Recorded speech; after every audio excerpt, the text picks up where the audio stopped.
is nearly 50, but representation is not the equal amount. This is one important concern. This is a PPT related to pregnancy, so I am not touching it. But one important data, this is from Indian context, that is from Madras Medical Mission. 3 in 5 women known of their heart disease for the first time during the pregnancy, and practically while practicing in the cardiology, this is happening in my clinic.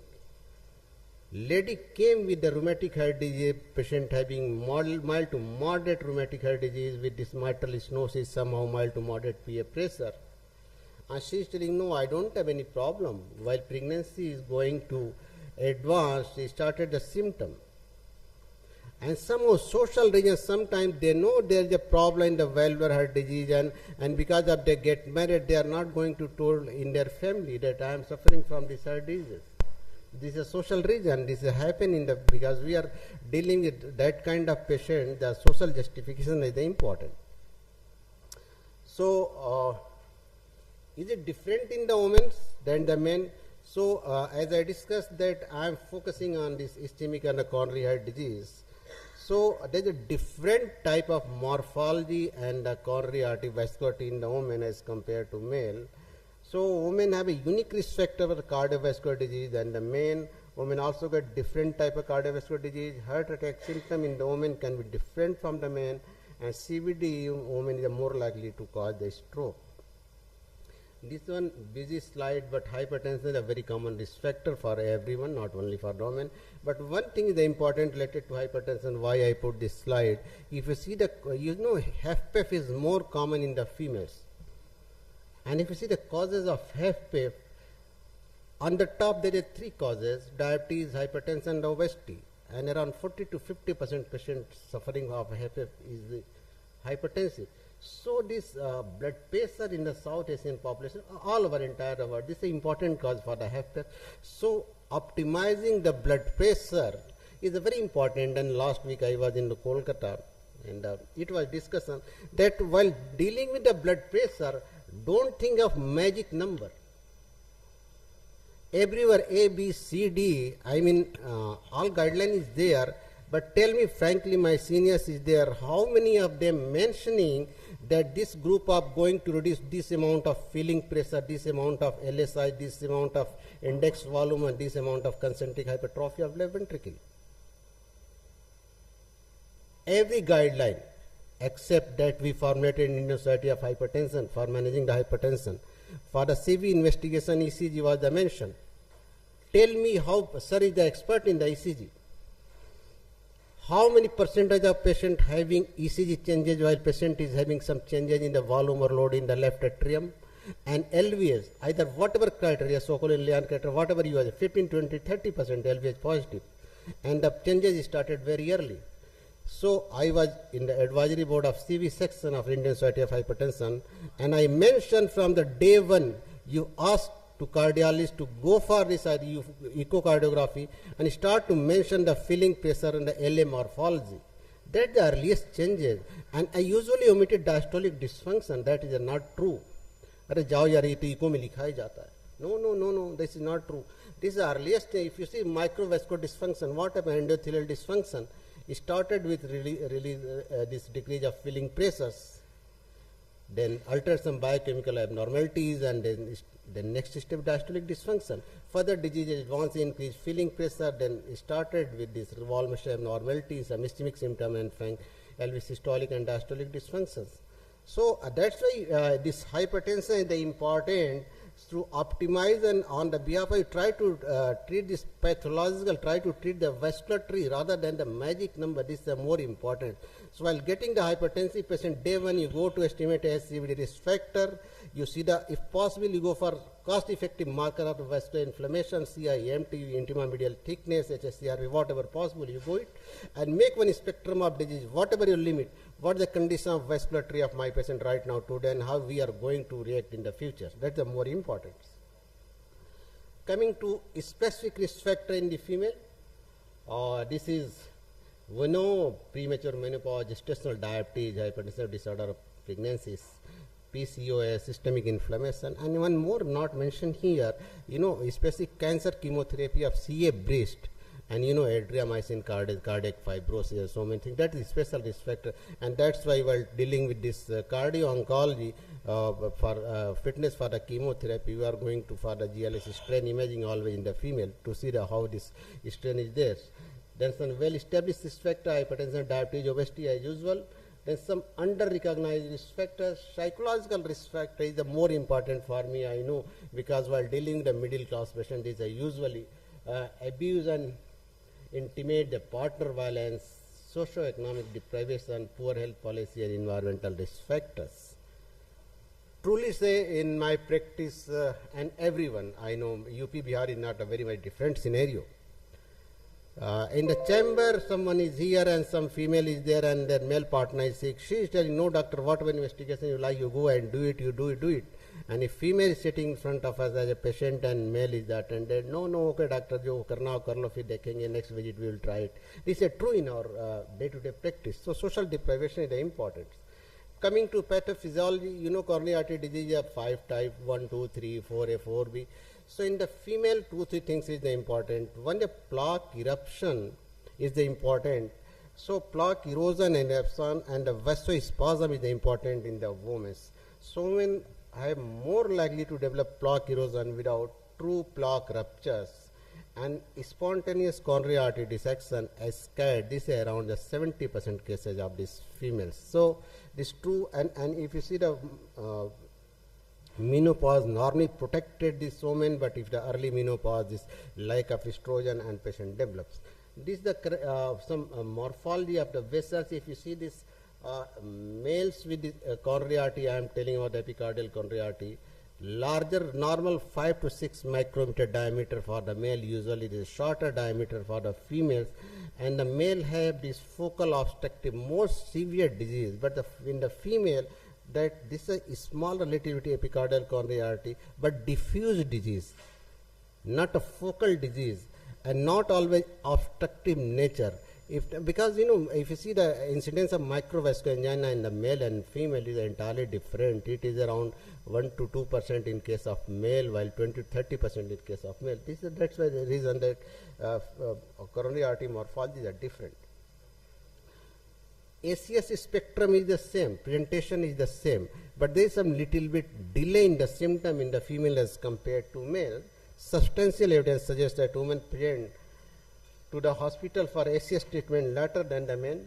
Median delay of the time is the important, while for this male it is 15.6 hours and for women it is at 53.6. This is the European data and American data, but if we will see our data, this is going in the days and patient coming after that to even with the ACS. So while dealing with the ACS in the entire forum, while me as a teacher or dealing with my physicians, what I am telling, don't think of door to needle and door to balloon time. This is entirely difficult in this our setup. I am from Lucknow, one patient having ACS, difficult to get this primary angioplasty within 1 to 2 hours. If you are not from the very affluent society, some are 50-100 kilometers delay, how to get it? So important to recognize the symptom of ACS and important to give loading dose. Treat your physician, teach your physician, give loading dose to the patient, and possible heparin, that will be reduce the mortality and improve the symptom of ACS. So door to needle, door to balloon time, pharmacoinvasive, okay, it is all right. If possible, you go it, but somehow your doctor is working the CSC, PSC level. If he is not able to recognize the symptom of ACS, patient will go land up into mortality in the morbidity. So important is to recognize the symptoms. Anyway, these are some diagnostic challenges in the women. Started from the access history, physical examination, testing, assessment. So, examination of female is really a difficulty. So, if you don't have the female attendant, okay, we are all having the female attendant, but anxiety, fearness is the important component.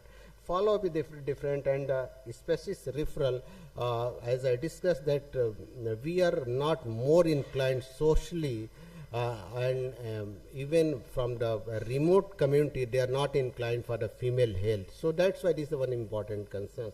Very busy slide, so no need to read one by one. Regarding this different clinical outcome in a different cardiovascular setting with this ACS in the women, you know, as a spectrum of disease, pharmacoinvasive study, whatever you're doing, but something is a different. Bleeding tendency is little bit more in the female as compared to male. And arrhythmogenic potential, especially this atrial fibrillation, this because you know, if you see the structure of and just to same age group evaluate the filling pressure by echocardiography. You take 10 male and 10 female, healthy female, and see their filling pressures of the LA index valve. This filling pressure is more and more in the women has come. Diastolic dysfunction, grade of diastolic. So incidence of this atrial fibrillation is more and more in women as this, and bleeding tendency. So that's why whenever you are going to use this NOAC or, so this is a mandatory to go and calculate Charts-Weiss score and has bleed score. So before giving it. Regarding some devices, this is a good news that while using these devices in the women, especially of if your patient having ischemic cardiomyopathy with the especially wide QRS morphology and you are offering for a CRT, so have some better outcome in the women, that this increased benefit in the women than the men's, reduce HF symptom, reduce mortality, increase reverse LV remodeling, increase QRS shortening, and underuse the women. But this is a true, this is underuse the women. Minoca and Inoca, this Takotsubo cardiomyopathy, they usually presented with this ischemic and the ACS, but they are not the really obstructive symptom, they are the vasospasm. But there are different trials, especially in the Inoca and the Minoca. There is increase in the morbidity and duration of stay and the symptom related to recurrent angina symptoms. So myocardial infarction in non-obstructive coronary artery disease, in a microvascular problem, you need to treat the ischemia, and this is the established statement that you don't treat always obstruction. You need to treat ischemia, that's the more important. If your patient having simple mitral stenosis, aortic stenosis, and you have seen that their filling pressure is high, PA pressure is high, end diastolic filling pressure is high, definitely during the diastole there will be a decrease in this blood in this coronary. There is a microvascular problem. So no need to go for the battery of investigation, PET, MRI, and this acetylcholine challenge test. Apply your clinical sense and you treat your patient. That is the more important.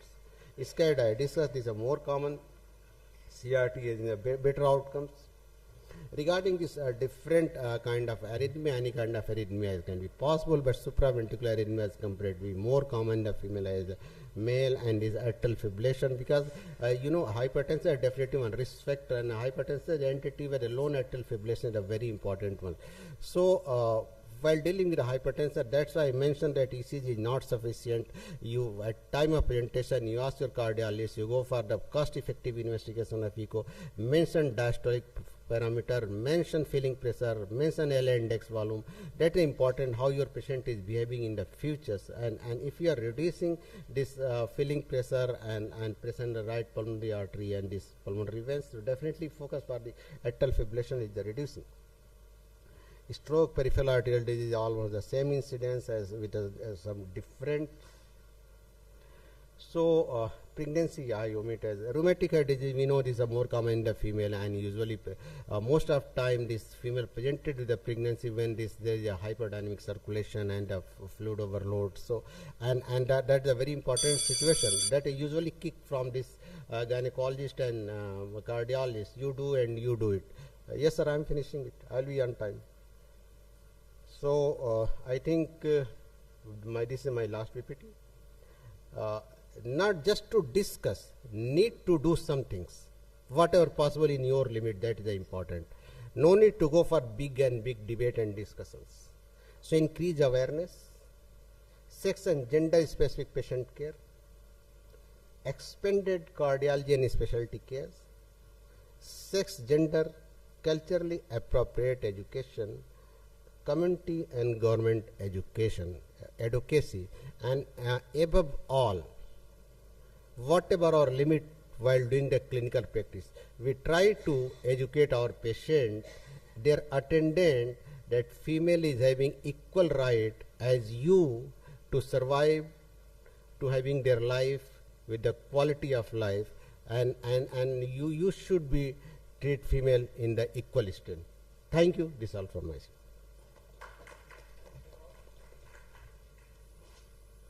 Sir, if something Thanks you a lot, ask, I Dr. will do Sajid it. Hussain. You have delivered your lecture more than what I or we expected. Thanks a lot to you.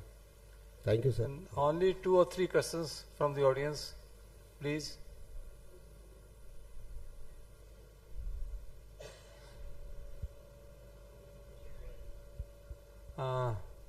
I think no question from the audience.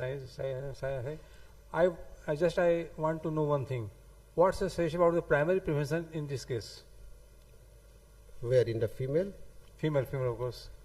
Sir, if we are thinking of the cardiovascular disease in the female, the important risk factor is metabolic syndrome and obesity. These are very important concerns.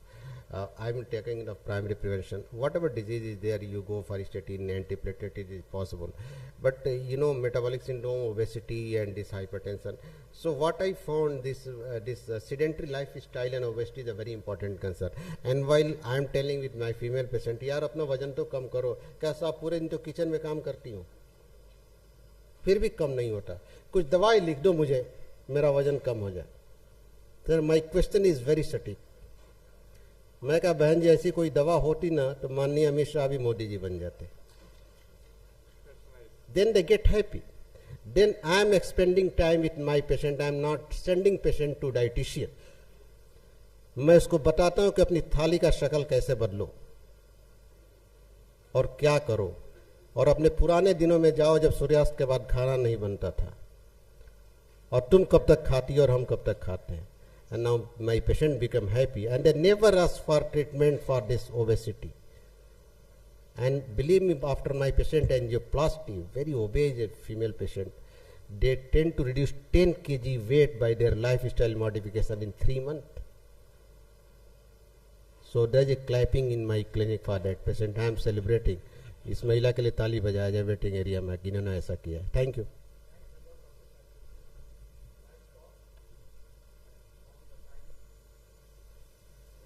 Okay, sir, I will leave because I am having flight from Rachi, sir. Okay. Thank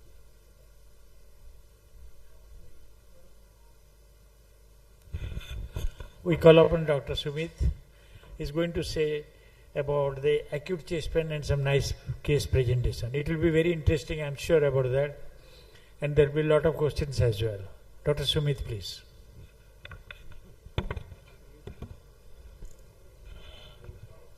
Okay. Good morning, everyone.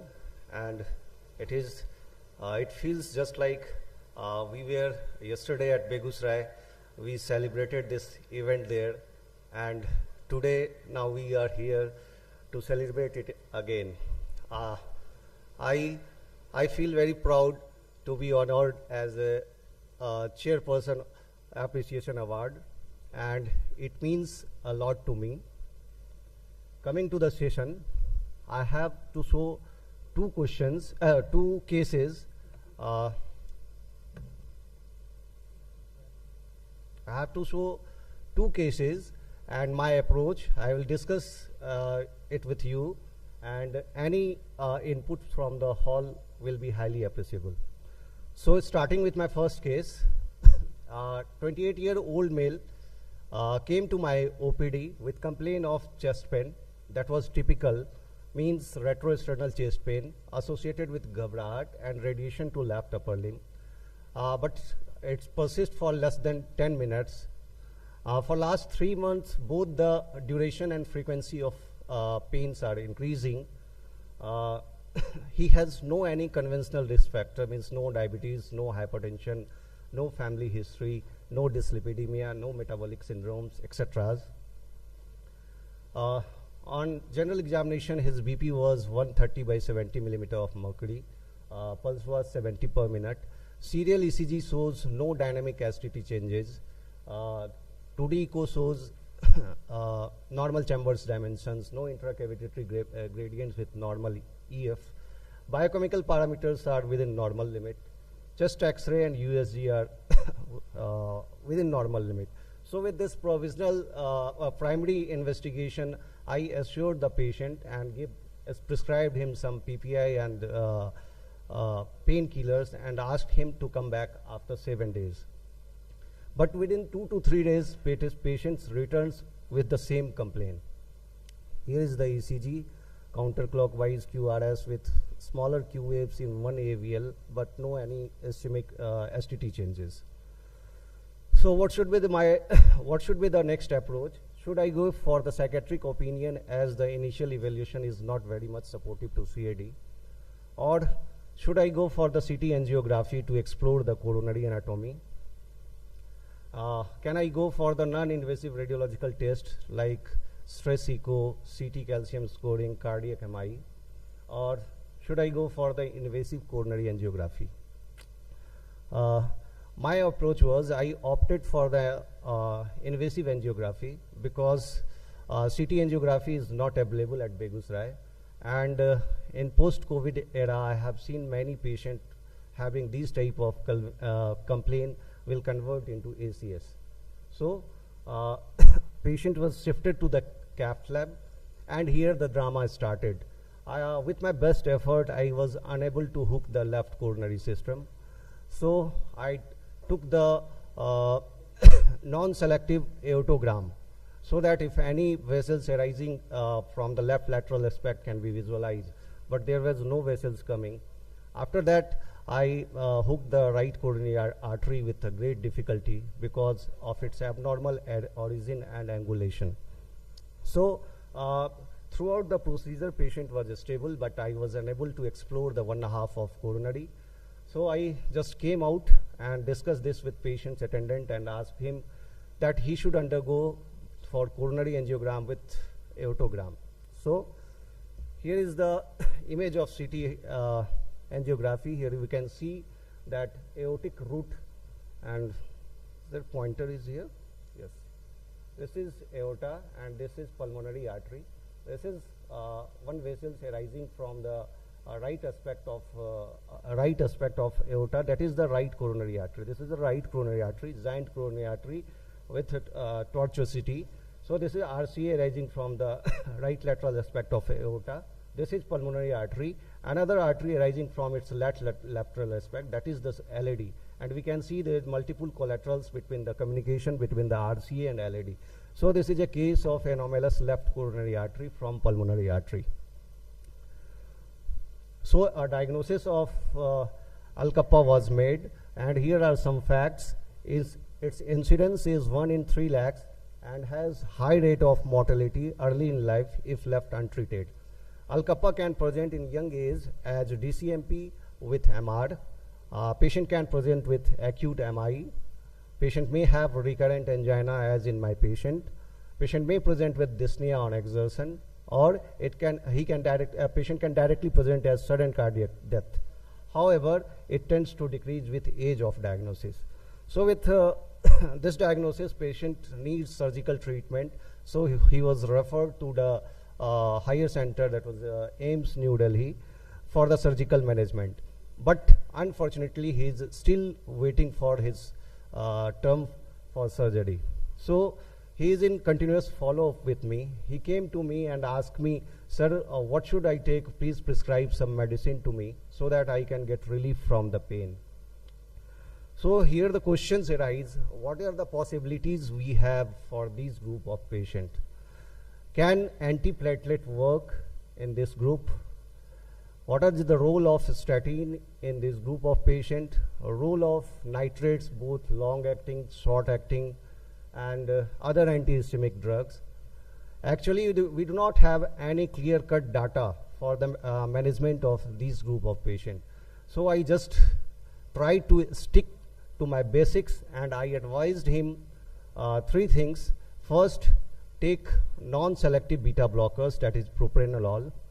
The reason behind that, it increases the peripheral vascular resistance, and increased peripheral vascular resistance will promote the flow from RCA to LAD. So oxygenated blood will go to LAD part, and that reduces the angina. Second, I asked him to avoid any exertion and heavy work, because after exertion and heavy work, patient may have peripheral vasodilatation that leads to decreased pulmonary peripheral vascular resistance, and again it precipitates angina. And lastly, I asked him to, whenever you have such a type of chest pain, keep your position to knee chest. So This increases the peripheral vascular resistance and reduce right to left flow. And believe me, all these three things help the patient to improve his symptoms and his time for his waiting for his surgery time very smoothly. So this is all about for the first case. Now going to the second case, it is little bit simple and straightforward.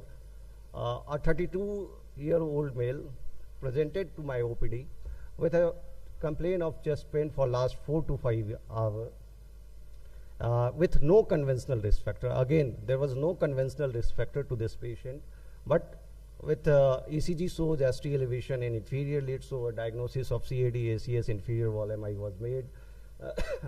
His lipid profile was within normal limit.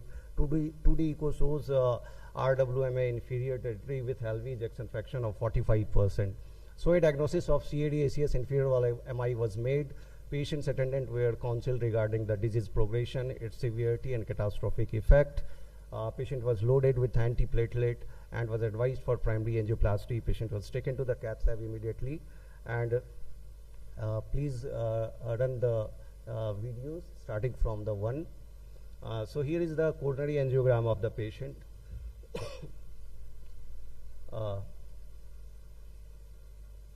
So this is the left, we can see here, again, play it again. This is LCX. We can see that here there is blockage, almost 100% blockage, and with distal flow.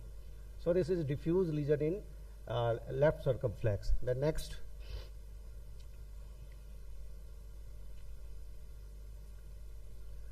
Here we can see in this view, this is LAD. This is LAD, which is diffusely diseased from its proximal part. Run it again. Proximal part, that is diffusely diseased. Next.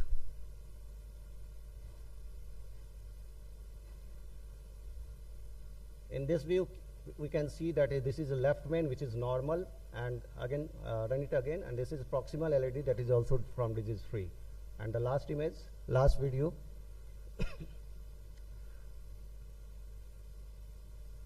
This is RCA, that is almost disease from its origin, having cut off from its mid part. So this is the coronary angiogram, young patient with no risk factor with triple vessel disease, and I think this is a big challenge and big threatening, big alarm for the population. So patient was advised for primary angioplasty. I'm not going to show the post procedure. I just did the RC angioplasty in the first stage, then a stage angioplasty to the LAD and LCX. Patient was doing well, no complaint with the patient. But here some questions come in my mind, and these questions are triple vessel disease with no risk factor in young age. If you see the coronary angiogram, you can clearly see the each vessels are diffusely involved. So any blockage in that territory will lead to large part of myocardium and to geoparadize. So this may present with sudden cardiac death.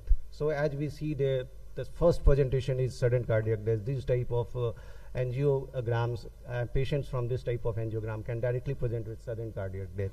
If you again focus on the lesion, these lesions are non-calcified lesions, young patients with non-calcified lesions. So easily we can skip this lesion in CT calcium scoring. We can miss these type of lesion. And this group of patients are clinically silent in the population. We cannot assess we cannot know regarding the size of iceberg. So then again comes many questions to answer. Should we explore the new risk factor and new risk marker? Because just like conventional risk factor, we have some data showing the disease contribution, risk burden. But the newer risk factor, should we assess it again to assess the risk burden? Second, COVID and its vaccination effect. It is very hot topic nowadays. But what I see, what I feel, post-COVID patient, if come with ACS, their angiogram shows focal lesion, single lesion, and thrombotic lesion. But these type of triple vessel disease lesion could not be solely explained with the COVID and its vaccination effect. Now then we are missing something. Is it multifactorial, like air pollution, unhealthy food style, water pollution, sedentary lifestyle? Because all these things can lead to both CAD and its conventional risk factor, like diabetes, hypertension, dyslipidemia, metabolic syndrome.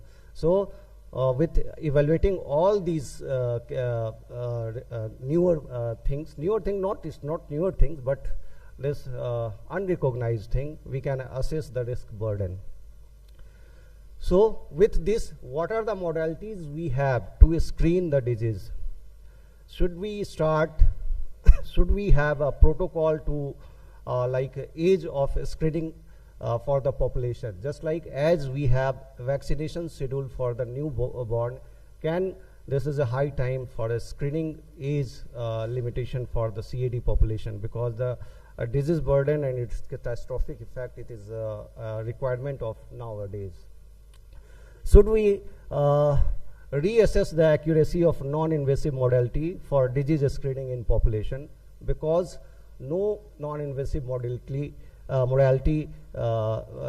clear-cut explore the coronary anatomy. And last, is this high time to include coronary angiography as a tool to screen the population for CAD? So with these lot of questions, I am concluding myself here. Thanks once again.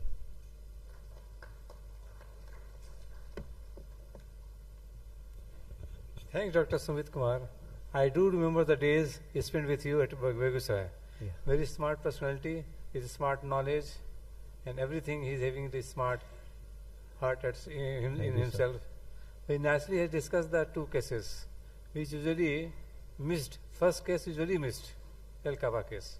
Usually we miss the cases until and unless we know the depth of the EC presentation and etc. Thank you, sir. What to say about you? Just to show a lamp before the sun, I should say. He's so great personality. He knows how to dance. He knows how to get the knowledge, how to spread the knowledge, everything. He's the master of everything. I'm very fond of himself. And with these few words, I ask audience for the question session. Anybody, if you want to ask questions, please ask him. Thank you, sir. Yeah.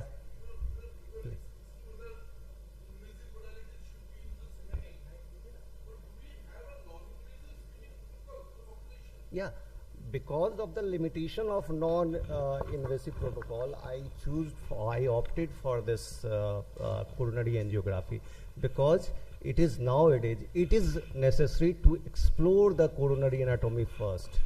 Because in my second case, you can see that a young patient with no risk factor, non-calcified lesion, so you can miss it. If you do the coronary calcium, we can miss it. But if we screen with coronary angiogram, we can segregate the patient. I am not asking to do angioplasty to every patient, just I want to separate it from the normal population, so that we can further plan the treatment, whether we should go for the disease modifying drug or we can go for the lifestyle modification. Yes, I'm asking, is there a primary prevention ke liye, do we have a screening protocol? Yeah, we have some type of some screening protocol, but that is not up to mark. Exactly. That And is not up and to not mark. That is there are some pitfalls. So And not applied as well. yeah, yeah. Thank you. Yes, sir, please. Please provide mic to him, sir.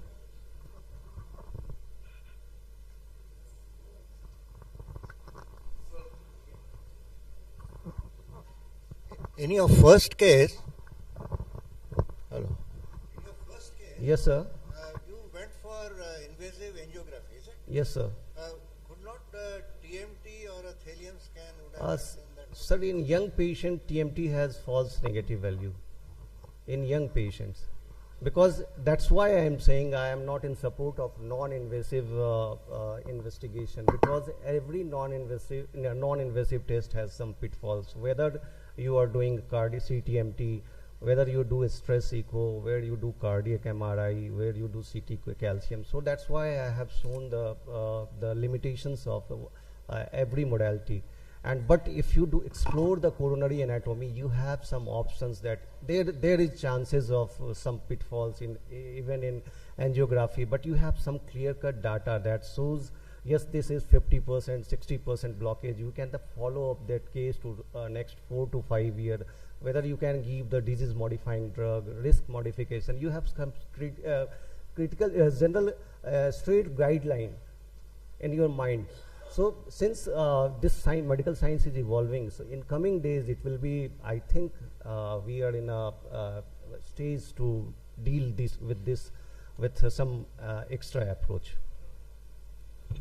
Dr. Yes, Sumit, sir, please provide mic to the backstage. Sir is trying to ask something. Dr. Sumit, I wanted to ask you. Yes, sir. Yeah. That Al-Kappa up to 28 years, no symptom, nothing at all? No, he has symptoms for last 3 to 6 months because of the big collaterals from No. RCA to LAD. Agreed. He just escaped. Agreed. Collaterals developed quite late. Yeah, Yes, yeah. but usually they do not survive beyond 2 years. Usually. Yeah. And maximum survival, I think this is probably one of the oldest cases Yes. of Al-Kappa. More than 90%. Dr. Bandar, do you have anything to say about this? Sorry, sir. This Al-Kappa patient is the oldest.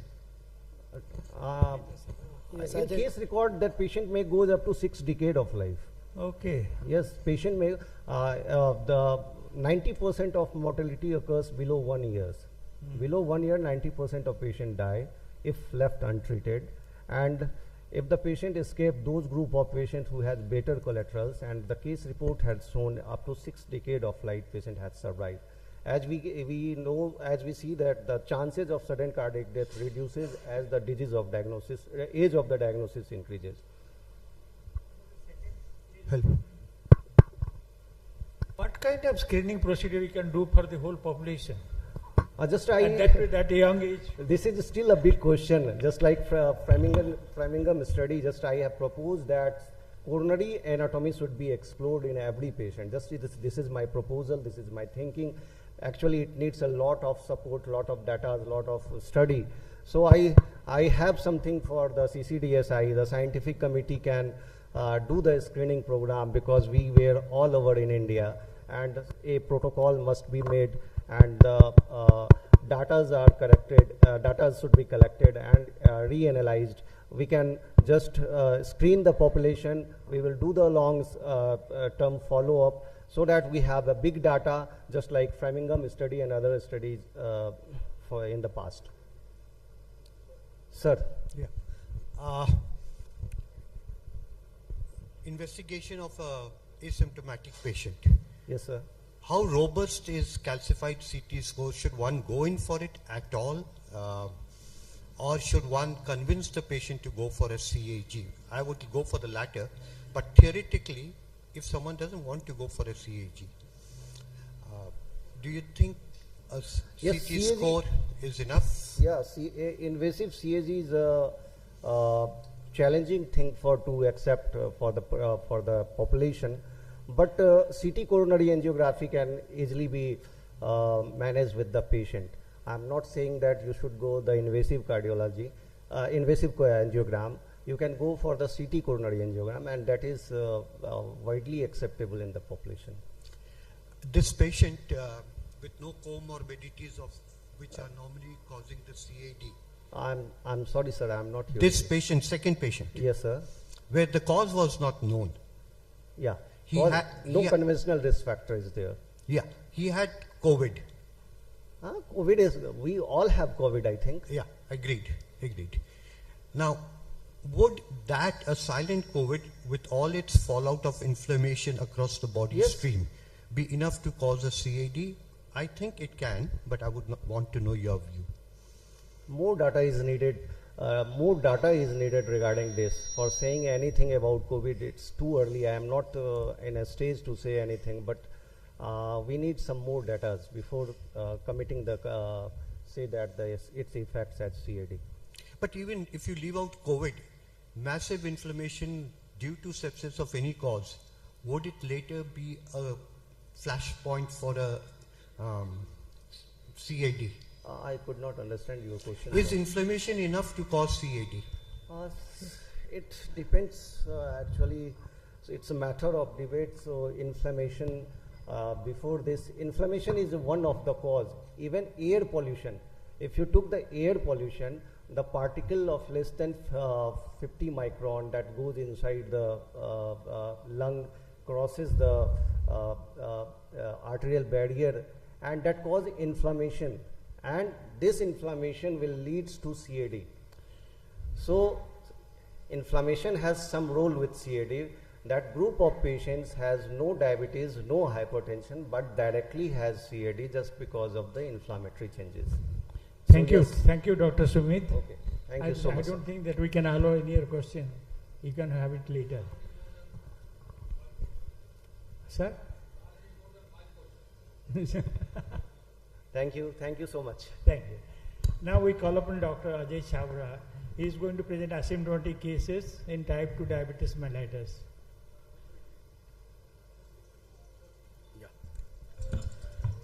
Thank you, chairpersons.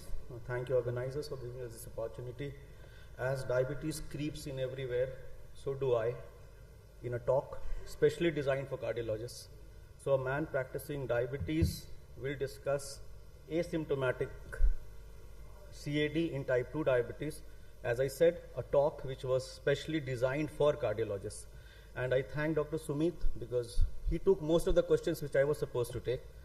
And most of the questions he has already answered. But just let me rush through what, when, how much to investigate in an asymptomatic CAD in type 2 diabetics. Now, some facts before we proceed further. Coronary artery disease is often asymptomatic in patients with type 2 diabetes until the onset of MI or sudden cardiac death. Diabetic subjects are known to have 2 to 4 times increased CAD risk, and CAD has been reported to occur 2 to 3 decades earlier in diabetic subjects as opposed to their non-diabetic counterparts. Patients of diabetes who do not have other risk factors for CAD have 2 to 4 times higher risk of death for age-matched controls. CAD in diabetes patients is particularly asymptomatic and is more likely to be without chest pain during unstable angina or MI. Atherosclerosis of the coronary, cerebral and peripheral arteries accounts for approximately 80% of mortality and 75% of hospitalization in persons with diabetes. Early detection of CAD in patients with diabetes may be of paramount importance and could improve outcome. However, a compelling issue is the silent progression of CAD in patients with diabetes. The disease is frequently already in an advanced state when it becomes clinically manifested. Up to 50% of silent MIs are not detected at the time of onset, but are instead detected later during routine care when CV symptoms occur or by cardiac imaging. In diabetic patients without known CAD, large epidemiological studies have demonstrated high incidence of MI, almost 11 to 16%, death almost 8 to 15%, and need for revascularization almost 41% over follow-up periods ranging from 3 to 10 years. This leads to delay in presentation to health service as well as delayed diagnosis. Long-standing diabetes, more than 5 years, type 2 diabetes is regarded as MI equivalent. Because the long-term CV mortality is similar in a diabetic patients without prior MI and a non-diabetic patients with pre-existing MI. So a non-diabetic patient with a pre-existing MI is equivalent to a type 2 diabetic patient of 5 years duration without MI. Now, 3 major studies of tight glycemic control in type 2 diabetic subjects that got advanced, they have conflicting results on its impact on macrovascular complications. We all know a very tight control, a very aggressive approach right from the beginning, giving a good metabolic memory to the patient. It reduces various microvascular complications, but it's not true with macrovascular complications. So one suggested that very tight control may in fact be detrimental to those with pre-existing CV disease and long duration of diabetes. A significant and strong correlation between cardiac autonomic neuropathy and silent MI has since long been demonstrated. In addition to CHD, diabetes increases the risk of stroke and PAD both. 2-fold increased stroke risk compared with non-diabetic individuals with hyperglycemia, affecting approximately 1 in 3 patients with acute stroke, associated with 2 to 6-fold increase risk for adverse clinical outcome after stroke. Among patients with symptomatic peripheral arterial disease, diabetes prevalence ranges from 20 to 30% and accounts for approximately 50% of all lower extremity amputations.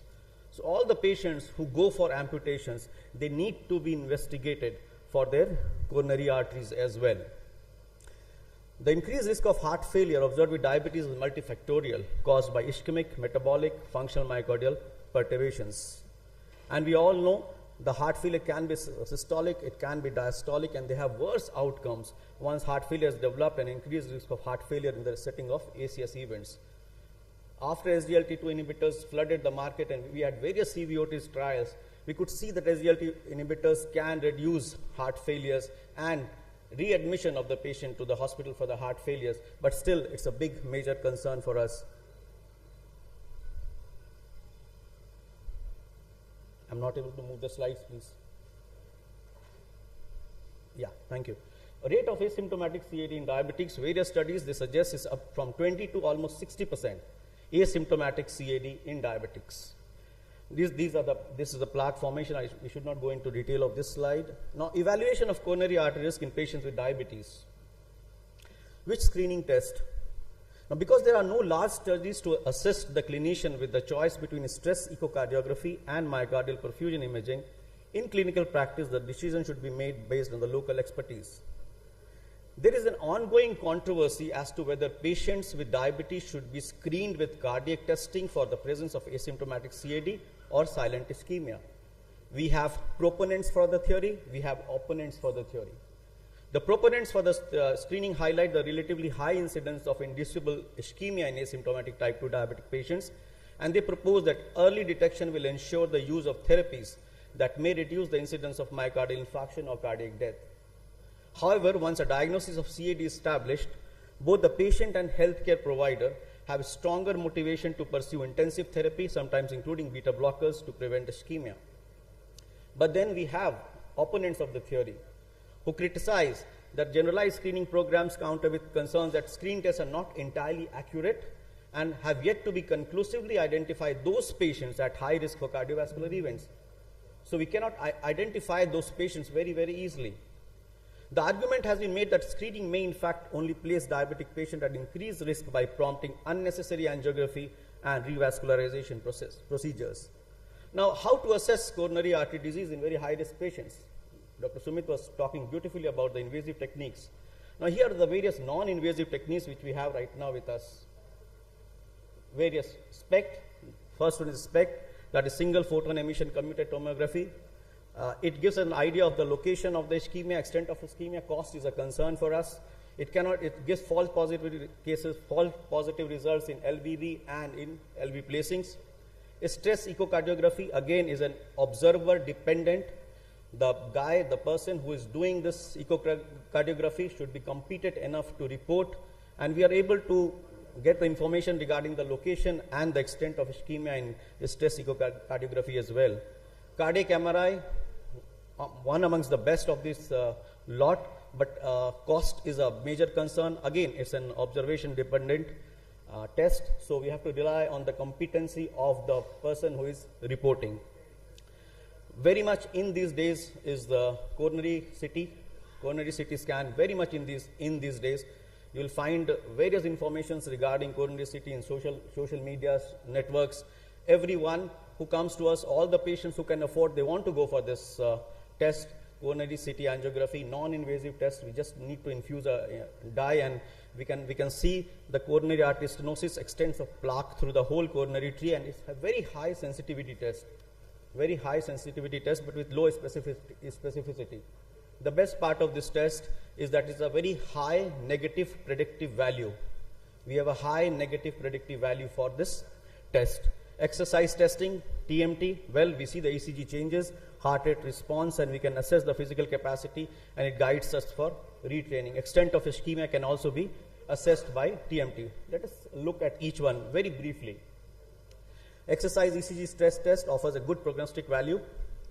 TMT may be considered as an alternative test to rule in or rule out CAD when other non-invasive or invasive imaging methods are not available. Does every person who has a positive test needs to go for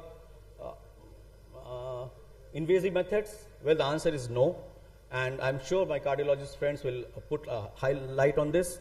But there are certain cases where we need to go for coronary imaging invasive methods if there is poor prognostications, like poor exercise ability of less than 5 minutes, exercise-induced angina, low peak BP, fall in BP during exercise, chronotropic incompetence, and ventricular arrhythmias.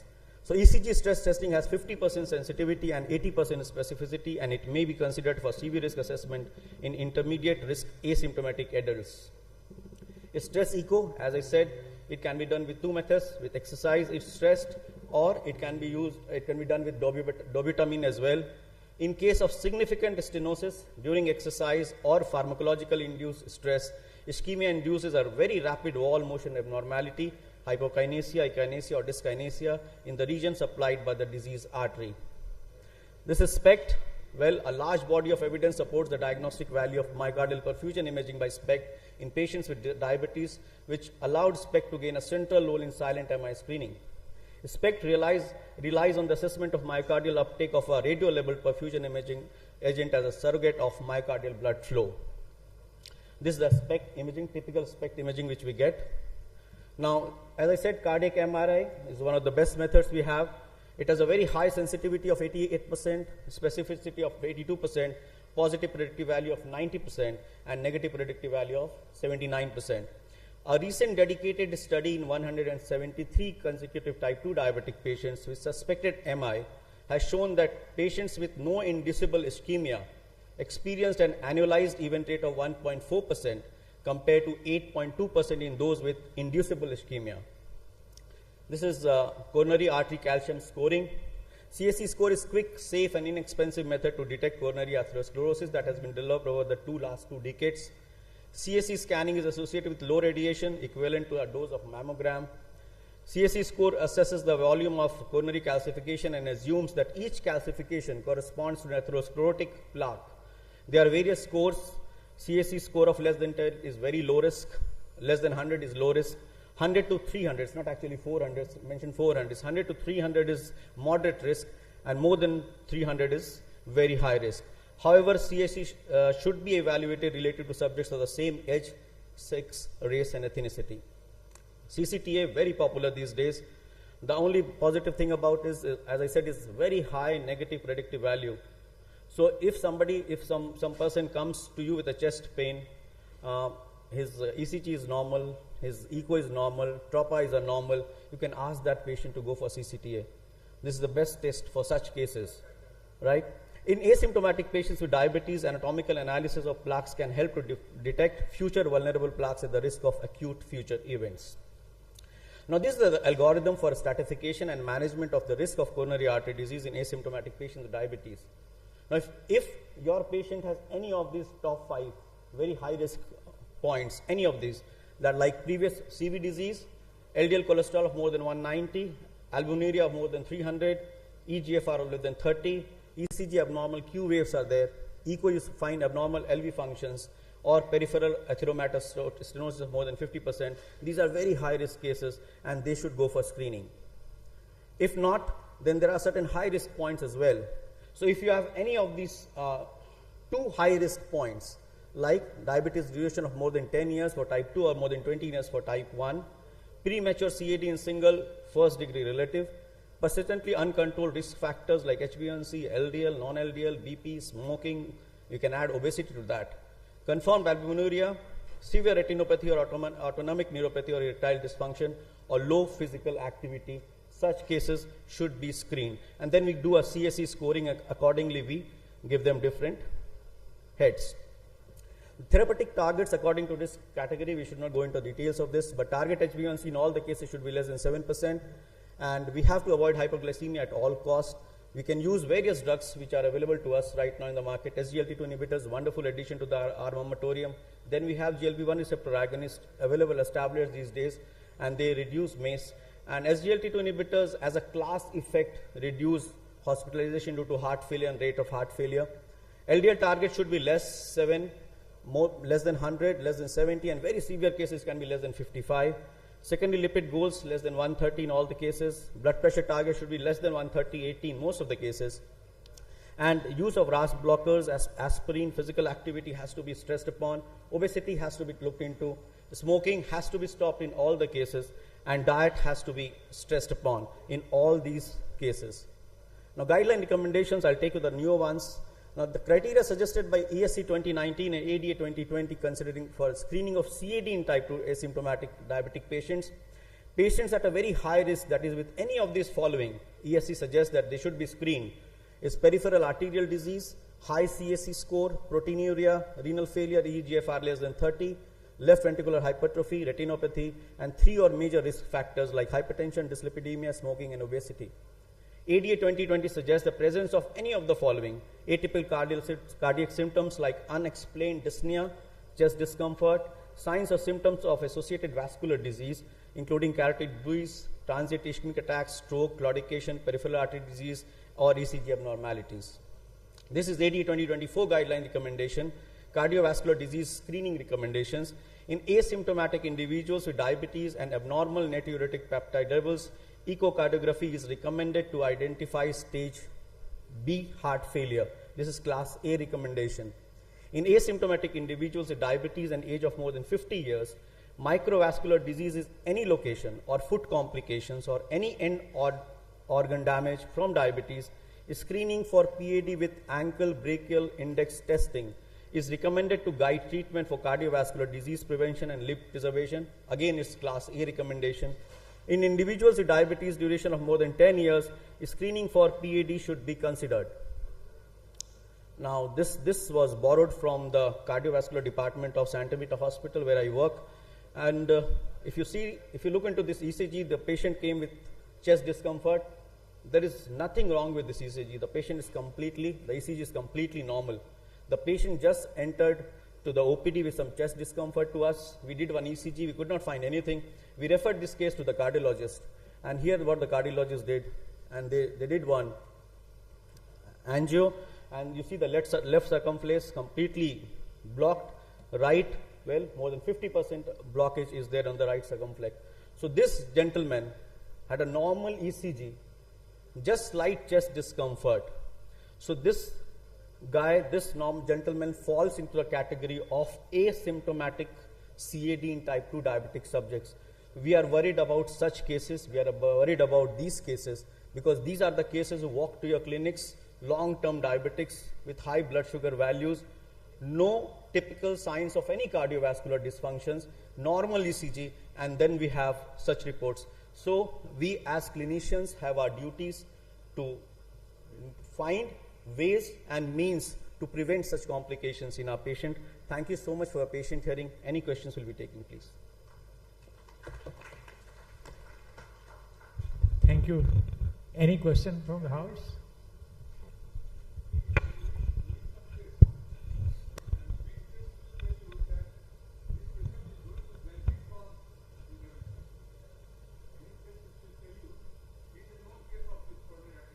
No, sir. None of the cases are known here. We are talking about asymptomatic CAD cases, sir.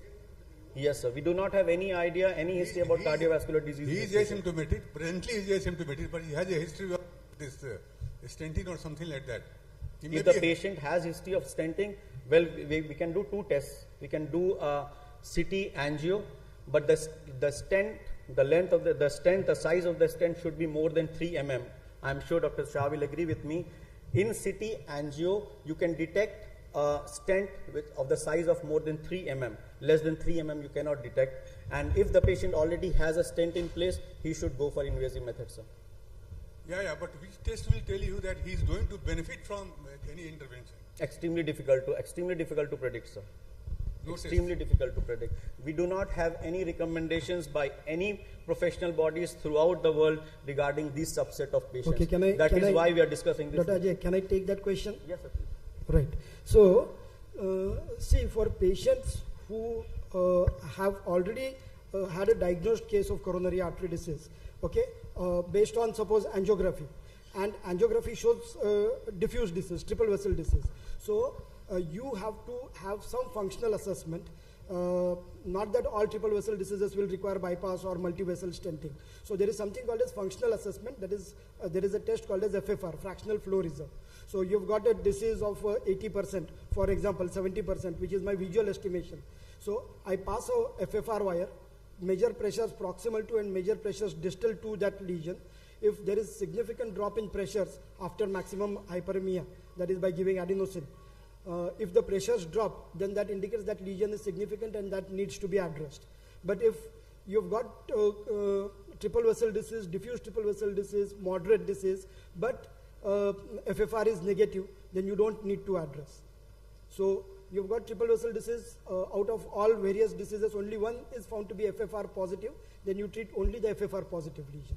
That will benefit from intervention. That is very well established. There are lots of trials which have come validating this thing.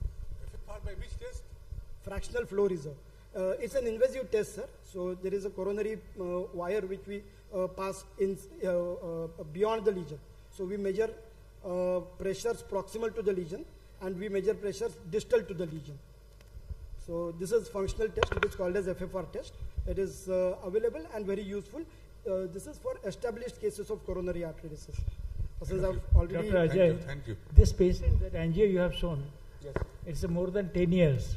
Yes, sir. And L6 is totally blocked and RCA more than 50%. Yes, sir.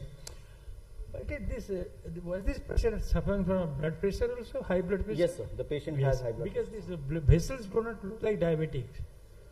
It's type 2 diabetes more than 10 years with hypertension, sir. One question, sir. Are there any important signs on ECG to diagnose asymptomatic cases of diabetes mellitus without much obvious findings on ECG? As in this case, you see Yes. you saw the There was no finding in this case, sir.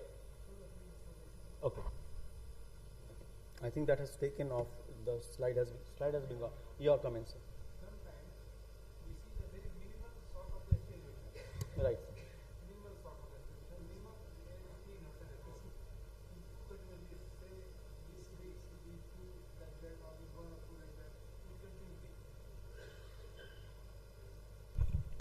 Then we should suspect the case to be the occlusive MI with subtotal changes. You showed it yesterday in your slide, sir. You discussed that, 2 consecutive changes. कल आपने जो slide दिखाया था sir उसमें आपने mention किया था sir इसके बारे में. Yes, sir. Yes, sir. Thank you so much. Dr. Ajay, very nice presentation. You covered almost all the part of it. The incidence of heart block has been reported to be more in patients with type 2 diabetes. I want to have your comment on this. Yes, sir. Type 2 diabetic patients are more prone for cardiovascular dysfunction, and I'm sure Dr. Shah is doing so many invasive methods, using invasive methods. The disease is much more diffused, and the patients have 2 or 3 vessel disease in most of the cases. I'm talking about heart block. Heart problem? Heart blockage? Yeah. Heart block, yeah. Incidence of heart block is more in type 2 diabetics. I think Dr. Shah, Conduction Dr. Shah is better positioned to answer this question. Not the. No, AV node disease is a degenerative process, but I don't think there is any documented evidence that patients with diabetes have an increased risk of AV node disease. Question. Thank you. Dr. Chavda. In asymptomatic diabetic patient without dyspnea, should we ask for anti-pro-BNP or BNP? No, sir. No, sir, not at all. One of the slides I saw ADA recommendation if natriuretic The patient is asymptomatic, no dyspnea, we never do that, sir. It's not recommended, sir. Okay, thank you. Now, Dr. Das, just one concluding remark before we take it forward. So I was highly impressed with Dr. Ajay's presentation. Basically, we don't want the message to go out to the house that angiography should be a screening tool. In future, maybe it may come, the data may suggest, but as of now, the data is not strong enough to suggest invasive angiography as a screening tool. You have to assess the risk factors like Dr. Ajay has shown in his presentation, and based on those risk factors, you decide whether patient needs any screening or no screening. If ASCVD risk score is high, then you do screening non-invasive screening, unless if patient has obvious angina, that's a different matter. But in most cases, you do screening, and based on screening, you decide which patients will require angiography or not. The cases which Dr. Sumit showed, they are more of exceptions rather than a rule. So based on exceptional cases, we don't make our guidelines and decisions. So that is what I just wanted to let you know, that please do not send all patients for angiography just as a screening tool. So thank you. Thank you. Now we call upon Dr. Mandar Shah to give his talk. It's a very important topic, of course. Now, how do I change slides? इससे हो जाएगा ना?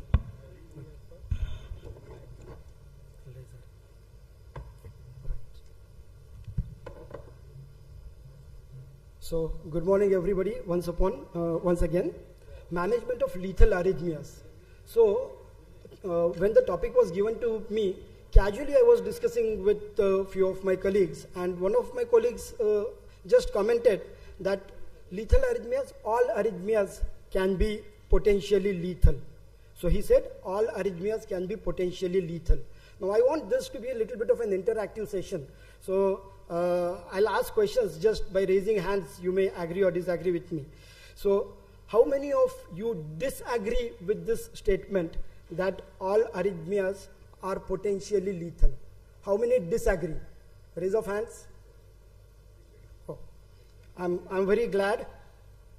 So there are many arrhythmias which are non-lethal, many benign arrhythmias, as you can see over here, right from sinus arrhythmias to ventricular and atrial bigeminis, most PSVTs and most tachyarrhythmias. I've said unless if with ... because there are certain conditions where even SVTs can be dangerous, atrial fibrillation can be dangerous. We'll come to that. And some ventricular tachycardias also, like fascicular VT, RVOT VT. These are benign arrhythmias, they are not lethal arrhythmias. So what are types of lethal arrhythmias? Ventricular fibrillation, ventricular tachycardia, which can be polymorphic, monomorphic, torsades, pre-excited atrial fibrillation, severe bradyarrhythmias, and some miscellaneous, like for example, sinoventricular rhythm of hyperkalemia. So these are all immediately lethal if not treated. You have to act immediately. And then there are certain arrhythmias which are not directly lethal, but then they lead to some other conditions, like for example, they will lead to tachycardiomyopathy, they will lead to worsening of heart failure, and that way they can be lethal. So this is the commonest form of ventricular arrhythmia which is lethal. It is what you can say a benchmark arrhythmia of lethal arrhythmia. Similar to this presentation wise is this. This is a polymorphic ventricular tachycardia.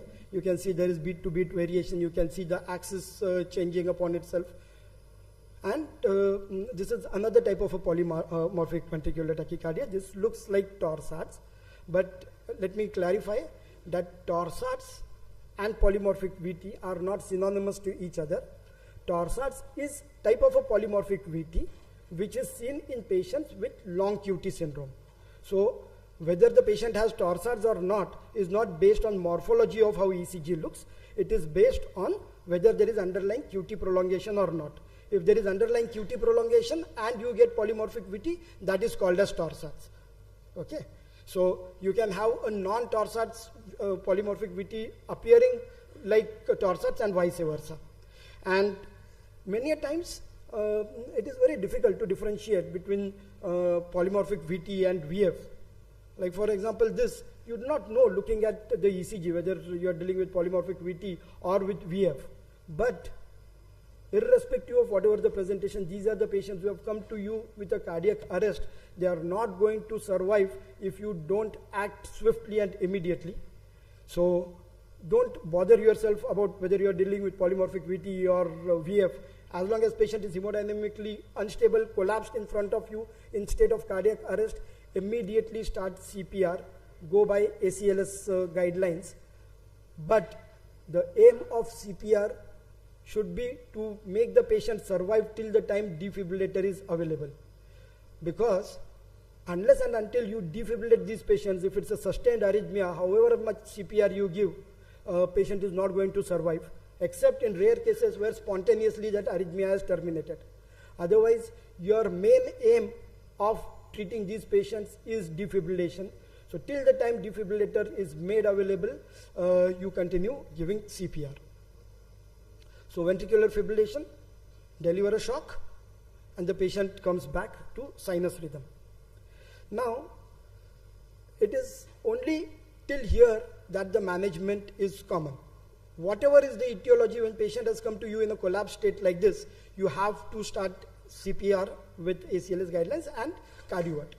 Beyond this, once you have cardioverted, once the patient has stabilized, once patient has restored back sinus rhythm, then your further management depends upon cause of the arrhythmia.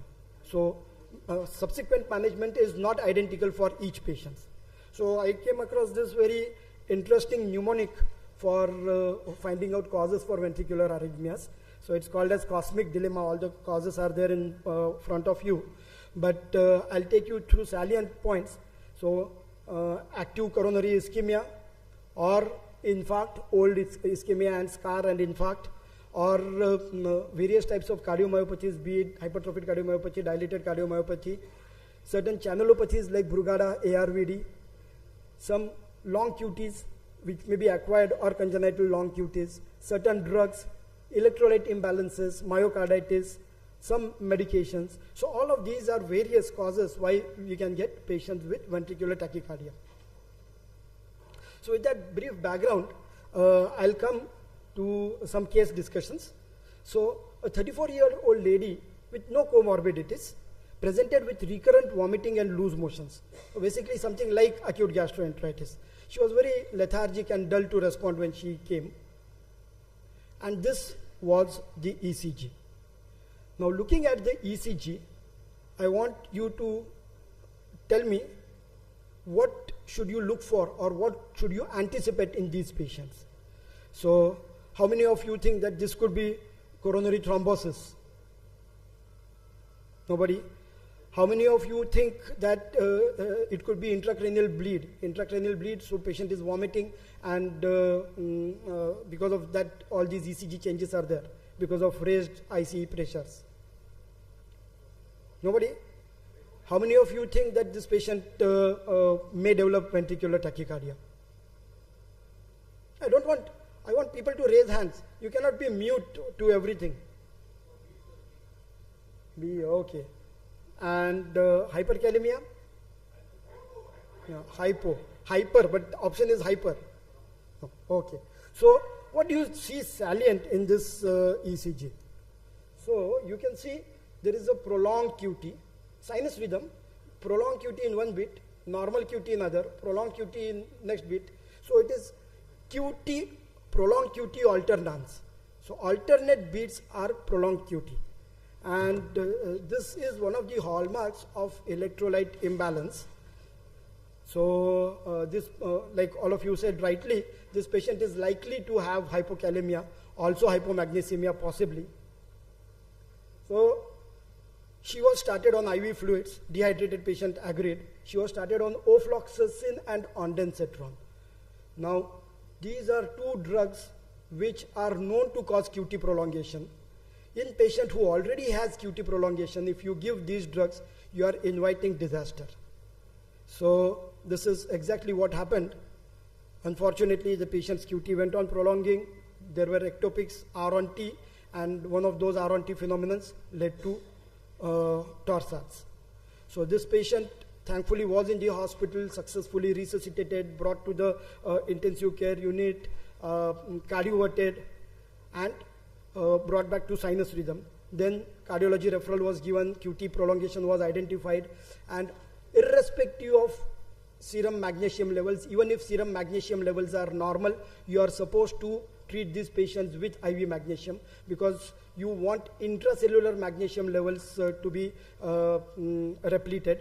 So even if your serum magnesium levels are normal or high, you still need to give them magnesium. So this patient was treated with magnesium and lignocaine to prevent these episodes. And subsequently the patient improved, came back to normal sinus rhythm. Now, this patient is aborted sudden cardiac death, right? It was almost a sudden cardiac death, prompt treatment, aborted sudden cardiac death. Does she require a AICD? Yes, no, or she needs further evaluation? No. I'm very glad this patient does not require anything because it was completely a reversible cause, identifiable reversible cause. You have identified the cause, treated the cause. It is very unlikely that patient is going to have any such episodes. So there is no need to do any further investigation, no need to put AICD. This is another patient. Patient is a 56 years old male, no comorbidities, normal LV function, came with some uneasiness, rapid palpitations, intermittent presyncope, and this is the presenting ECG. On your left hand side of the ECG, you can see torsades going on your, or I won't say torsades, polymorphic VT going on. On right hand side also polymorphic VT is going on, and in between the central portion of the ECG there is some bizarre arrhythmia with some AV block. You can see this P here and this PR and this P here and significantly more prolonged PR. So some sort of AVDC is going on, but only based on those 2 or 3 bits it's very difficult to ascertain what the rhythm is. But the previous day rhythm was this. So this is quite obviously complete heart block. There is complete dissociation between P and QRS. So what next? Will you give these patients lignocaine, magnesium, temporary pacing, or all of the above? How many think lignocaine and magnesium should be given? Raise your hands. Okay. How many think temporary? All of above? No, I don't agree with all of you entirely. Magnesium is specifically reserved for patients with QT prolongation. Here the QT is not prolonged, and this is clearly a case of Brady-induced ventricular tachycardia. You know that there is Brady, and Brady-induced VT is a very well-known entity. Patients with bradycardia CHB, when they have cardiac arrest, it is more out of polymorphic VTs rather than because of asystole. So the treatment over here is temporary pacing. You do temporary pacing temporarily till you go ahead, find out reversible causes, and then if no reversible causes, then you go ahead with permanent pacemaker. But till that time, you have to go ahead with temporary pacing. You don't give magnesium, you don't give lignocaine, just put temporary pacemaker and these arrhythmias will all subside. So accordingly, we went ahead with temporary pacing, no antiarrhythmics otherwise started. Now the question is, what next? Whether we go ahead with permanent pacing or whether we go ahead with AICD or coronary angiography? Coronary angio, one opinion. Anybody else? PPI. Anybody for AICD? VT ho raha tha? Oh, okay. So, no. Coronary angiography is not the answer because ischemia, unless in case of say inferior wall MI or very acute, very proximal anterior wall MI, is not known to cause AV node disease. So AV node disease is purely a degenerative thing. So angiography, if at all you want to do, you do based on other criteria, like for example, if patient has LV dysfunction or patient has other risk factors and patient has symptoms of angina. So for other risk factors, if you want to do angiography, it is fine. For this rhythm, you don't require an angiography. AICD, again, it's a completely reversible cause. You know it is Brady-induced VT. So you put pacemaker and bradycardia is taken care of. That patient is not going to develop VT anymore. So even AICD is not required. So all that is required is permanent pacemaker. Okay. So third patient, 51 years old male, acute myocardial infarction, thrombolized, but failed thrombolysis. So this was patient on admission, inferior wall MI, underlying sinus node bradycardia, and monitor also showed intermittently CHB happening. So before thrombolysis was started, quickly temporary pacemaker was implanted and temporary pacing was done. Streptokinase was given. But 90 minutes post streptokinase, patient's pain was persisted and there is no resolution at all in ST segments. So successful thrombolysis is one where there is significant reduction in pain and ST resolution is for 50% or more, by 50% or more, which is not the case over here. So this is a clear case of failed thrombolysis. So the next option over here when thrombolysis fails is immediately go ahead with rescue PCI. So the patient was planned for rescue PCI, was being wheeled inside the cath lab. and before the procedure could be started, this happened. So patient developed a polymorphic VT and then was immediately cardioverted, and then subsequent sinus rhythm was restored. Okay, so now the options are what next? Revascularization, so definitely revascularization is required. What about AICD? What about amiodarone? So I'll park this question because there are two more cases similar to this which are coming, and based on after that we'll take up this question. Just remember this patient. Patient came with acute MI, failed thrombolysis, immediately taken up for rescue PCI, developed ventricular arrhythmia, and cardioverted. Okay, so angioplasty was done. Post angioplasty, completely all the ST segments settled. RCA was totally occluded and revascularized. Now one more patient presented with atypical chest pain and was subjected to TMT. This is a very recent case. One of our own senior physicians from Jamshedpur, he was doing treadmill in his clinic, and the patient, completely normal ECG, history was not very typical of angina, but some chest discomfort was there. So he was subjected to TMT, and in TMT, this is what happened. And on table, patient had, on that treadmill machine, patient collapsed. And it was a frank cardiac arrest, required prolonged CPR. Somehow they did not have defib available at hand. It would have been a catastrophe. Thankfully, after a few minutes of CPR, patient reverted back to normal spontaneously, and sudden cardiac death was prevented. So one take-home message over here is, whoever is doing TMT, please ensure that defib is available at disposal. This thing can happen to anybody, and if this patient dies, it will be a major problem if you don't have defib backup. So it can cause medico-legal problems. So ensure whoever is doing TMT that your defib is available at disposal and it is in working condition. So then this patient subsequently stabilized over there and was immediately sent to us. And then we did angiography, and angiography showed critical proximal LAD, 90% stenosis. It was a large LAD, and second picture is showing angioplasty successfully performed. Okay, so this again is aborted sudden cardiac arrest. We have to decide whether this patient will also require a AICD or not. And now, next case, 67 years old gentleman came with chest pain of 24 hours duration. ECG suggested evolved inferior wall lemma, already evolved. Echo suggested akinetic inferior wall, 40% ejection fraction. So you can see the ECG Q waves have already come up, T waves have started getting inverted. So it is, and more than 24 hours of pain. So that RC territory is more or less already completely akinetic. We do angiography, find the totally occluded vessels. Up to 48 hours totally occluded vessels, they say you may give them benefit of doubt and open up the artery. So we opened up the artery and patient stabilized. And on 6th day, we were planning to discharge the patient. And before that, she developed this.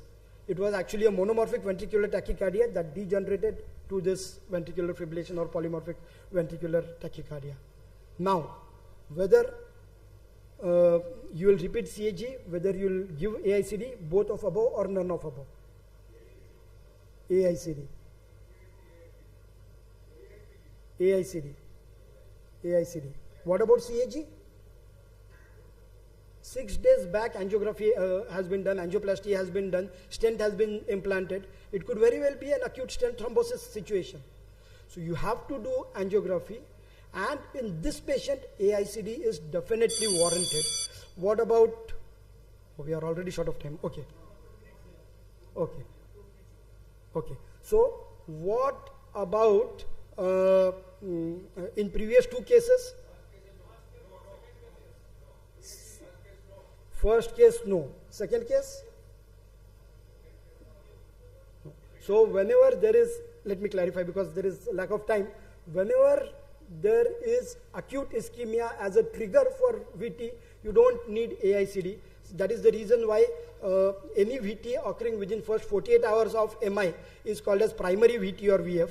And for primary VT, VF, even if it is aborted cardiac arrest, you don't require a AICD. However, Beyond 48 hours, when ventricular tachycardia occurs and when there is no reversible ischemic cause detected, then you have to put AICD, because it is mostly scar related and not acute ischemia related. So beyond 48 hours, if patient has VTVF, you have to give AICD. So, no, if there is acute stent thrombosis, then no. But in this case, there was no acute stent thrombosis, stents were widely patent, and then we went ahead with AICD. So, monomorphic ventricular tachycardias, I think since I only have 2-3 minutes, there are lots of slides. I'll just run through a few of the slides. So, if you've got monomorphic ventricular tachycardia, not all monomorphic ventricular tachycardias are lethal and not all of them require AICD. Like for example, especially if patient has structurally normal heart, fascicular VTs and RVOT VTs where echo is normal and patient is hemodynamically stable. Like for example, in this case, you've got RBBB left axis with the transition in somewhere around V3, V4. When you get such a ventricular tachycardia, by and large, if echo is normal, it is fascicular VT. And fascicular VT ke liye AICD is not the way. You have to give verapamil. These are verapamil sensitive idiopathic left ventricular VTs. You just give verapamil, and if recurrence, you can subject them to RF ablation, more than 90% success rate with RF ablation. Another pattern recognition ECG is this. When you get this type of ventricular, this is ventricular tachycardia with LBBB morphology and prominent QRS complexes in 2-3 AVF. This is suggestive of a RVOT VT. It could also be, you have to differentiate by various criteria, that it is not SVT with aberrancy. But if it is VT, then it is RVOT VT. And then these patients also can be treated with RF ablation. You don't need to give them AICD. On the contrary, if patients have structurally abnormal heart and patients have ventricular tachycardia, all of these patients will need to be given AICDs. And then there are steps for managing ventricular VT storm. Sometimes if patients come in VT storm, I'll not go into details of those. Couple of very interesting ECGs. 13 years old boy, because I wanted to make some salient points over here. 13 years old boy came with rapid palpitations on playing since several months. Family physician had said, kuch nahi hai, just anxiety hai, leave it alone. Patient developed syncope once while playing. So any syncope that comes on exertion, on playing, on walking is to be taken seriously. Patient is standing in sun, faints, that is vasovagal syncope. Patient is on empty stomach, fever ho gaya hai, nausea, vomiting ho gaya hai, faints is vasovagal syncope. Raat ko urine ko ja raha hai and faints, it is vasovagal syncope. But if patient says कि मैं चल रहा हूँ, घूम रहा हूँ, खेल रहा हूँ, कूद रहा हूँ, तब syncope हो रहा है, that is always pathological. Do not ignore it. So with sustained palpitations, once the patient came with this ECG, spot diagnosis, anybody can diagnose? Quick, this is a very textbook picture. Exertional syncope and this ECG. So this is a bidirectional ventricular tachycardia. You can see one positive, one negative. So two directions ventricular tachycardia. This is pathognomic of catecholaminergic polymorphic ventricular tachycardia. And it can also, bidirectional VT can also be seen in some other conditions like digoxin toxicity. So here you have, and it can degenerate to VF.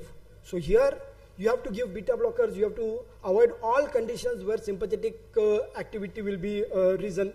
So you can do cervical sympathetictomy also to reduce sympathetic outflow to the heart.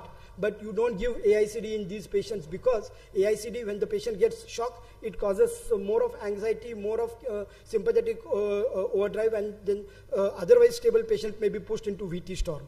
So AICD is avoided in these patients. Another patient, similar, T major only, syncope while playing volleyball, completely normal looking ECG. But he had a family history of sudden cardiac death, brother, father, both of them had family history. What else can you suspect? One thing is catecholaminergic polymorphic VT, I showed you.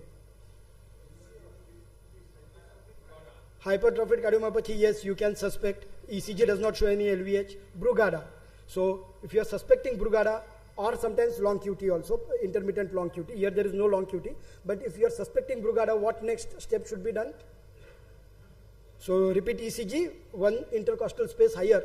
Many a times you will get manifest Brugada, which was not there earlier, and now it has got manifest. So simple thing of repeating ECG with one intercostal space higher can manifest Brugada. अगर वो भी नहीं होता, then there is something called as flecainide challenge test that can cause manifest Brugada. And with this patient will require AICD because he has got a strong family history. He also has a syncope and he has manifest Brugada on ECG. So this patient will require AICD. Should I stop over here? HCM, yeah, HCM of course can give rise to. So all these patients will require echocardiography. HCM is there, yes. So fair enough.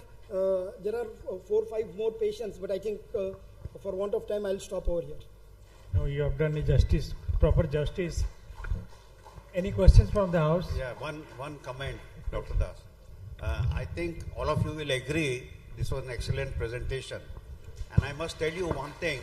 He was in Calcutta yesterday night.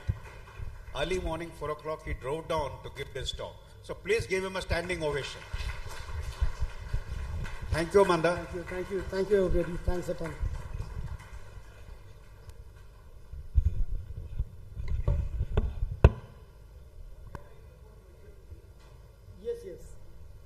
Yes.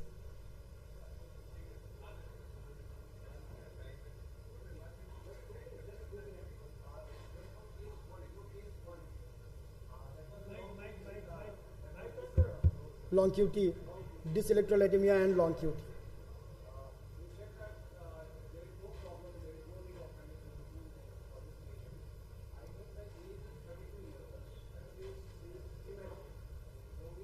Keep in mind long QT2 syndrome. Yes, long QT2 syndromes. And we should at least keep a follow-up to this patient because he is at risk for the VT in the coming years too. Fully agree. Yeah. Although this patient did not have any, I did not, for want of time, I did not tell those points that there was no family history at all. Never in the past patient had syncope and it was all manifest only during these episodes. But point noted, there could be congenital long QT which may be manifested only during acute illnesses. So point absolutely well taken. Excellent collections you have, sir. Thank you. Thank you so much. I would request Dr. Mandar Shah to please join your colleagues on the right-hand side, just as a small memento. So, while that is going on, we will be going through to the next session, which is of course a very interesting session because we have the Founder President's Address. And I would request Dr. R.K. Modi and Dr. D.P. Khaitan, who is there. I think just we're waiting for one round of photographs to get over.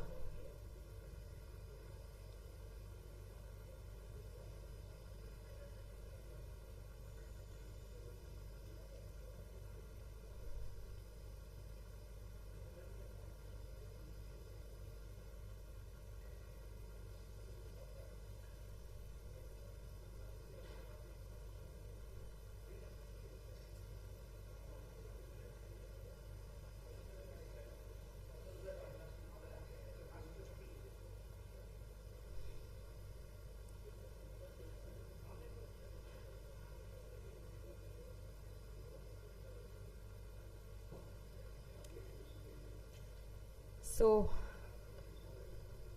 can I now request Dr. D.P. Khaitan and Dr. R.K. Modi to kindly take your seats as chairpersons? And I invite upon Dr. A.N. Rai to kindly give the Founder President's Address.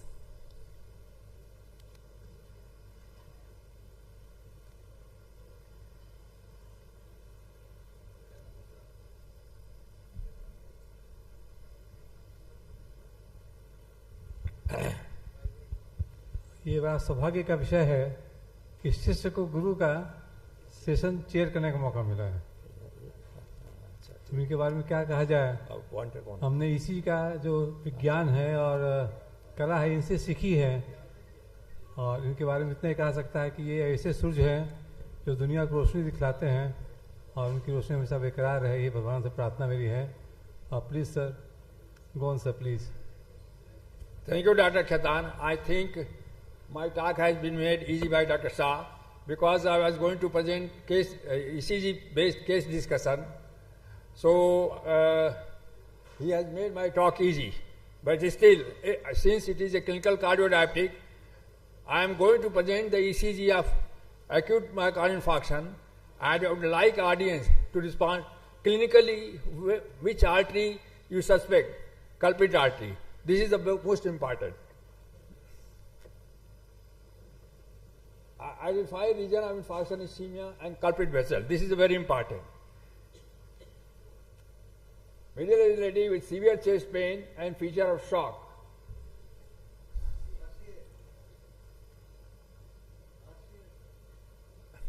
Yes, what we will do? What further you will do to confirm? Right-sided leads. Yes. So this is RCA because if there is shock, always there is a possibility of RCA. And this is the right-sided lead. So this patient, normally whenever the patient has got acute inferior and patient presenting with a shock or relatively R wave in V1, you should go for right ventricular leads. That is very important. So clinically we diagnose, and eventually on angiography it came out. I am just presenting the clinical presentation. Medial man presenting with the severe chest pain since 3 hours. What is the culprit vessel? Clinically, on ECG.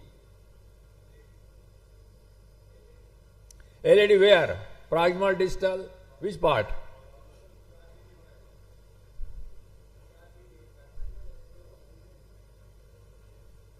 So if the RBV is there, it is,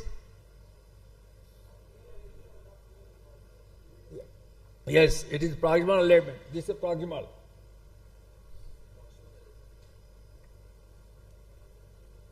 See, just this is what do you have? Patient presenting severe chest pain, palpitation.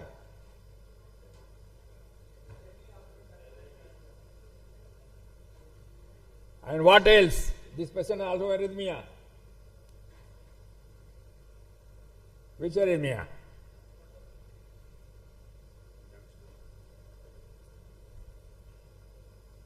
Avian artery. So they presented with this.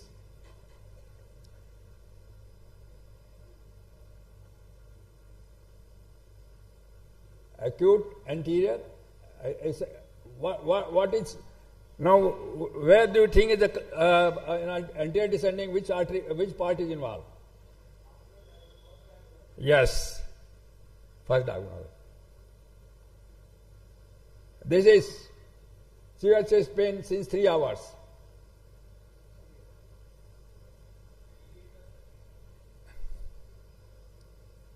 It's not RCA. You can see lead 2, lead 3. You can see V1, V5, V6, what else? So if there is a tall R wave in V1, what suggests? Posterior.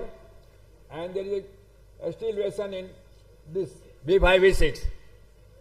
It's a circumflex. It's a circumflex. All the three, inferior, anterolateral, and posterior.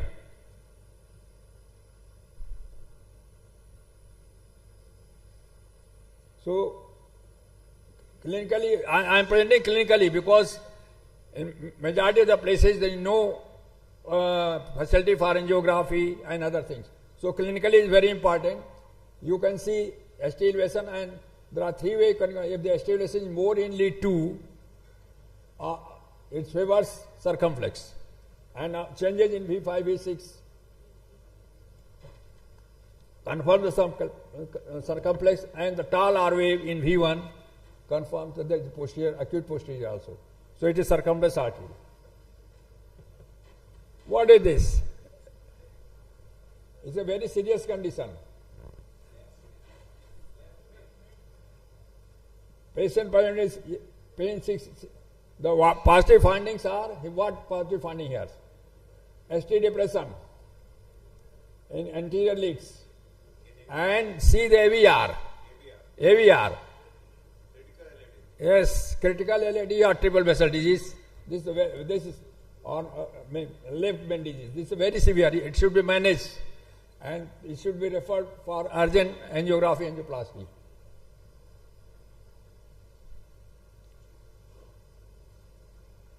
What it is? Patient presenting a severe chest pain since 4 hours.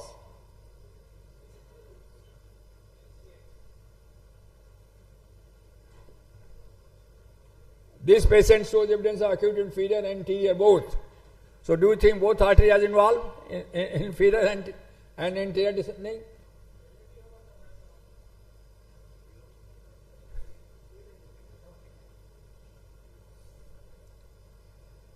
He is right. It's a LAD wrapping around the apex. It's an abnormal anatomy, but it can present. And it has got relatively better prognosis. Patient will recover. This is what it is. Hyperacute, which we call Deventer pattern. Deventer pattern ECG. It is equivalent to an acute anterior descending blockage. And how to manage? We should go since it will be acute coronary anterior descending blockage. This patient went for thrombolysis, and post thrombolysis you can see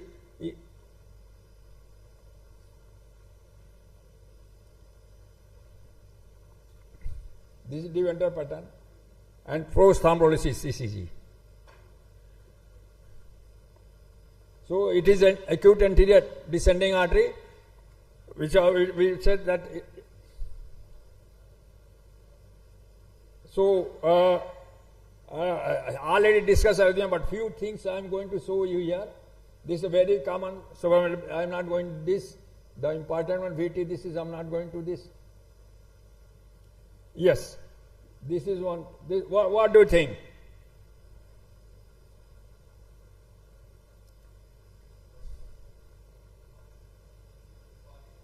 Yes, white Kuras complex tachycardia. So what do you think? Young adult. Yes, different pulmonary VT. What else?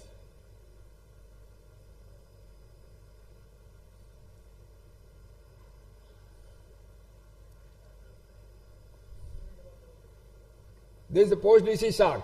What do you think now? So it is pre-excitation. And pre-excitation, actually that was atrial fibrillation. Atrial fibrillation, the conduction was through accessory path and fast rate. So this is a very young adult, basically with a normal heart. This is the pre-excitation.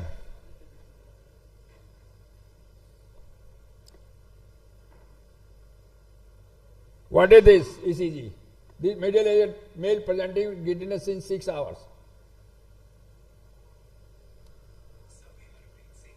It's a simple RV with left anterior, but something else also is there. What we call this blockage, type of blockage. Dr. Khaitan discussed yesterday. It's basically bifascicular block. It's a standard masquerading Bani branch block. It is very severe. If you are not going to do this may require pacemaker. And how to differentiate? In lead 1, in AVL, you can find absent S wave or very small S wave. So that is the reason. If there is normally in RBV with left atrium, there should be a deep S wave. You can see there is a very small S wave, and lead 1 there is almost no. So very small S wave, absent S wave in lead 1 and AVL.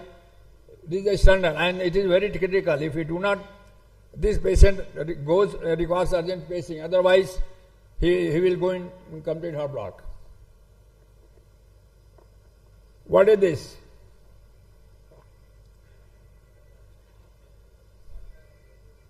Yes, it is atrial flutter with 4 to 1 block.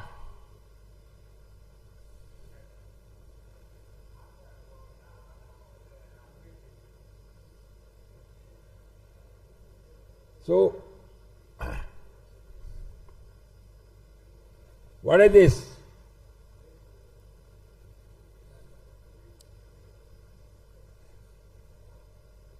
It is simple pacing heart. What fault is?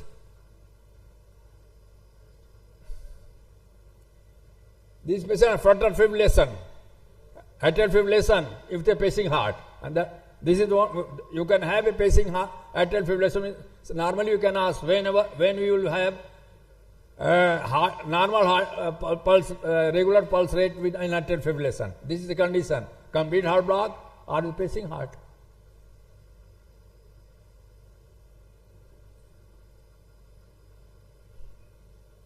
I am leaving this. Thank you very much.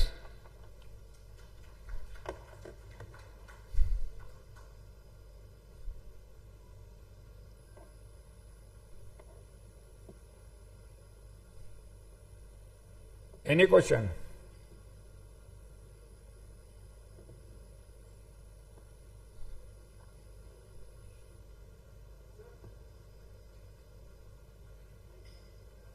Mike.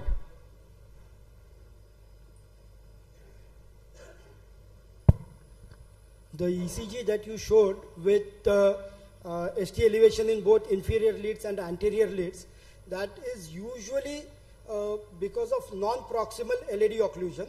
It need not always be because of wrap around LAD. So even a normal LAD, but non-proximal occlusion. So it's either mid or distal LAD occlusion. Distal LAD will give rise to ST elevations, and in fact that's a better prognosticator as compared to anterior wall ST elevations and inferior wall ST depressions reciprocal. So that suggests very proximal LAD occlusion. So very proximal or very distal? No. If there is ST depression in inferior leads and ST elevation in anterior leads, that suggests very proximal. And if there is ST elevation in inferior as well as LAD anterior leads, then it is non-proximal, mid or distal. Distal, mid or distal. But it need not always be because of wrap around LAD.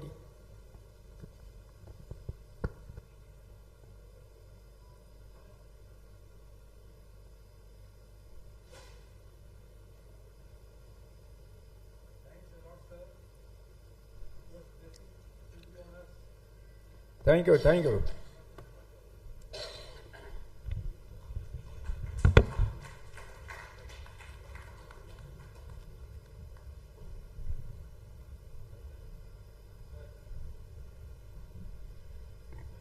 Requesting our speakers, and yes, I think they've already moved towards the right hand of stage. So there's some change in the schedule because I guess a lot of people have to leave. So what I'm going to do is, we will have the chairman's oration now. For the chairman's oration, after the chairman takes his photograph,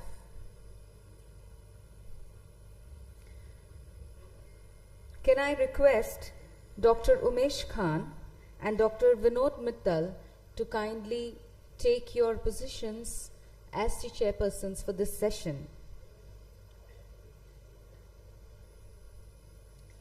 Dr. Umesh Khan and Dr. Vinod Mittal.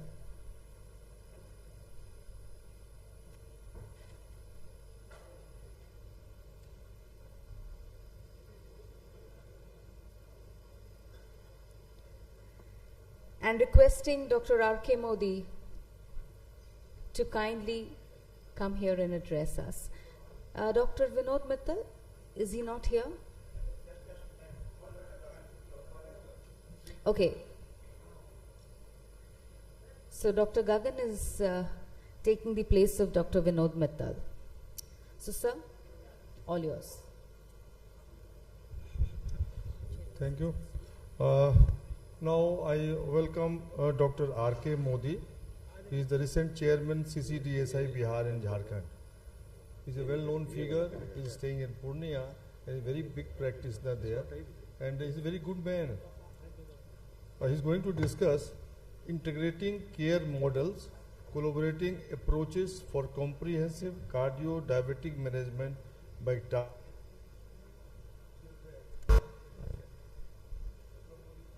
Yeah, thank you, sir. At the outset, I'm thankful to the organizers, Dr. Veermani sir, Dr. Umesh sir, and whole organizing committee who has given me this great opportunity. Actually, since last 2 days, we are talking about cardiometabolic health.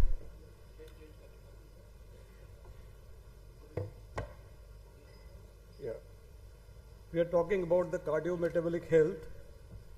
We are talking about stress management, improvement in the cardiometabolic health. There was a beautiful lecture given by Dr. Vijay. We have talked about exercise, spiritual understanding of food. We learned about patient education, obesity, epigenetics, and vitamin D. So, this knowledge, what we have gathered in last 2 days, where we are going to apply.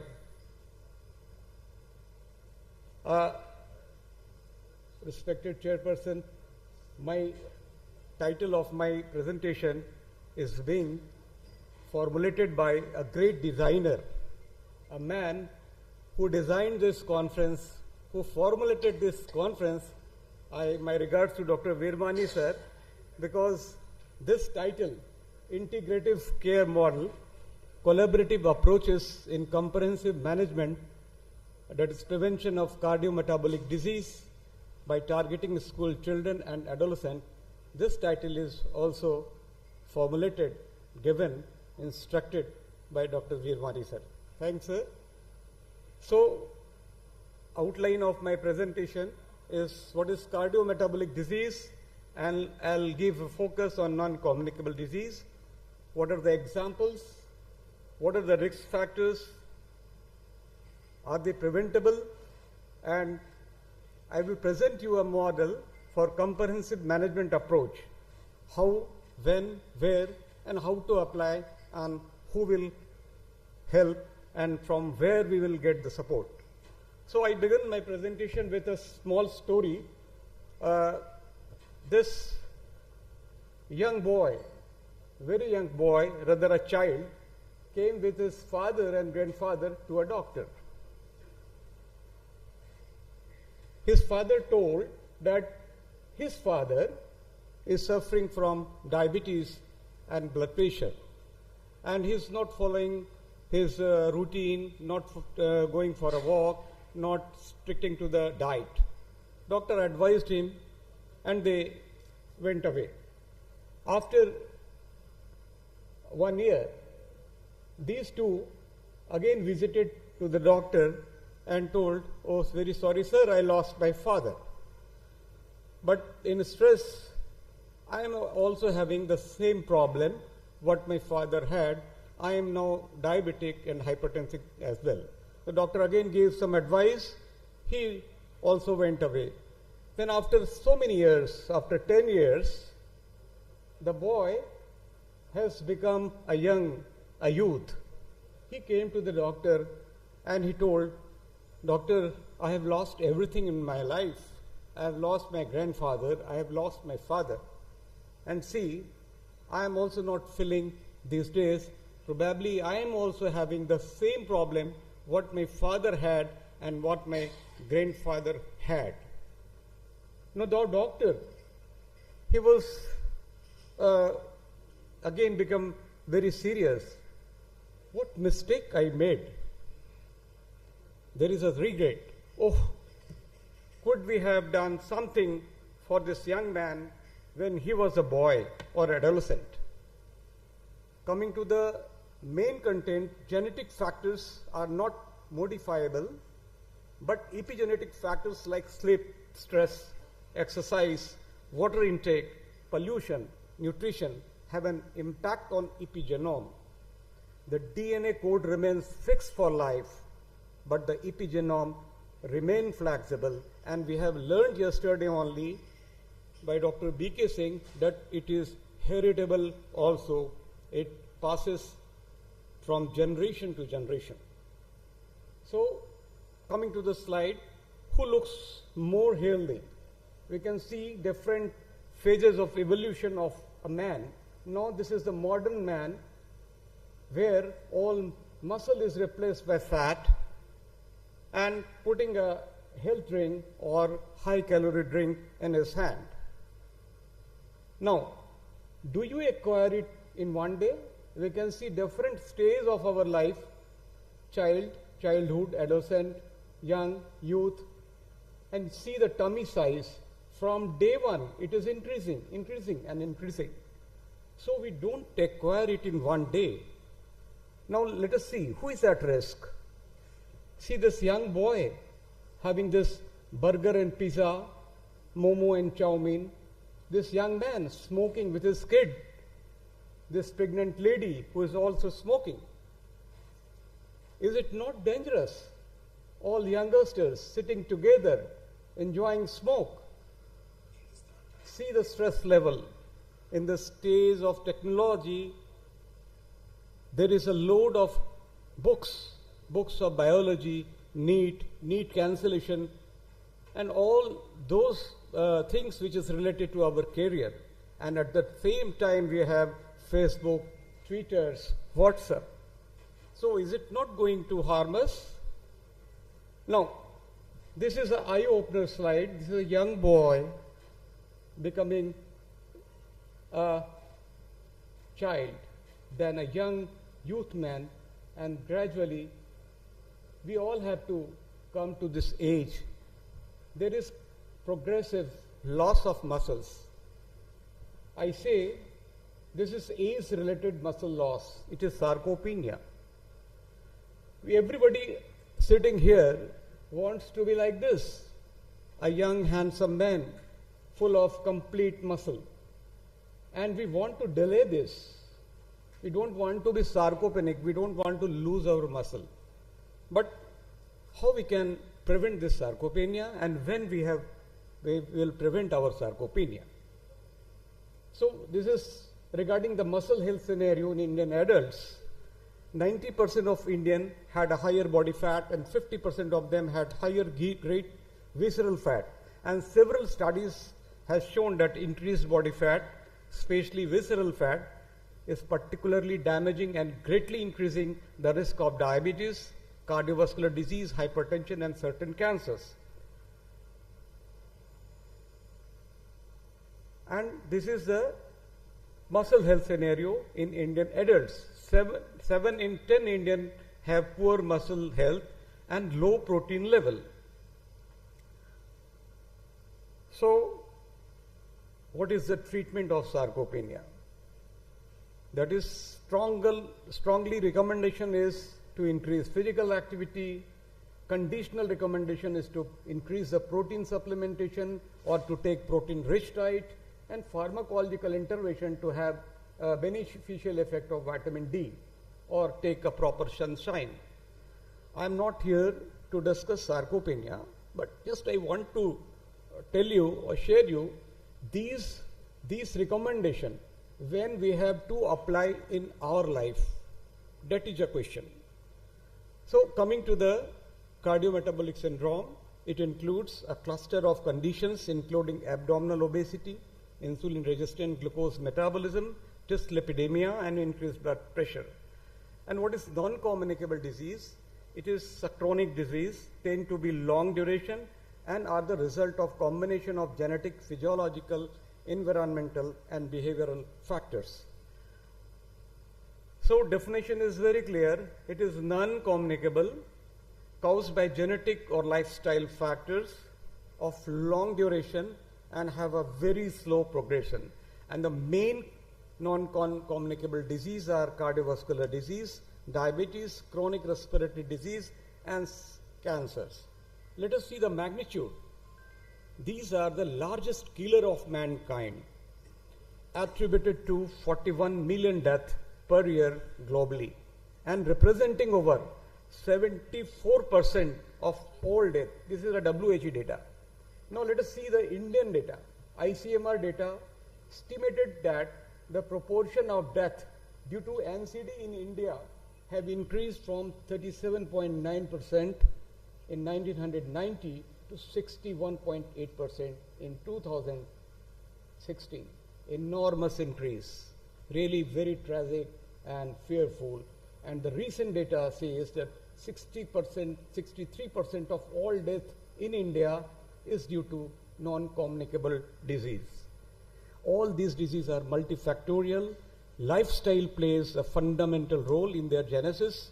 Modifiable behavior such as diet and exercise interact with their prevention and treatment. Now, see this paper, Childhood Obesity in India. This is a 2-decade meta-analysis of prevalence and socio-economic correlates. Obesity affects 380 million children and adolescents worldwide. Low and middle income countries are the most affected region worldwide.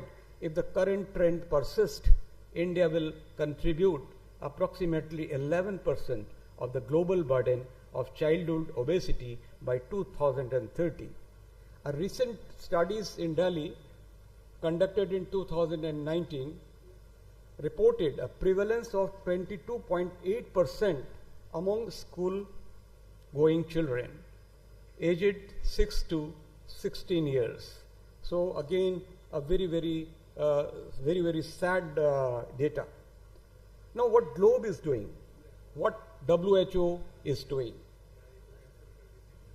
The vision of WHO is a world free of avoidable burden of NCD, and its goal is to reduce preventable and avoidable burden of morbidity, mortality and disability due to non-communicable disease by means of multi-sectoral collaboration and cooperation at national, regional and global level, so the population reached the highest attainable standard of health and productivity at every age, and those diseases are no longer a barrier to well-being or socio-economic development. So this is the goal of WHO.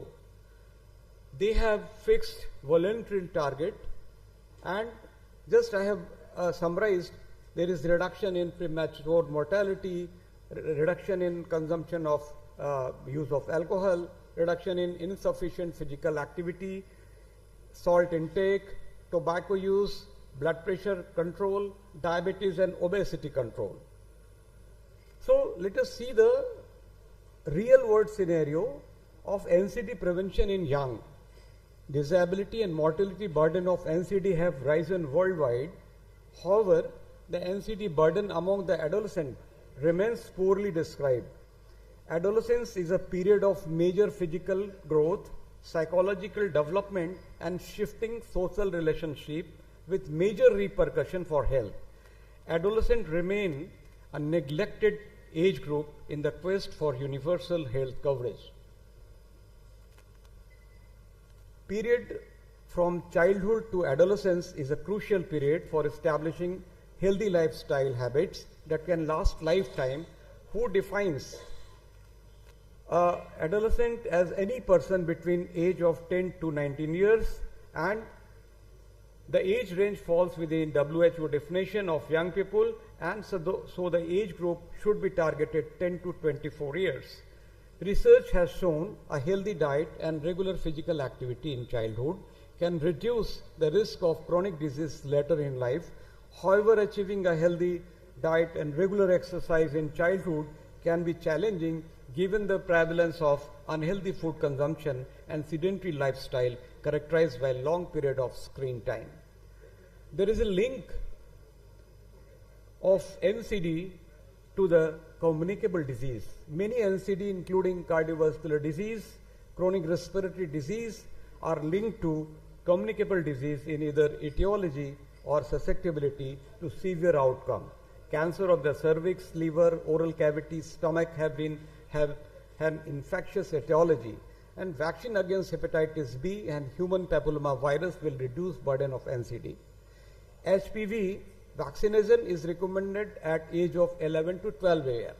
So where we will catch this 11 to 12-year boys or girls? Carcinoma cervix is the second most common cancer in the female after breast. And every 8 minutes, we are losing one woman. So 200 deaths per day. And what are the global picture? 4,93,000 per year. And see the Indian picture, this is 1,32,000 per year. That is 27% of the global loss. And you know, this human papillomavirus or carcinoma cervix is 100% preventable if we give vaccination at proper time. What we need? We need to increase the awareness. So these are the major communicable disease. Now, this is the projected global death. We can see here that deaths from cancer is increasing, ischemic heart disease is increasing, stroke is increasing. Of course, TB is same, HIV will decrease. Now, this is another projection that who projects that over the next 10 years, the largest increase in death from cardiovascular disease, cancer, respiratory disease, and diabetes will occur in low and middle income countries. India is one of them. So cut this tree of heart disease, diabetes, cancer, chronic lung disease, and other NCDs, and cut their roots by increasing physical activity, avoiding alcohol, avoiding tobacco, and adopt a healthy diet. So risk factor of today are the disease of tomorrow. And let us see the Indian scenario. Government of India has implemented the national program for prevention of cancer, diabetes, cardiovascular disease, and stroke. It also comprises population-based screening, but the age they selected is 30 years and above. So in this national program again, school-going children and adolescents are ignored. They have many NCD cells, NCD clinic, but there is no special cell for the children and adolescents. There are various non-communicable disease programs in India.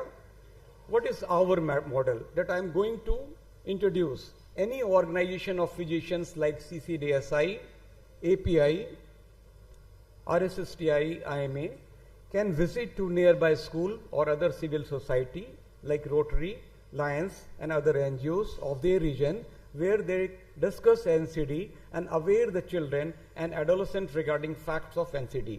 They can do a survey and collect data in the form of questionnaires which contains questions regarding behavioral risk factor, knowledge regarding NCD, vaccination status regarding hepatitis B, human papillomavirus, importance of exercise, games, yoga, healthy diets, importance of green veg, fruits, nuts, milk, salt intake, etc. BMI can be easily assessed with the help of class monitor or volunteer. This will help to assess the childhood obesity in school-going children. They can have an interactive session also, which will create confidence in young ones, which can build behavioral changes in future. At the end, teachers of the school and member of different civil society will become spreader of this concept. And I am confident this model will be a great help for achieving national target in coming decades. We arranged a meeting with director and principal of local school, local social activists, faculties of civil society, and discussed this model in Purnia. We got huge response and they became ready to help us in this project. Of course, we started this project with API and we gave a slogan, API चली school की ओर करने संवाद किशोरों से मिलके करेंगे रोकथाम गैर संचारी बीमारियों का. Later, CCDISI chapter of Bhagalpur and API chapter of Bhagalpur, they invited me and they also started the same program in Bhagalpur. We got a huge media coverage. किशोरावस्था में रोग के बारे में जानेंगे तो बड़े होकर बचे रहेंगे. असंतुलित भोजन, कम शारीरिक श्रम और गैर संचारी बीमारियों का मुख्य कारण है. 20 से 30 वर्ष में लोग डायबिटीज और ब्लड प्रेशर के हो रहे हैं शिकार. So such type of huge media coverage we had, and very recently we did a program in Terapan Bhavan with the help of all Jani society, and there we interact, we give lecture, and they all young girls, they asked about the HPV vaccination and they asked all about the junk foods. and we just provided this survey question, all related to the lifestyle. And if we survey properly, the questions are very simple. क्या आपके परिवार में किसी को निम्न बीमारी है? दम्मा, मधुमेह, ब्लड प्रेशर, कैंसर? क्या आप प्रतिदिन मैदान में खेलते हैं? क्या आप मोबाइल फ़ोन में गेम खेलते हैं? क्या आपके अभिभावक योगा करते हैं? क्या आपके स्कूल में योगा की क्लास लगती है? आप अलग से खाने में नमक तो नहीं लेते हैं? All simple questions. आप मांसाहारी हैं या नहीं हैं? अगर हैं तो आप मछली का सेवन करते हैं? Because every question that is put in this survey card has a specific answer, and that is directly related to the non-communicable disease control and prevention. So we have to explain the message of WHO that there are only 4 modifiable common factors: tobacco use, unhealthy diet, physical inactivity, and harmful use of alcohol. We can just say importance of BMI, we can see these posters and ask them not to use such thing. And this is again a few glimpses of BMI calculation. This is interactive session, and we can just show them this alcohol and tobacco can cause so many cancers, really very, very fearful thing. And we can explain the benefits of outdoor games. We can explain the benefits of yoga, and we will provide them a handout of NCD. And if the media coverage will come every week, probably that is going to give an impact in the society, because it is not read by the children, but it will be read by their guardians, their parents, and all members of the society. And every day if you see such thing in the newspaper, probably it is going to give an impact in your life, in their childhood also.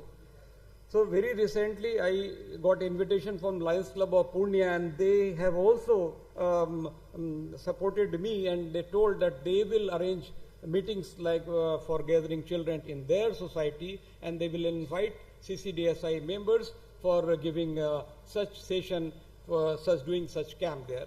So who will help us? We will have to help ourselves. We should have a strong determination. School director, principal, class teacher, social activist, monitor of the class, they will help us to assess the body weight and height, so we can calculate the BMI. Local medical representative of this pharma company, who was always there, even in this conference, they will also help me, and they can become our ground force. Local organization like Rotary, Lions, and civil society, they will also come with us, they will come forward, and they will do such good job in the society. And one thing is very important, this is one of the way that we doctors can connect to society. It will be a great breakthrough. We can connect, we will go to school, Dr. Varma Virmani will go to school and ask the children, oh, do you take extra salt in your diet? It will going to give an impact. He will go to his home and ask her mother why we should not take extra salt. So this is definitely going to create a good environment for good health for the coming children. I request you all to adopt this program at your district, city level, engaging nearby government and private schools. The proposed guideline is to give 20 minutes pre-program discussion with school teachers and faculty regarding NCD and importance of primary and primordial prevention, 20 minutes for questionnaires to the student of class 6 to class 10, 20 minutes for discussion on questions with students and importance of healthy habits in children to prevent NCD. So take home is target school going children and adolescent, explain the impact of healthy diet, exercise, and their interplay on the risk of non-communicable disease, believe in primary and primordial prevention, and lastly, we must remember the birthday of CCDSI is 14th November. 14th November is Children's Day as well, and 14th November is World Diabetes Day.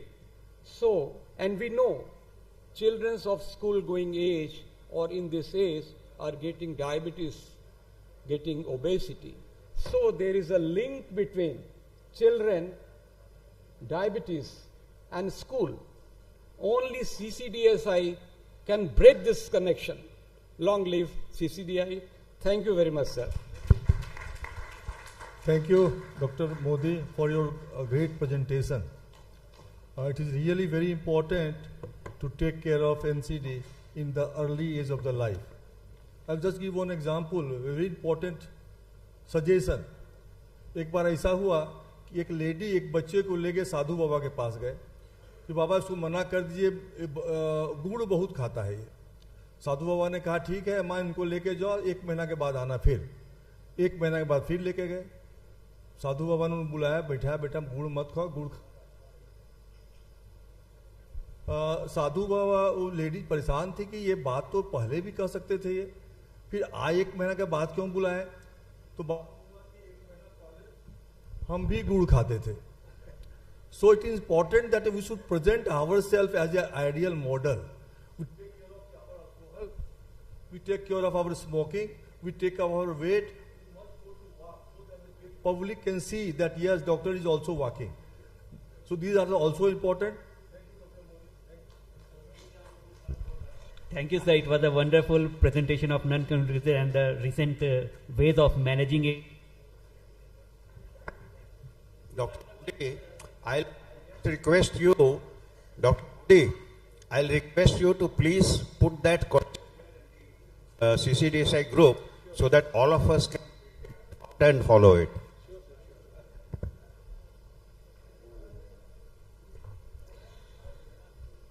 So we move on to the next session. There is a slight change in the schedule. Now we will have the session on oral hypoglycemia agents, pros and cons. Now for this, I would invite the chairpersons, Dr. Satish Prasad and Dr. A.K. Jaiswal, to kindly come and take your positions as chairpersons for this session, that is oral hypoglycemic agents. Again, just a slight change. What I will do is I will call all the speakers one by one. So the speakers needn't be on stage. I will call each of the speakers by name. So first coming, I think we're waiting for Dr. Jaiswal. Yes. So our first speaker for the session is Dr. Anuradha Kapoor. Chairpersons, she's the first speaker. Yeah, now I call upon Dr. Anuradha Kapoor. She's from Mumbai and she'll be talking on a very important molecule and which is very suitable for the Indian population. Let me hand over to you, Dr. Anuradha, for your deliberation.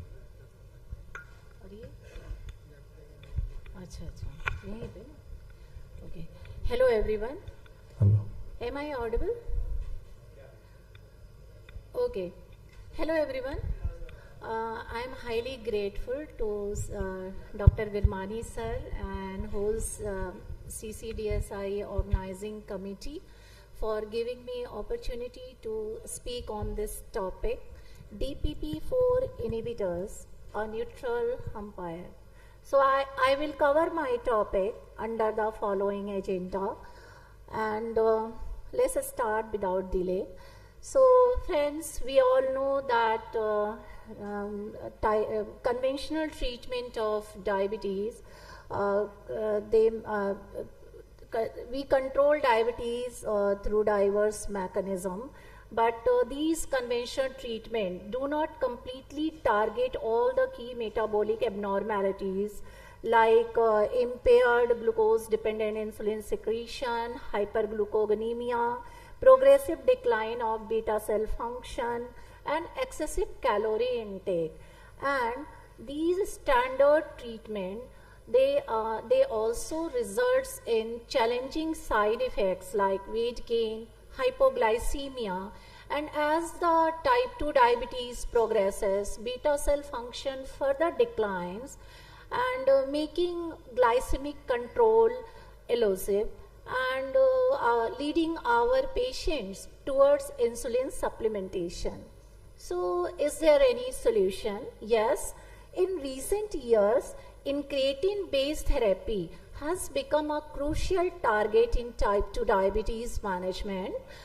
with significant therapeutic advances by overcoming limitations of conventional treatments. And the incretin effect is a phenomena in which our body secretes more insulin in response to oral glucose as compared to intravenous glucose infusion. So this enhanced insulin secretion is attributed to incretin hormones. So these incretin hormones are gut-derived peptide hormones, and they increase insulin secretion in response to oral nutrient intake. And they are responsible for 50 to 70% of total postprandial insulin secretion, and they play a pivotal role in postprandial insulin secretion, and they are a noteworthy advancement addressing impaired incretin effects. So in humans, major types of incretin hormones are glucose-dependent insulinotropic polypeptide or GIP. They are secreted from the K cells located in the upper intestine, and glucagon-like peptide 1 or GLP-1 hormones, they are secreted from the L cells located in the lower intestine. Both these hormones exert their effects on the multiple organs including endocrine, pancreas, brain and gut, and they primarily regulate energy homeostasis, and these hormones act via specific G-coupled receptors, and there are differences in their tissue distribution of these receptors. The binding of incretin hormones to their receptors results in several key actions. So both GLP-1 and GIP, they increases insulin secretion from beta cells in a glucose dependent manner, and additionally GLP-1 hormones suppresses glucagon from alpha cells in a glucose dependent manner, and with these two mechanisms they increase glucose uptake by the muscle, decrease glucose production by the liver, resulting in decreased blood glucose levels. Incretin hormones have further effects. They delay in gastric emptying, they reduce appetite and food intake. These two effects are mediated mainly by GLP-1 hormones, leading to reduce appetite and reduce calorie intake, resulting in weight loss. GLP-1 hormones also reduces the rate of apoptosis that can be useful in neurodegenerative diseases. Along with these two hormones provide cardiovascular protection through its anti-atherogenic, anti-hypertensive and improved lipid profile effect, and they also offer anti-osteoporosis benefit. The major mechanism of incretin metabolism involves cleavage by dipeptidyl peptidase 4 enzyme or DPP4 enzyme. So incretin response is markedly attenuated in type 2 diabetes. Lack of incretin induced release of incretin hormones contributes significantly to hyperglycemia through the following mechanism. There is a relative reduction in postprandial insulin response, the subsequent failure of glucagon suppression, and a lack of appetite suppression. These observations uncovered a new therapeutic strategy for type 2 diabetes, promoting the activity of the incretin system. So the development of novel incretin-based therapies are aimed at restoring the physiological function of these hormones.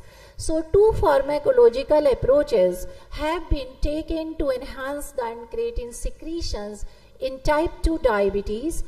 One approach is to develop a GLP-1 receptor agonist or incretin mimetics.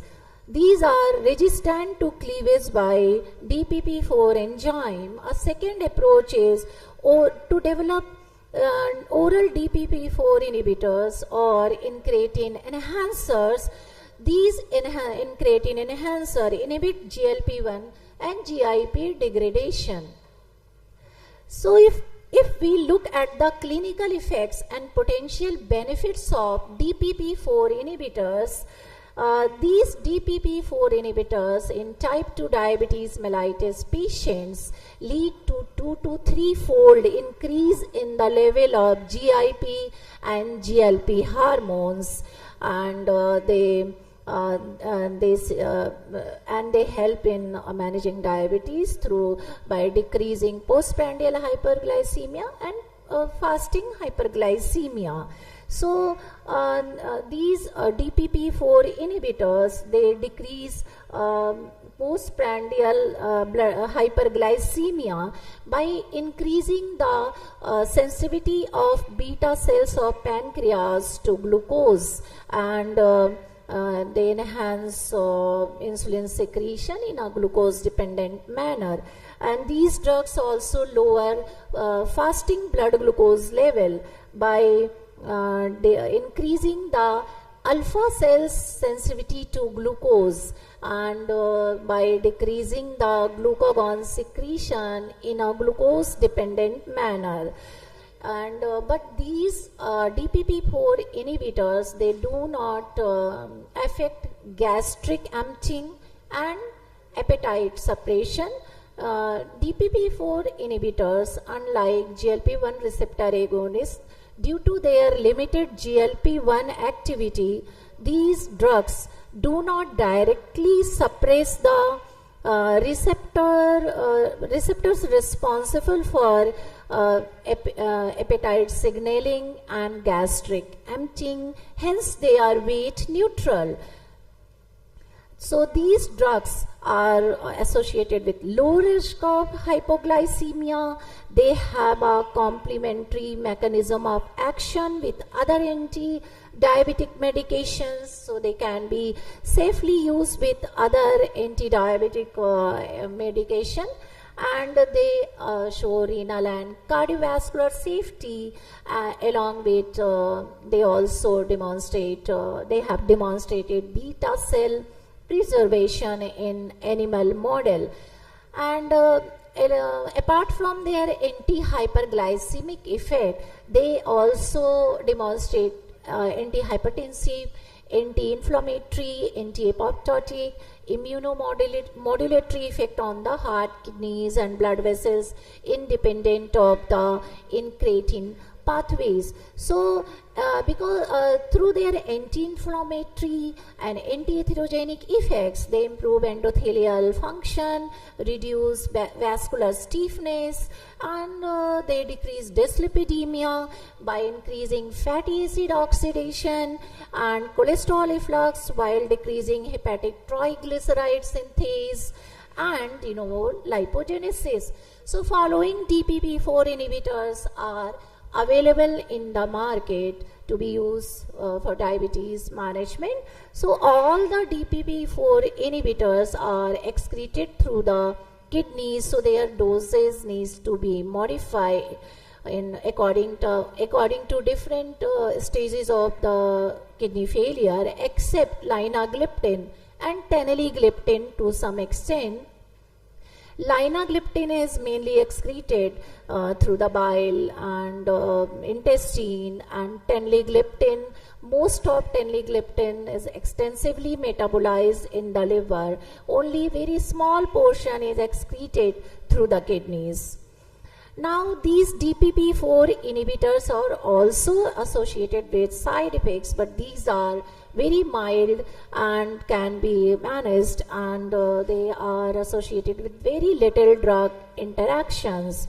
Now, if we look at the cardiovascular safety of DPP-4 inhibitors, individual DPP-4 inhibitors were evaluated in cardiovascular safety outcome trials, like saxagliptin was evaluated in Severtime 58 trial, elogliptin in Examine trial, sitagliptin in TECOS, Wildine, Vivid, linagliptin in Carmelina and Carolina. So in all these cardiovascular outcome trials, patients were assigned to receive DPP-4 inhibitor in question versus placebo on the top of standard type 2 diabetes treatment, and they were followed up for the sufficient duration of time to demonstrate the non-inferiority of the active component or DPP-4 inhibitors for the CV outcome. Following parameters were used: CV death, non-fatal MI, non-fatal stroke, hospitalization for heart failure. So analysis of all these cardiovascular outcome trial revealed that all the DPP-4 inhibitors neither decrease nor increase the cardiovascular risk, so all were CV safe. However, the secondary endpoint of heart failure hospitalization was increased with saxagliptin in Sevatime 53 trial, but this was observed in pre-existing chronic kidney disease and cardiovascular diseases, and a similar trend was observed with alogliptin in the examined trial, but in a high-risk population, but no difference was observed with sitagliptin in the TACOS. So it showed a lack of class effect, and that warrant further evaluation. Now, linagliptin in Carmelina trial showed a reduction in the progression of albuminuria, reassuring a long-term kidney safety, and in Carolina trial, DPP-4 inhibitor offered similar overall level of glucose control compared to glimepiride, with the added benefit of a lower incidence of hypoglycemia events and modestly lower weight. So, DPP-4 inhibitors are indeed a neutral umpire. They provide effective medication for managing type 2 diabetes. They work by increasing levels of certain hormones that help control blood sugar without causing weight gain or increasing cardiovascular risk. They improve insulin production, reduce glucagon secretion, enhance sensitivity of glucose in both alpha cells and beta cells of pancreas. They lower both fasting blood glucose level and postprandial blood glucose level, and they can be safely used with other anti-diabetic agents, and they have a low risk of hypoglycemia, and studies have shown that they are CV safe, and they can serve as a valuable treatment option for comprehensive diabetes care with few side effects. Thank you. I think Dr. Anuradha Kapoor has done a wonderful job in the time stipulated to or allotted to her, and you have touched every aspect. Definitely the most physiological among the all insulino-secretagogues which we are using, and definitely anybody wants Just to have one, a question. One question, Anuradha, amongst the two gliptins, sitagliptin and linagliptin, which would you prefer and why? See, I will, if we look for the efficacy, sitagliptin is very efficacious and linagliptin is very not that efficacious. So in terms of efficacy, I will go for sitagliptin, but in case of kidney failure, as I told, you have to use linagliptin.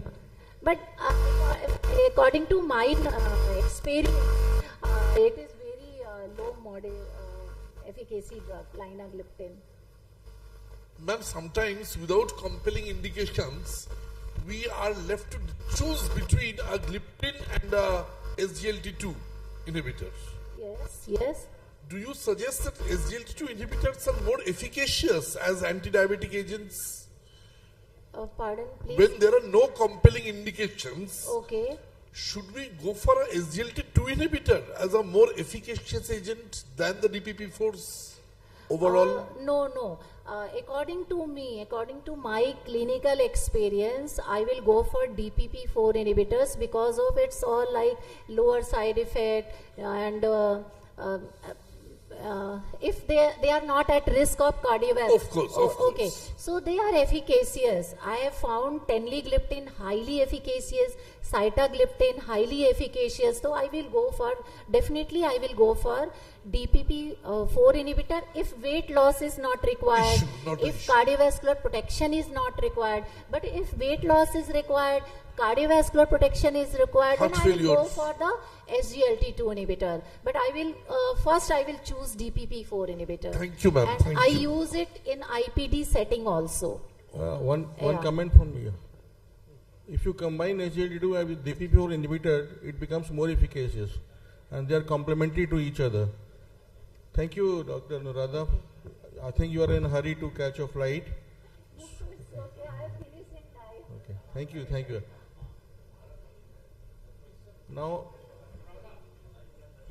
I'll just, because we are calling speakers one by one, so while our chairpersons are doing the honors with Dr. Anuradha, what I will do is I'll just read out the names of our speakers so that they know who comes after whom. So, after Dr. Anuradha, we have Dr. Nivedita Mishra, then we have Dr. Neeraj Kumar, followed by Dr. N.C. Singhal, Dr. Gagan Gunjan, Dr. Vijay Kumar, and Dr. A.K. Paul. So this will be the series presented by our speakers. I have just read out the names so that we all are on the same page. If anybody requests for a repeat, Dr. Nivedita Mishra, Dr. Neeraj Kumar, Dr. N.C. Singhal, Dr. Gagan Gunjan, Dr. Vijay Kumar, and then Dr. A.K. Paul. So chairpersons, please. Chairpersons, please take your seat. Requesting our chairpersons. Okay, there's another photograph session, I guess.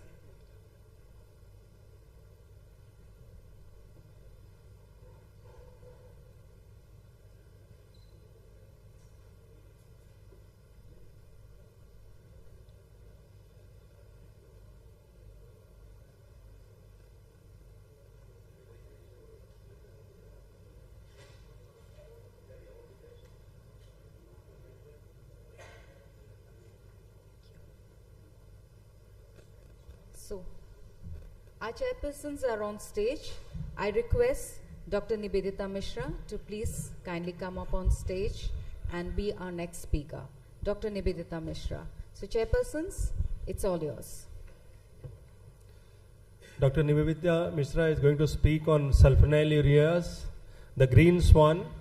I don't know who has coined all these wonderful terms, but they are really very, very apt to the molecules which has been chosen, and definitely we will like to hear from Madam Nivedita Mishra what new she can offer for this wonderful age-old drug. Thank you, Dr. Arvind. Hope I am audible. As you said, I was also bewildered with this term. So typical of Dr. Virbani to give so complicated titles, so that first you want to understand what is the title about. So I found out that the original term was a black swan, which was coined in 2007, which signified the highly improbable events that come as a surprise and have major disruptive effects like COVID pandemic and the Ukraine war. So after 15 years of that, author called John Elkington, who wrote a book, Green Swans, The Coming Boom in Regenerative Capitalism, he introduced this term, green swan. I don't know how sir got hold of this term. So according to this book, green swans are solutions that take us exponentially towards breakthrough, or systemic solutions to global challenges, solutions that tap into positive exponentials. So it must have been, must have meant that when the whole world was plagued with the epidemic of diabetes and we did not have any drugs, these drugs came to rescue us from the global epidemic and all the dangerous consequences. So sulfonylureas, even now, they continue to be a vital therapeutic category of oral hypoglycemic agents for the management of diabetes. Physicians consider the modern sulfonylureas, which are gliclazide and glimepiride, as a safe and smart choices for type 2 diabetes management. But the presence of multiple international guidelines and the scarcity of a national guideline may contribute to the challenges faced by few physicians in choosing the right therapeutic strategy. So while looking for the, going through the preparation, I found this particular article, which is a very pragmatic and practical approach which aims to define expert recommendations for the physicians to improve caregivers' knowledge. And it consists of 150 endocrinologists across India taking their experience and their consensus to formulate the present guidelines, which included the great Mr. Ashok Das, A.K. Das, and Mr. Bansi Sabu, and J.J. Mukherjee, all our known diabetic experts throughout India. So we will go by evidence-based medicine, and though I cannot highlight the links, you can be sure that all of the sentences are with evidence. So the country-specific utilization shows India is somewhere near about USA, and but UK does not use too much of sulfonylureas. They are far ahead. And the legacy effect, over the years we have seen very famous trials which have proved beyond doubt that the sulfonylureas have helped us so much, helped the diabetic patients so much to reduce the HbA1c, along with other primary endpoints, UK PDS, covering more than 3,800 patients over 10 years. It signified, it proved that there are 12%, 10% and 6% all lowers the risk of diabetes-related endpoints and diabetes-related death, even all-cause mortality. Advanced trial, 11,000 patients which compared intensive treatment versus the standard control therapy over a period of 5 years also proved that sulfonylureas are working very well. Advanced on trial, 8,000 patients, the endpoint was death due to kidney disease, which also showed that it lowers the risk of ESRD, and HbA1c levels are maintained. Steno-2 trial also compared intensive or conventional therapy and measured the time to death from any cause. So this also showed that intensive therapy was associated with a lower risk of death. TOSCA-IT trial, which compared pioglitazone versus sulfonylureas, said that they both are almost equivalent, but the first occurrence and all the complications have a lower rate, similar rate in both the groups. GUIDE trial also compared gliclazide with glimepiride, and at 27 weeks, that is the follow-up, they showed a non-inferiority in both the components, but the incidence of hypoglycemia is less with gliclazide. The famous Carolina trial compared linagliptin versus glimepiride, and the efficacy was almost similar, and the risk of major CV events was also non-inferior. That means both are almost equivalent, but only the hypoglycemic episodes were less with linagliptin. And these are the other clinical trials which demonstrated the glycemic control, the efficacy of sulfonylureas, UK CPRD trial, GRADE trial which compared glimepiride with sitagliptin, liraglutide and insulin glargine, almost similar rate of HbA1c reduction, but the rate of cardiovascular disease is obviously best in the glargine group, insulin glargine, liraglutide group, and also insulin glargine group. So there are various combinations, sulfonylureas are used in various combinations, and various trials have been done to prove their efficacy. Initially it is added to the metformin and tried along with the trials which have compared with only metformin. So addition will always reduce the HbA1c by 1.62%. This is one trial. Then sulfonylurea with metformin versus thiazolidine plus metformin. They showed that treatment with glimepiride compared to pioglitazone resulted in a faster decline of A1c level. Then coming to triple therapy like sulfonylurea, comparing double therapy, metformin plus sulfonylurea versus metformin plus DPP-4 inhibitor, glimepiride had a 12% greater glycemic efficacy compared to DPP-4 inhibitors when combined with metformin. And then comparing sulfonylurea with metformin, plus versus metformin plus SGLT2, they showed similar HbA1c reduction at 104 weeks.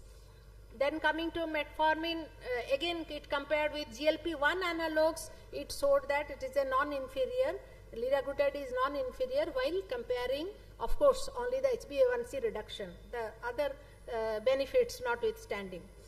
And when it is combined with other oral anti-diabetic drugs, then the combination therapy, when it is added to rosiglitazone, showed a greater reduction of A1C. And the sulfonylurea monotherapy shows better A1C reduction compared to other OADs. We all know that they are very effective. So now comparing with, this is direct head-to-head comparison between all the different oral anti-diabetic drugs. Here you can see the highest HbA1c reduction has been achieved with sulfonylureas, then thiazolidinediones and SGLT2 inhibitors in comparison to the other OADs. Then using them as the third line, that is in triple therapy which I was telling about, this is combining oral medications from 3 classes of anti-diabetes agents. Along with various insulin regimens, they are given in combination with 2 OHAs. So we got evidence that in new onset type 2 DM, triple therapy with anti-diabetic drugs that enhance insulin sensitivity and beta cell function led to a higher and more long-lasting reduction in HbA1c than treatment which only lowered glucose levels without addressing the underlying metabolic issues. And as using it as the third line, we also have data that glimepiride significantly improved A1C level from baseline when added to metformin and thiazolidinedione. It also, the same study also showed that the target A1C is very easily achieved compared when only metformin and thiazolidinedione is used. So then came another concept somewhere in between, that sulfonylurea can be used along with insulin. Even with twice daily insulin, 50% of the patients do not achieve A1C less than 7%. So there was a study where only 30% of patients on insulin monotherapy attained the glycemic target. So the Cochrane systematic review was published which showed that the sulfonylurea along with insulin will reduce the A1C by 1% more. So the other combinations had a lower change in A1C. There was a meta-analysis which showed that sulfonylurea and insulin combination had better glycemic outcomes than insulin monotherapy, and P was very significant. The combination of basal insulin and glimepiride reduced the requirement of total daily insulin by almost 30%. There was another study where sulfonylurea and once daily basal insulin were better than even pre-mixed insulin monotherapy in reducing total insulin requirement. All of them almost signify the similar thing. And there was also a Korean study which concluded that glimepiride add-on to insulin glargine and metformin reduced by 0.49%. So then came this bedtime insulin, daytime sulfonylurea therapy, where we have seen meta-analysis of 5 studies which showed that bedtime NPH insulin plus sulfonylurea was associated with lower HbA1c reduction. And the following clinical benefits were also found: that lesser requirement of insulin, reduced hypoglycemia risk, lower the risk of weight gain and lowers the risk of a rise in blood pressure, and a 24-hour glycemic control is better achieved. So this also signifies various other studies which of course the numbers were not very significant. One is 624, other is only 16, but the results were very significant. So comparing sulfonylureas with other oral antidiabetics, the famous Carolina trial, linagliptin, of course it exhibited a significantly less risk of hypoglycemia and falls or fractures in comparison to glimepiride. But both drugs were similarly effective in terms of cardiovascular and mortality outcomes also across different age groups. So that is important. And when it was compared, dapagliflozin and glipizide, they had similar reductions in A1C level, which were in patients who were uncontrolled on metformin. Although dapagliflozin demonstrated several advantages over glipizide, including a lower risk of hypoglycemia and weight reduction, and patients on dapagliflozin, but there are also a negative side of SGLT2. They experienced high rates of genital and lower urinary tract infections. So then we can think about what end organ benefits the sulfonylureas have to offer to us. Then came the advanced clinical trial and the CV outcome data from the Carolina, that is the advanced trial and also the Carolina trial, they provided the cardiac safety profile of sulfonylureas. The modern sulfonylureas, that is glimepiride and glycoside, are CV safe. That is proved beyond doubt. Both are not associated with increased CV risk. And the incidence of cardiovascular events was similar with pioglitazone and sulfonylurea also. That was proved by the TOSCAT trial, and the Carolina trial also, that it was non-inferior to linagliptin. And another meta-analysis which concluded that glycoside is the only medication that significantly reduces the left ventricular mass compared to placebo and other oral antidiabetics. And coming to the end organ benefits on the renal, the famous UKPDS trial, of course, it proved that there was a 25% reduction in microvascular complications at the time when glibenclamide was used for intensive control, and advanced on trial also, which proved that long-term glycoside prevented end-stage kidney disease. So the risk of hypoglycemia has of course been magnified, discussed a lot. It is but lowest with glycoside, and the famous, there was a Ramadan study which indicated that a lower incidence of hypoglycemia with glycoside relative to other sulfonylureas. Weight gain also has been majorly incriminated with the sulfonylureas, but they say that a gradual up titration of glycoside did not show any weight gain. So what are the modern sulfonylureas? Glimepiride has undergone CVOT trial and showed to be cardiosafe. Glycoside has a good CV safety. It also has said to be antioxidant properties like ROS scavenger, LDL oxidation, and anti-atherogenic. So coming to the summary of expert recommendations, the modern sulfonylureas effective and safe in type 2 diabetes management when used as initial therapy combined with lifestyle modification and metformin when target A1C reduction is more targeted is more than 1.5%. Of course, they are always putting on these specific indications that glycemic target should be based on patient factors like age, life expectancy, comorbidity, risk of hypoglycemia, etc. and in the absence of specific indications for cardiorenal protection, which we all know that GLP-1 and SGLT2 are more indicated, and may be used in combination with other oral antidiabetic drugs, can be beneficial as second line options. Then it may be used as third line agents, then combined with other OADs, can be used with due care in elderly patients, of course cautiously. And glibenclamide is an unusual indication in neonatal diabetes and MODY3, maturity onset diabetes of the young. And periods like Ramadan, Navaratri, you have to use it carefully. Glycoside can be used in steroid-induced hyperglycemia, and patients with renal impairment, glycoside and glipizide can be used even without dose adjustment in 3, 4, and from stage 3, 4, 5, we have to use them conservatively. So this shows the metabolism where it is maladaptive anabolism. Then you have to choose the patient is overweight and obesity is there is high blood pressure, dyslipidemia, so the pathophysiology predominant insulin resistance, so you have to go for GLP-1RA and SGLT2. And when it is predominantly catabolic metabolism, patients are thin build, cachetic, osmotic symptoms, then there is predominantly insulin deficiency and you have to use insulin and insulin secretagogues. But sulfonylureas are the drug which can be used throughout both the range of the metabolism. And when it is eubolism, patient is normal body weight, you can go for DPP-4 and glucosidase inhibitors. So there are some more, but due to lack of time, I'll conclude here. Yes. So the conclusion is sulfonylureas are one of the most commonly prescribed antidiabetic drugs. Their efficacy and safety are well established. The choice of SUs should be highly individualized, and based on the available evidence, modern SUs should be utilized instead of traditional SUs. And these advantages position modern SUs as the frontline agent in the early management of type 2 diabetes. For effective and vigilant use of sulfonylureas, appropriate patient selection, proper patient education, physician training, and careful drug and dose selection are essential. Yeah, thank you, Dr. Nivedita, for doing justice to the topic given to you.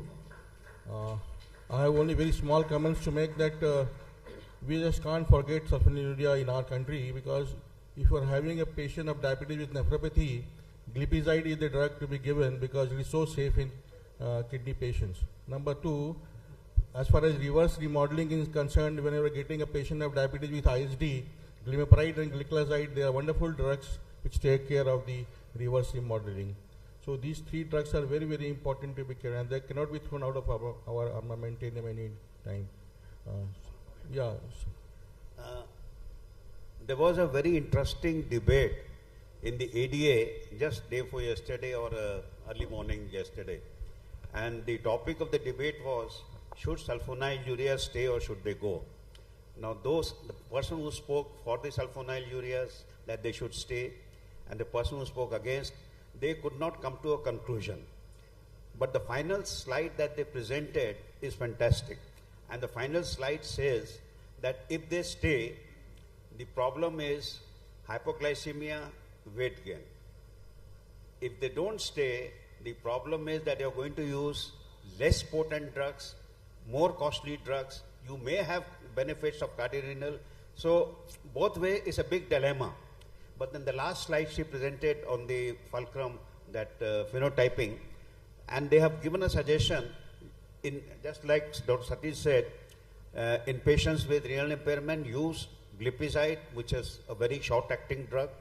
Use the modern sulfonylureas, especially gliclazide extended release, glimepiride, in low dosages, and they are very cost-effective and very potent. So we cannot get rid of sulfonylureas. They are bread and butter of the treatment of diabetes. That's the message that I wanted, and she has conveyed it very nicely. Give her a big hand. So, thank you, sir. So ladies first, and we have stuck to that. Thank you. And I think both the female speakers have spoken. So Kanya, the next speaker is Dr. Neeraj Kumar from Gaya. I'll invite him for his deliberation on metformin, the reigning king. The reigning king. Go ahead.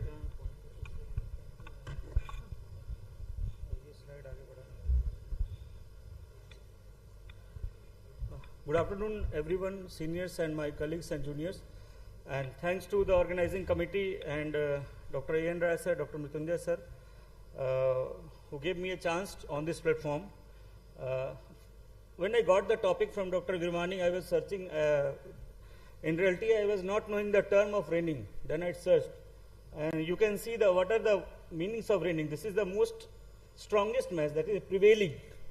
So in this era of SGLT2 inhibitor and GLP-1 agonist, how this metformin is still the prevailing, the controlling, the dominating, the governing and the ruling, most trusted and the oldest OHA still we have in our armamentarium. So I will proceed. This is the history, starting from the history. It was initially, it is naturally derived from Galegia officinalis, a traditional herbal medicine in Europe, found to be rich in guanidine, which in 1918 was used to lower blood glucose. And in 1920 and 30, it was discontinued due to some toxicity, mainly lactic acidosis, and there was increased availability of insulin. But accidentally, it was again rediscovered in 1940 it was used for treatment of influenza and malaria. Its hypoglycemic effect was again found, and finally in 1957, Gene Stern, who first reported the use of metformin, and very quickly it was used in UK, and as we Indian were under the British rule, so we also used from the same time. But FDA approved metformin after many research in between the 1980s to 1998. Many safety research were done, UKPDS and all these. Then the United States accepted this drug in 1994. Now in the 21st century, in 2002, it became the most commonly prescribed oral anti-diabetic drug. And by 2005, IDF recommended it as a first-line treatment for type 2. And WHO in 2011, it took it in the list of essential medicine. But why we are not discussing about metformin? Thanks to Dr. Virmani, who gave this drug a chance. But in the current scenario, we are forgetting, and many are talking to throw this drug in the dustbin. So why? So should we continue prescribing metformin? The question actually should be, how is it that it has been continued to be prescribed for so many years? So I will talk and justify why it is still the reigning king. My topic will be, I will discussing the all aspects in type 2 diabetes, in pre-diabetes, then many metabolics in disease, then its newer aspects in cancer, anti-aging drug, and finally I will discuss the cardiometabolic safety of this drug. So, metformin in type 2 diabetes, we all know it acts on the respiratory chain in the mitochondria, and there is increased AMP activated protein kinase K, which all leads to this increased AMP kinase. It affects the glucose metabolism, lipid metabolism. It is anti-inflammatory, anti-aging, and anti-cancer. All effects is caused by this mitochondrial action of metformin. What it does in the liver, it decreases gluconeogenesis. Then in the muscle, it increases the glucose uptake. So cornerstone of diabetes management is lifestyle modification, that is calorie restriction and physical activity. So metformin is a drug which mimics a good lifestyle, so it must be welcomed. Now recommended by many guidelines, as we all know, all guidelines are recommending metformin as the first line drug for type 2 diabetes. Is it time to change the type 2 diabetes treatment paradigm? No, metformin should remain the foundation therapy for type 2 diabetes because of its efficacy, safety, low cost, and also cardiovascular benefits. And you can see the strong HbA1 reduction of biguanides, it's 1 to 2%, still comparable to newer drugs like SGLT2 inhibitor and GLP-1 agonists. Now type 1 diabetes, there is a removal study, which used metformin in overweight individuals with type 1 diabetes. But the reduction in HbA1c was not sustained after 3 months. But there was a reduction in LDL cholesterol and weight, and there was a reduction in the progression of maximal carotid intimal medial thickness. So there was cardiovascular risk reduction even in type 1 diabetes. But still, we can't use it for type 1 diabetes glucose lowering medicine. Now, metformin pre-diabetes. We all are fighting with this condition. All in Indian population, we know how many pre-diabetic are there. So a stepwise diabetic prevention program was there, and 3-year diabetic reduction risk was as much as 32% reduction in overweight or obese Asian Indian with any form of diabetes. Now regarding the weight loss, during the DPP there was metformin experienced an average 2.1 kg weight loss with metformin. Metformin metabolic disorder, we all know, obesity, dyslipidemia, and NAFLD. In obesity, it works to decrease the leptin resistance, it increases the insulin resistance. Then coming on the lipid lowering mechanism, metformin helps to decrease the, counters the derangement in lipid metabolism in type 2 through several pathways, improves dyslipidemia by inducing weight loss and by modifying many of the enzymes. Now in NAFLD, metformin promotes weight loss and lipid parameters are decreased, and metformin therapy in NAS has shown to improve the hepatocellular ballooning, a key histological feature of NAS. So we are using, before saroglitazar, we had only a few drugs. After lifestyle modification, metformin and pioglitazone were the only drug we had. Now in coming to women's health, we all are using in GDM and PCOS. It acts at all the stage of PCS. It improves menstrual regularity, increases pregnancy rate. Now in gestational diabetes, still after insulin, we have only one oral hypoglycemic agent. Although there are many debates where to continue or whether to discard, but still we have only oral hypoglycemic agent which we can use is the metformin. Now metformin in tuberculosis, one novel mechanism is that out of the all oral hypoglycemic agent, metformin has very strong effect on the macrophages autophagy effect, and it augments the action of anti-tubercular drugs. Now there is some newer research are coming. Metformin is helpful to prevent many of the cancer through multiple effects, direct and indirect effect. So the time is limited. Again, metformin and old drug being a new era to cancer. These are all the studies. So in the future coming days, we will get metformin indication to prevent many precancerous agents conditions to be converted to cancer. Metformin used in different cancers. Now the anti-aging properties. Recently, FDA has approved metformin research in humans for anti-aging medication. This will be the first drug which is being used in humans. FDA has approved the study in humans. How it decreases the aging? This is all complicated and there are multiple mechanisms. So everything was going well. Then why metformin was defamed? It was the cardiorenal aspects. It was all okay till 2008 when the rosiglitazone effect on the deleterious effect on cardiovascular health came, and the FDA came out with the more stringent actions for the newer drugs, the cardiovascular outcome trials, and the diabetes treatment goal was more toward cardiometabolic. They came that the treatment goal should be cardiorenal metabolic approach, not only the glycemic approach. So here the metformin was started to be defamed, and the defamed, it was so much defamed that till 2022 it was the drug on the top. It was a drug on the top. Here it was metformin. After lifestyle modification, you can use metformin. And again, by the latest guideline, had brought metformin here. So I will ask our seniors whether it is justified or not. Metformin has been brought to such lower position. So has metformin been dethroned? Now, the cardiovascular effect. Many research, including UKPDS had many flaws. It was defamed that how can you say that it has cardiovascular benefit? But even after UKPDS, many drugs, many studies have been done, and they all have shown that metformin affects the myocardial, increases myocardial efficiency, reduction of oxidative stress, reduction of inflammation, attenuation of hypertrophy, and reduced interstitial fibrosis and heart stiffness. Newer cardiovascular benefit, antithrombotic property, reduction in platelet aggregation, improvement in diabetic cardiomyopathy, and it affects against the ischemic reperfusion injury. Many studies are there which shows that it reduces all causal mortality in type 2 diabetes patients with CKD and CHF. Now coming on the kidney, even KIDGO guideline had decreased the EGFR even up to metformin is safe to be used in patients up to EGFR more than 30 with monitoring. And we have the only drug with SGLT2R inhibitor is metformin, which can be used safely.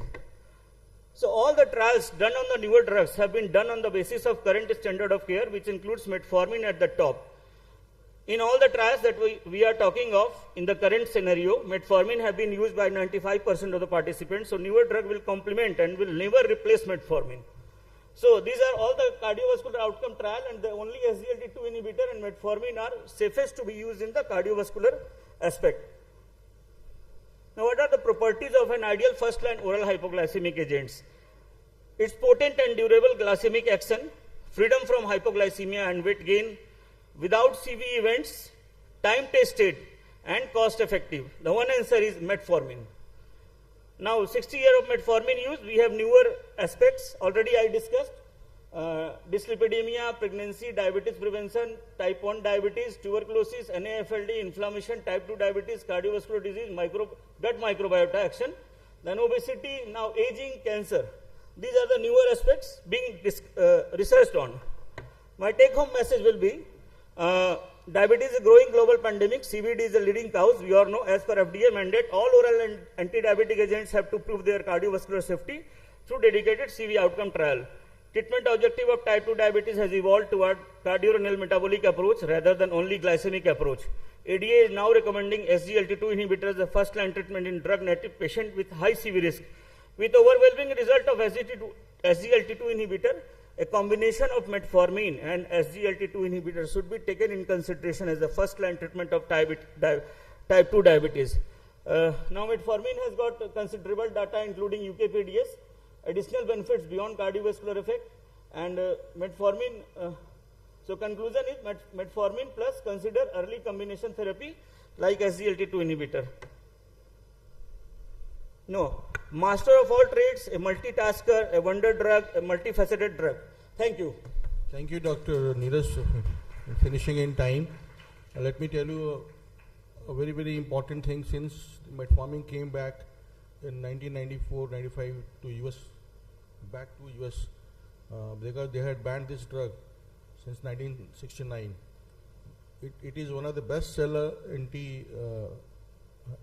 anti-diabetic drug in US market till date. Of course, ADA has given those guidelines, but in uncomplicated diabetes without comorbidities, after lifestyle modification, metformin is the drug to be used as number one.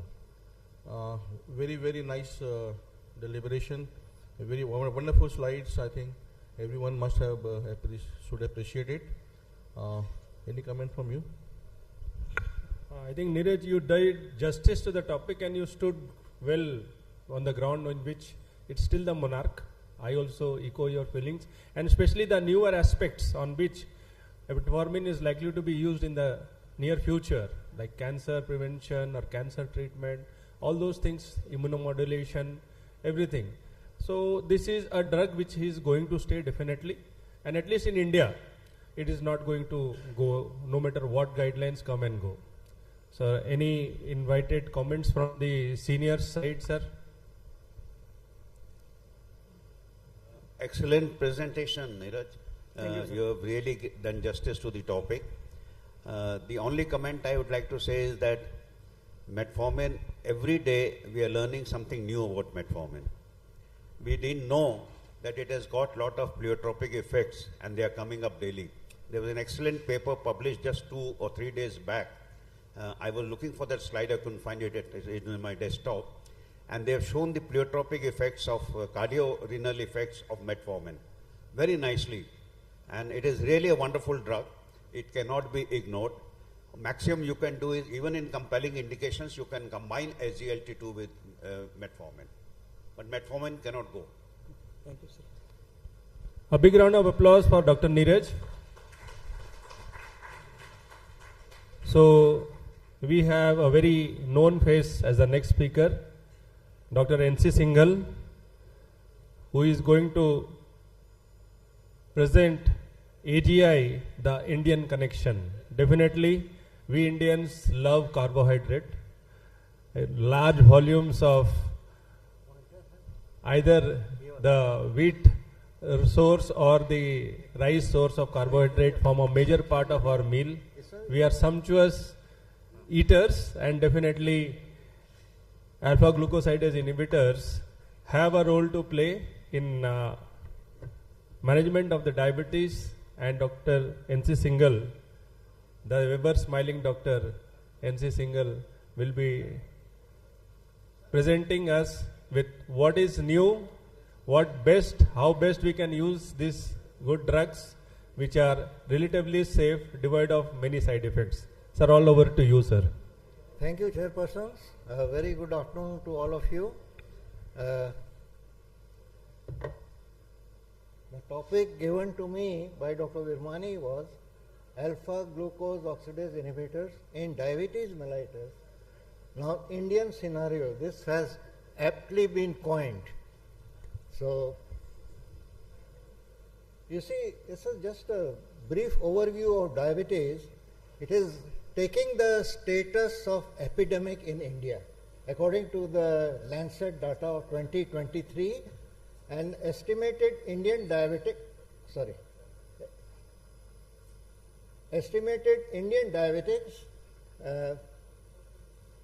अरे क्या हुआ? हाँ? Change करने वाला क्या? हाँ.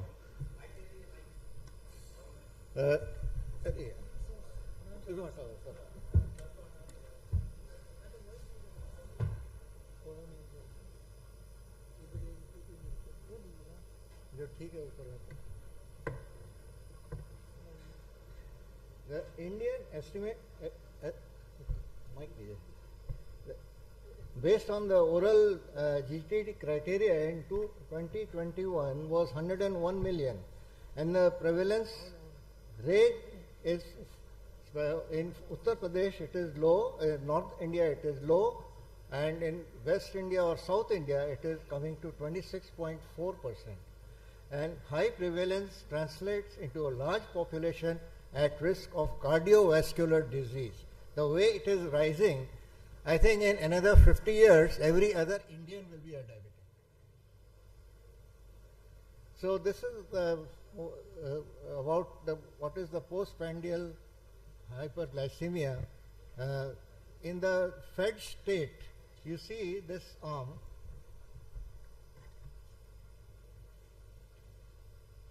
In the fed state, in the non-diabetic, somehow in this cycle, there is a perfect absorption of glucose, but in the fed state, this is the non-diabetic state. In the diabetic, there is some problem over here, so that there is hyperglycemia and further rise in the blood sugar. Now, why India? See, carbohydrates in Indian diet is the main reason for postprandial hyperglycemia. You see this big thali containing so much of carbohydrate. Asian Indians are believed to have a lower capacity to clear a glucose load even during normoglycemia. A typical Indian meal you see on the right is largely composed of carbohydrates, and consumption of stable cereals forms the major source of carbohydrate in the Indian diet. Now this is the START study. It has shown that 64% of the total energy is derived from diet in type 2 diabetes, and the type 2 diabetes participants consume high carbohydrate in their diet, which has a direct effect on the postprandial blood glucose. Now, postprandial hyperglycemia, you can't see the figure. You see, the Indian diets are rich in up to 80% carbohydrates. The postprandial hyperglycemia contributes to major elevated A1C levels and has close association with HbA1c more than the fasting blood glucose. And as per the TIDE study, 62.9% of patients have a PPG of more than 180 milligrams, out of which 85.7% had a HbA1c of more than 7%. Now, we have to attack this postprandial hyperglycemia, and this is the new frontier for diabetes management. Now, HbA1c of less than 7% is acceptable, and postprandial capillary blood glucose, preprandial capillary glucose should be within 80 to 130 mg, and peak postprandial capillary glucose should be less than 180. This is the aim. Now, the ADA 2024 guidelines for peak prandial glucose should be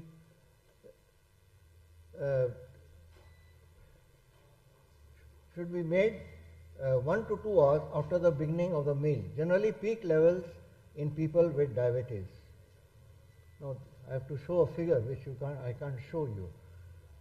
Now, it has been found that if the postprandial glucose is less than 7% in 57% of the cases, in 7 to 9% in 44% of the cases, and 28.42 in HbA1c is more than 9%.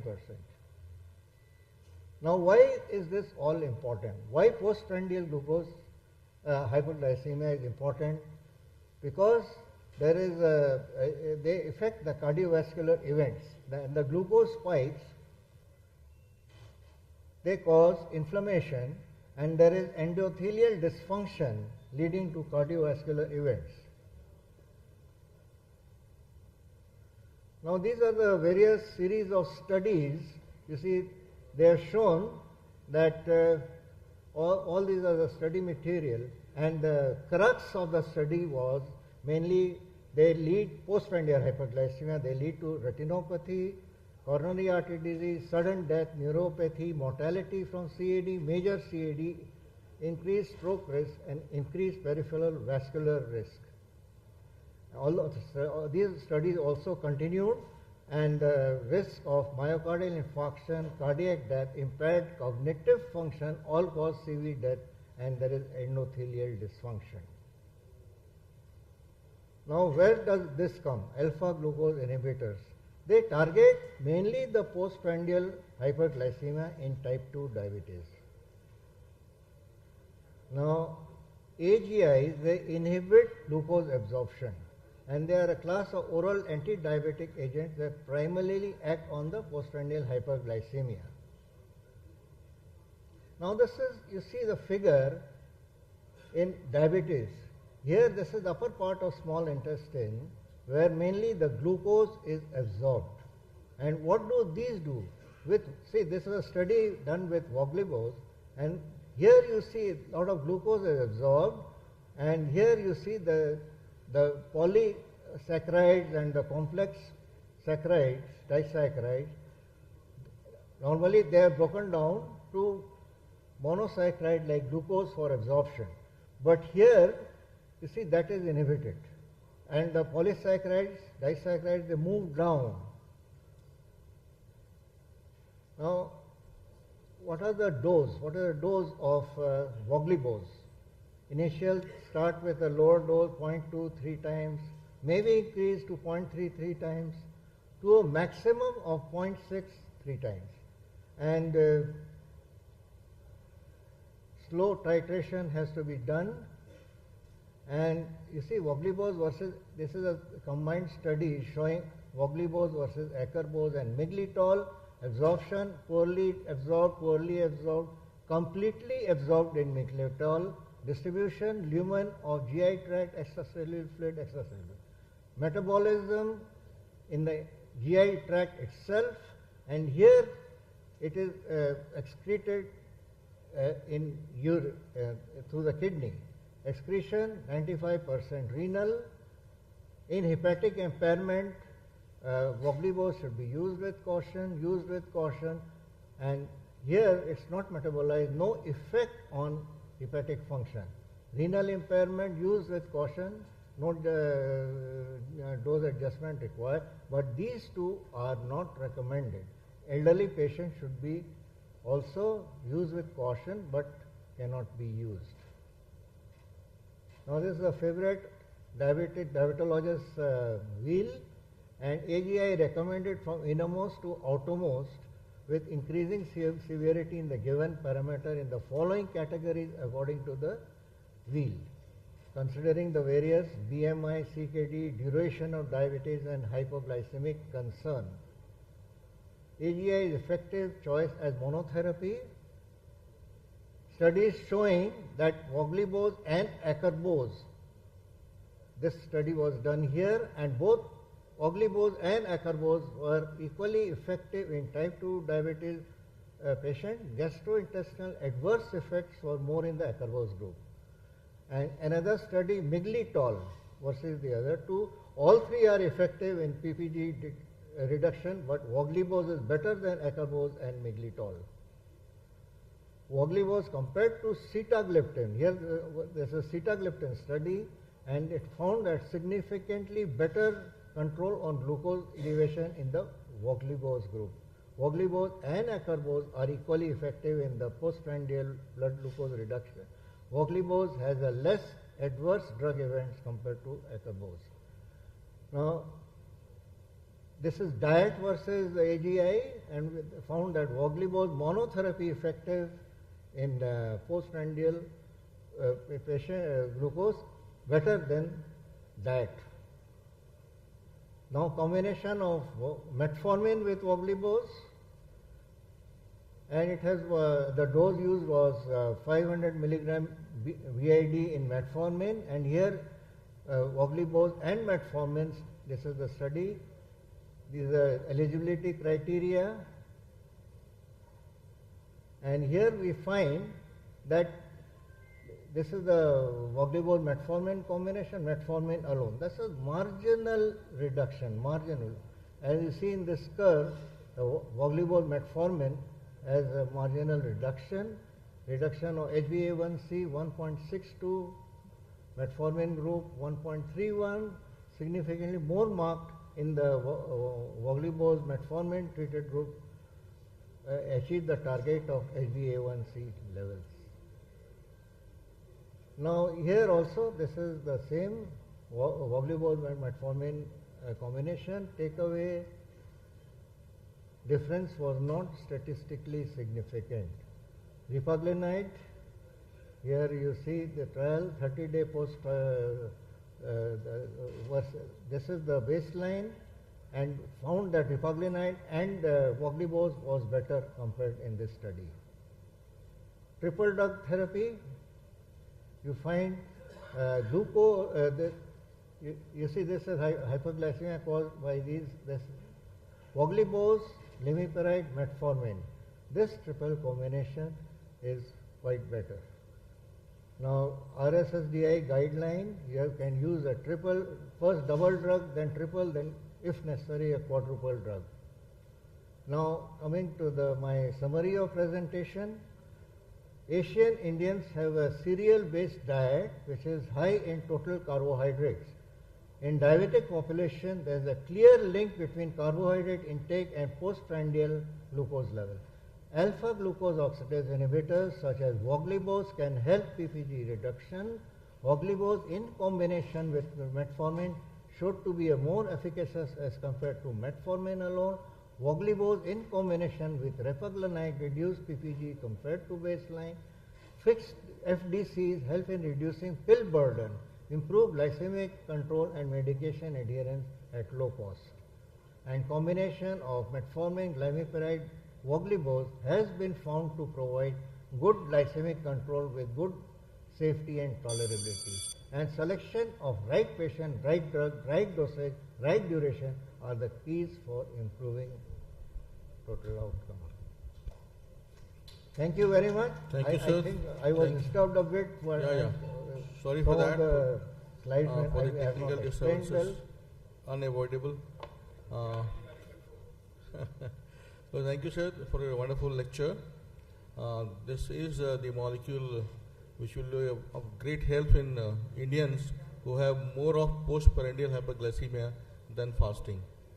And for the benefit of PG students, let me tell you one thing. A carbose is the only molecule, oral anti-diabetic agent, which can be added with in a patient of type 1 diabetes. So this has the advantage, only one molecule oral anti-diabetic which can be used in type 1. So you have almost touched all the aspects of your topic. Any comments, any question and comments from the floor?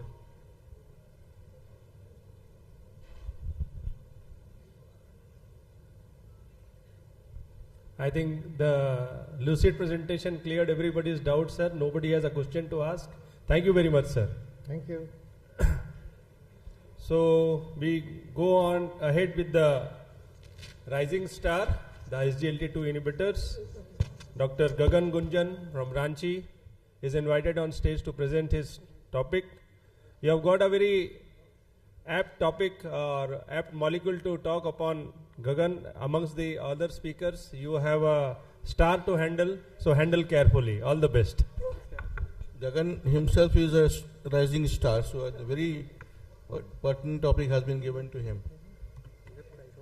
This molecule is going to be the game changer, as you all are experiencing, not as an anti-diabetic, but also as a molecule to be used in heart failure, either diabetes induced or non-diabetic heart failure. So over to you, Gagan.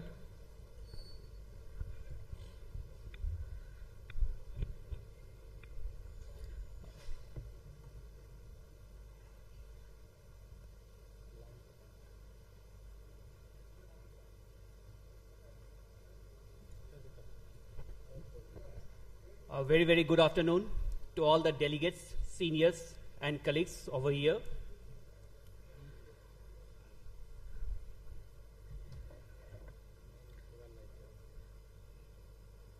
Thanks to CCDSI for this opportunity, and I will take you through this molecule in the next 15 minutes, and I will show you how this molecule is very fast replacing all oral anti-diabetic drugs in every sphere. To introduce you with the topic, as per International Diabetic Federation data, India is the second largest home of diabetes with 9.3% prevalence and 463 million diabetes population. If we look at with this data, the continuum of renal metabolic risk, then we can find involvement of all the organs, starting from endothelial dysfunction, atherosclerosis, CAD, microalbuminuria, macroalbuminuria, MI, stroke, CKD, structural modeling, remodeling of the heart and modeling of the heart, failure, end-stage kidney disease, and cardiovascular death. So when we see all these complications, what is our target? Our target in diabetic patients is always to keep the blood glucose levels near to normal or recommended target range, to prevent or delay the progression of micro or macrovascular complications, to decrease morbidity and mortality related to diabetes, and ensure a good quality life. With all the drugs available as per classification there are certain limitations to every class of drugs, whether it be in the form of hypoglycemia, weight gain, beta cell fatigue, GI side effects, or injectable formulas. So if we look at the class of renal drugs with this table, then we don't find any single drug which caters to all the or fits into all the categories. Some has got benefits, some has got harms. And here comes the SGLT2 inhibitor that provides cardiorenal protection and also other added benefits which we will see in the subsequent slides. So any drug which controls your diabetes, which controls your kidney, which protects your kidney, which protects your heart, and which also protects your other organ, what is the harm in calling it the rising star? If we look at the distribution and function, we have so many SGLT1 molecules, 1, 2, 3, 4, 5, 6, but to our importance, we have only 2, that is 1 and 2. And among these 2, we have more important with SGLT2, which performs 90% of glucose reabsorption in the proximal part of the tubule. If we date back to the history, then it starts with the molecule of evolution of fluorescein that was found in the bark of the apple tree, and from there the journey starts. And after 1987, in 2013, we had the first SGLT2 inhibitor as canagliflozin with more than 250-fold SGLT2 selectivity, and thereafter the journey continues with very, very rapid progression. Again, 2014, new molecule DAPA, and again we have EMPA in 2014, same year. So if we look at the normal glucose homeostasis, then approximately 160 to 180 gram glucose is filtered from the glomerulus and reabsorbed into the blood circulation, and therefore no urinary glucose is observed in healthy individuals. But once this level crosses and it reaches to 180 or 240 gram glucose, the level is much higher than the glucose threshold, due to which sugar flows out of the urine, and here comes the picture of SGLT2 inhibitor, which reduces the glucose reabsorption in the proximal tubule and hence promotes the excretion of sugar from the kidney. If we look at the regulatory timelines, then it dates back to 2014 when we started SGLT2 inhibitor as the sole drug for type 2 diabetes treatment. But with the passage of time, it found its space everywhere. It reduces hospitalization due to heart failure. It also reduces major adverse cardiovascular events. And 2020, we had patients with so many trials with heart failure with reduced ejection fraction, and now with all spectrum of heart diseases, we have SGLT2 in place. And thereafter, with Carolina and Carmela trial, we also had seen how it came into picture for preventing CKD. If you look at this spectrum, look at the spectrum of glycemic control, spectrum of cardiovascular disease, and spectrum of kidney disease. You can start SGLT2 inhibitor in newly diagnosed uncontrolled diabetes in addition to insulin, irrespective of age, irrespective of agency. Hypoglycemia risk is very low, long duration diabetes. And if you have severe diseases, then you can think of diabetes with hypertension, diabetes with high cardiovascular risk, heart failure, without heart failure, and without CKD, with CKD, rapidly declining EGFR. Everywhere it has a good place, and it has taken its place as first choice of drug, and it may replace soon metformin as first-line therapy in the coming years. Looking at other spectrum of the disease, it has got metabolic effects, it has got neuroprotective effects, and you can see other as newer therapies. It is being also evaluated for cancer-related drugs, and along with bone metabolism changes. So all of of us know that reduction of 1% in HbA1c reduces your diabetic or renal disease risk by almost 30 to 40% risk. So if we look at the SGLT2 inhibitor impact on HbA1c, then it can be considered as first line in the management of type 2 diabetes than metformin based on its impact on HbA1c, and this was a study published in JAPI in 2023. Then glycemic variability or glycemic fluctuation in a clinical predictor. The key objective, again, SGLT2 inhibitor effectively reduces the glycemic variations. Coming to beta cell function, diminished beta cell function on diagnosis and sustained decline in beta cell mass and function in type 2 diabetes suggests medical management, and SGLT2 inhibitor effectively preserves and improves the beta cell function. This is again the same paper documented in JAPI.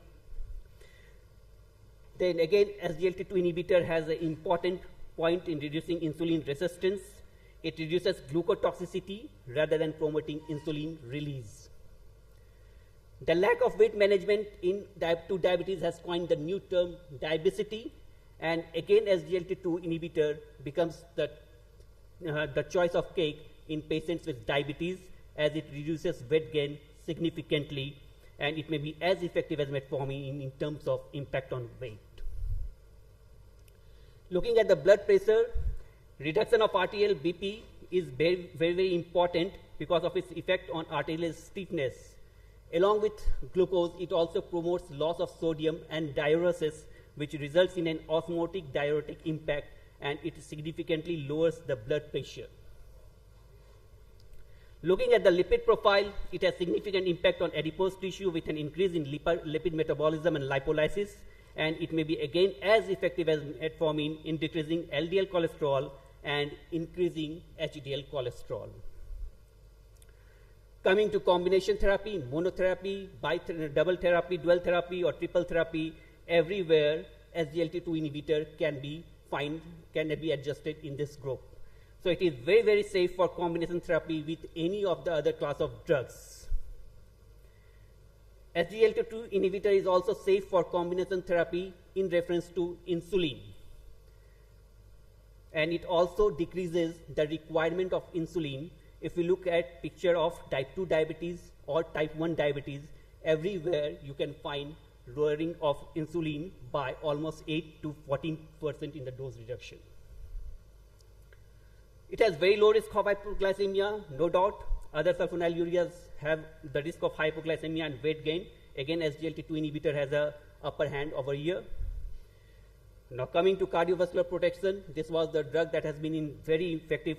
Various trials have been done, whether you look at DELIVER trial, EMPOWER trial, CREDENCE trial, or DECLARE-TIMI trial, and even the other guidelines, that is AHA guidelines or American Diabetic Association guidelines or European Society of Cardiovascular guidelines, everyone says SGLT2 inhibitor effectively reduces cardiovascular disorders and risk factors. Then looking at the differential volume regulation hypothesis is the basic principle for which it reduces the effect of or reduces heart failure hospitalizations, and also it reduces major adverse cardiovascular events as it decreases IF volume by almost twofold greater than the blood volume. Again, in patients with cancer therapy related cardiac dysfunction, primary and secondary outcomes were demonstrated to be favorable in the cohort that was on SGLT2 inhibitor. Renal protection, again you have all the trials, EMPA, kidney, DAPA, CKD, CREDENCE trial, EMPOWER trial, or DECLARE-TIMI trial, or CANVAS trial.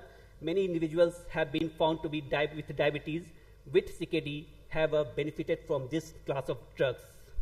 And again, all the guidelines currently present with American Diabetic Association or American Heart Association or ESC guidelines favor this molecule in patients with type 2 diabetes with CKD or any other renal modulator. It is very, very important to remember that SGLT2 inhibitor as a first line may be very effective in people with type 2 diabetes and CKD, or it may also be important for patients to have good impact on renal protection. SGLT2 inhibitor is again the new statin. Use it unless not tolerated or contraindicated. This was the paper published by European Society of Cardiology, and it is very well may take place in future with regular use. Again, in NFLD and type 2 diabetes, SGLT2 inhibitor has its place. Gut microbiome, again, changes in the microbiota can lead to disorders in other organs as well, and SGLT2 inhibitor very effectively resets the gut bacteria and reduces harmful bacteria. SGLT2 inhibitor trials have again shown to be consistently reducing serum uric acid levels, and with EMPA and 10 milligram doses and 25 milligram doses, there was almost 4.9% reduction or 5% reduction in the uric acid level.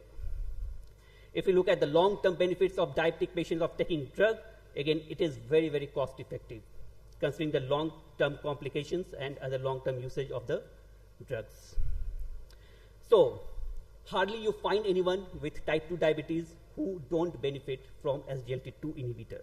This was a meta-analysis of 13 large cardiorenal outcome trials, which clearly showed whether it is heart failure, hospitalization, whether it is reverting or averting the major adverse cardiovascular events, or heart failure with preserved ejection fraction, reduced ejection fraction, CKD with or without heart failure, everywhere SGLT2 inhibitor stands good. The only problem with side effect that has been always talked of is mycotic and genital urinary tract infection, which can be very, very well prevented by proper personal hygiene, and take 2 glasses of water half an hour before taking the days, and you are totally safe, and there is nothing to worry about these side effects.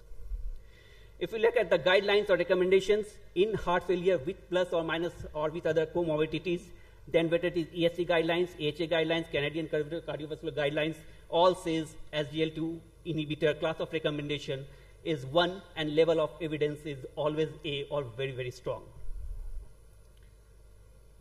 So, to summarize, with this evidence from 25 systematic reviews, 54 RCTs, 3 large trials, and 17 observational studies, supported by consensus from 26 experts, published in JAPI, and this evaluation was done on 12 endpoints for class of recommendation and 15 endpoints of level of evidence with all those cardiovascular phenomenon, and it has been clearly used whether SGLT2 inhibitor can be used as a first-line therapy agent in the management of newly diagnosed type 2 diabetes in Indian patients.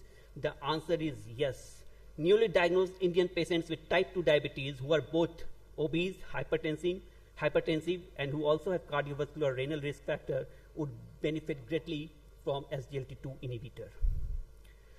So if you look at the central stepwise approach to prescription of SGLT2 inhibitors by cardiologists, we have patients with type 2 DM or high risk for cardiovascular disease, or who have not achieved this HbA1c target, or if you are willing to switch from any other class of drugs to SGLT2 inhibitors, you can start this SGLT2 inhibitor.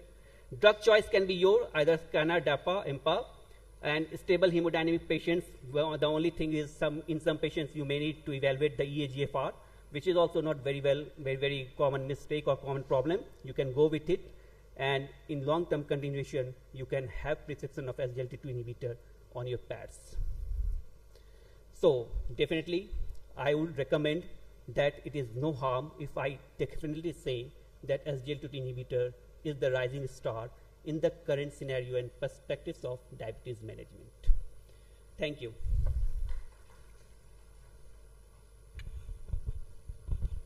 Thank you, Gagan. You have done justice to the topic, and definitely, as you were coined the rising star of this conference, and so is the molecule. It is definitely can be used in the entire spectrum of diabetes management that holds good, right from prevention of complication to handling the complication, and definitely it fits. The title is quite apt.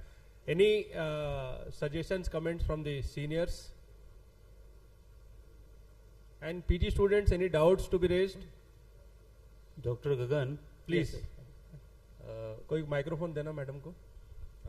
My question is, how do you see cases of classical DKA and euglycemic SGLT-induced ketoacidosis?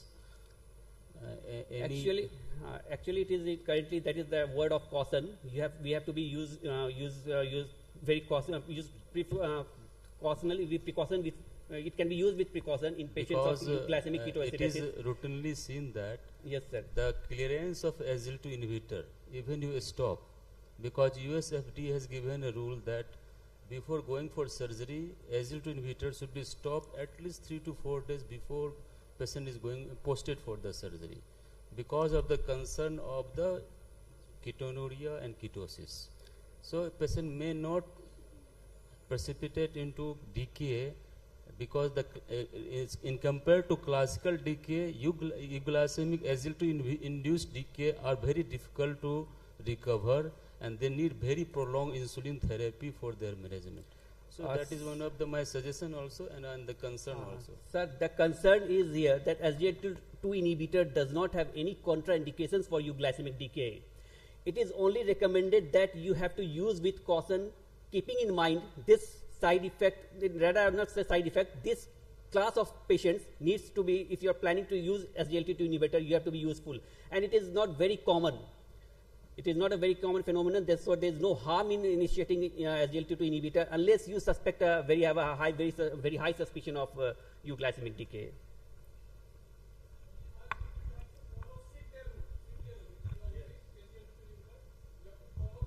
Yes, sir.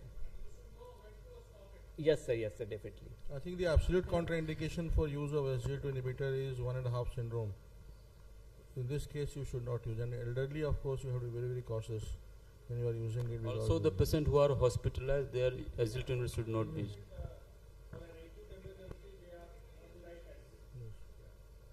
So the definitely contraindications are quite vividly told in the guidelines. Madam, please, a question. Sir, congratulations for your very nice presentation. Thank you. Sir, the only question I want to ask, considering taking in view of the price of DAPA and EMPA, is there any study to show which one is superior, or are they both of the same efficacy? No, almost they are both of same. With recent trials, EMPA is coming with heart failure or other related cardiovascular outcomes. EMPA has shown better outcome than DAPA, and this is new molecule that are coming up. Otherwise, when DAPA was there, DAPA was as good as previous or HA. With new molecules and with new brand companies, EMPA is being promoted with type 2 diabetes and cardiovascular. But almost the mechanism remains the same. There is no change in the mechanism. There is no change in the spectrum profile. And if any other new molecule is coming, then spectrum is getting bigger and bigger and better and better. That's all. I have one comment to make. If you are using EMPA-LINA combination, there are many studies which are showing that the chances of genitourinary infection is lesser. But there are no study with DAPA-LINA, so comparing with EMPA-LINA, which one is better? CD, everything is almost equal, and you can use any of them according to your choice. Yes. Yes. Sir, bedridden patients who are catheterized, should we use SGLT2 inhibitors? There is no harm in using, except what we just now heard, that in case of critically ill admitted patients, we should be aware of, we should be careful about the euglycemic DKA. Otherwise, I showed the importance of urogenital and other infections. That is very rare and very small percentages, 1% or something like that. And you can avoid it with personal hygienes and taking 2 glasses of water half an hour before the drug. Yes, that is one very important take-home message for the PG students, that whenever you are enthusiastic, especially after attending a conference of this sort where stalwarts speak about a molecule, don't forget the basic principles of prescription. Whenever you prescribe SGLT2, be bold enough and take your time to emphasize how to maintain genitourinary hygiene, and that is a very essential thing that should go hand, and that should be put in every prescription of yours. It is not repeat all. Okay, I think we will move to the next topic. Thank you so much for your kind words, sir. We have Dr. Vijay Kumar from the Silicon City, Bangalore, and he will be basically talking on a very new emerging molecule and a very promising molecule, that is emaglamin, which basically works by inhibiting the oxidative phosphorylation, decreases the hepatic glucose output, and also increases the muscular utilization of the glucose. A wonderful molecule, and we all are using it for few months, I can say, and especially very, very effective in naive diabetic, type 2 diabetics. Over to you, Dr. Vijay Kumar. Thank you, chairpersons, for a warm welcome. At the outset, I first congratulate CCDSI for a wonderful talks, schedules over the last 3 days. And thank you, Dr. Virmani sir and the CCDSI team to inviting me to this dais. So today my topic is a newer molecule, looking at tackling the basic pathophysiology. We all know the challenges of treating diabetes, the basic pathophysiology, two basic pathophysiology where we found out initially the beta cell dysfunction and the insulin resistance. Well, there were some articles sometime back in 1995.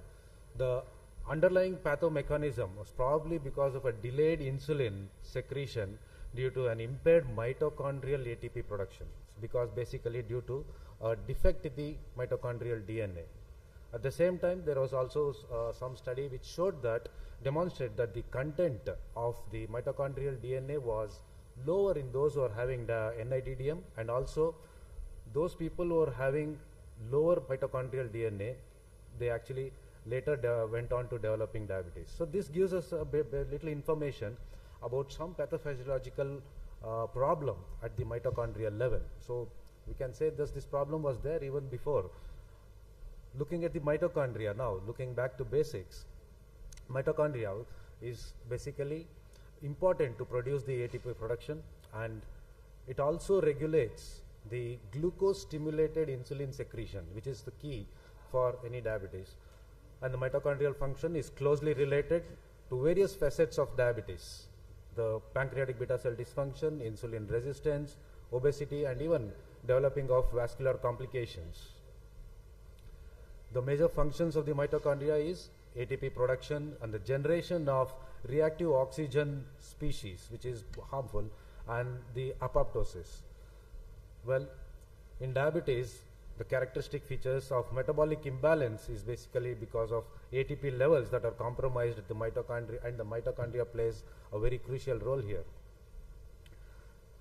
Dr. DiFranco has shown in many of his articles and many quite a few analysis, it says that mitochondrial dysfunction is a characteristic defect in diabetes and even non-diabetic obese individuals. So ATP synthesis here was decreased in these mitochondria isolated in those who are obese and also those who are diabetic. The etiological factors for mitochondrial dysfunction is made two things, either both genetic and environmental. The genetic, the mitochondrial DNA mutations, and the environmental, we know obesity, and also intrauterine malnutrition is one of the important key factors that was presented, and environmental pollutants. All these leading to mitochondrial dysfunction at the base level, and this mitochondrial dysfunction leading to beta cell dysfunction and insulin resistance, in turn developing diabetes. So the influence of oxidative stress was always there, and this influence on the mitochondrial dysfunction has led to insulin resistance and also developing diabetes. Here if we see the mitochondrial, reactive oxygen species, the accumulation occurs into this mitochondria, and then because of this there is the stimulation of the transcription factors leading to stimulation of the pro-inflammatory gene expressions, and thereby leading to insulin resistance. Also, because of the basic mitochondrial dysfunction, there is a reduced insulin stimulated glucose transport as well.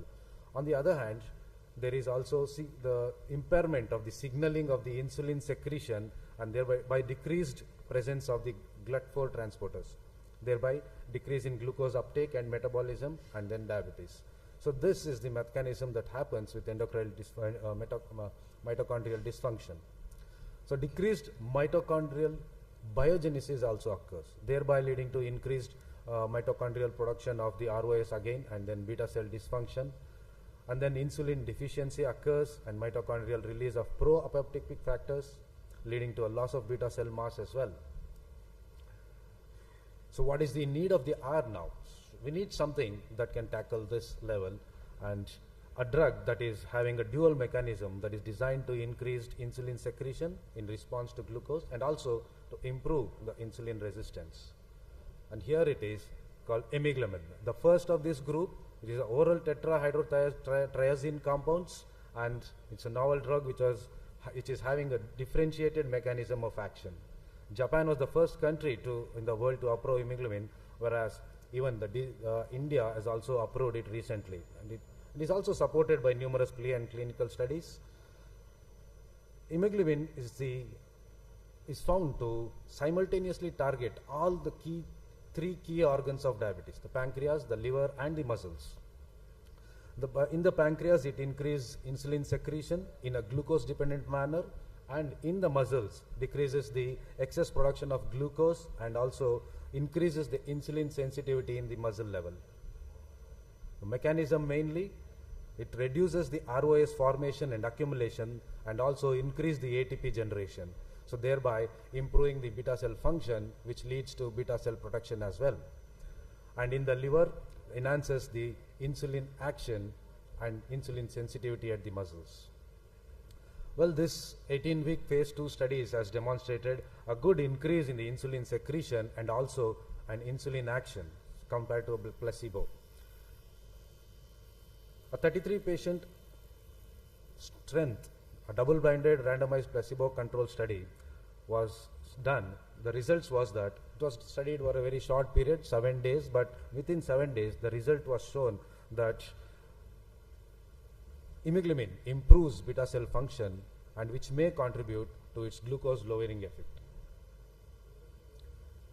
The effects also was studied in the daily glycemic profile, and a study was to evaluate the short-term effects was using an intermittently scanned CGM. The graph says it all. So before using the imiglumin and after using, there is a very good reduction in the profile that is seen in this CGM. So that means whatever the patient condition is, just by adding imiglumin, we can lower the glycemic profile and thereby improving control. This study was basically done with Japanese type 2 diabetes and indicating a short-term improvement in glycemic control. We do have good clinical trial experience as well. The first study was, this was study done to determine the actual dosage. The 1000 mg was showing more potential and optimal dosing was 1000 mg twice a day. There was not much improvement when it was increased to 1500. Times 1 study. This is a randomized double-blinded placebo-controlled monotherapy trial with 213 Japanese patients. Significantly, HbA1c reduction was demonstrated with efficacy and observed safety and tolerability in these 213 patients. And well, the HbA1c reduction from baseline was about 0.87%. Safety and tolerability are also good and similar to placebo.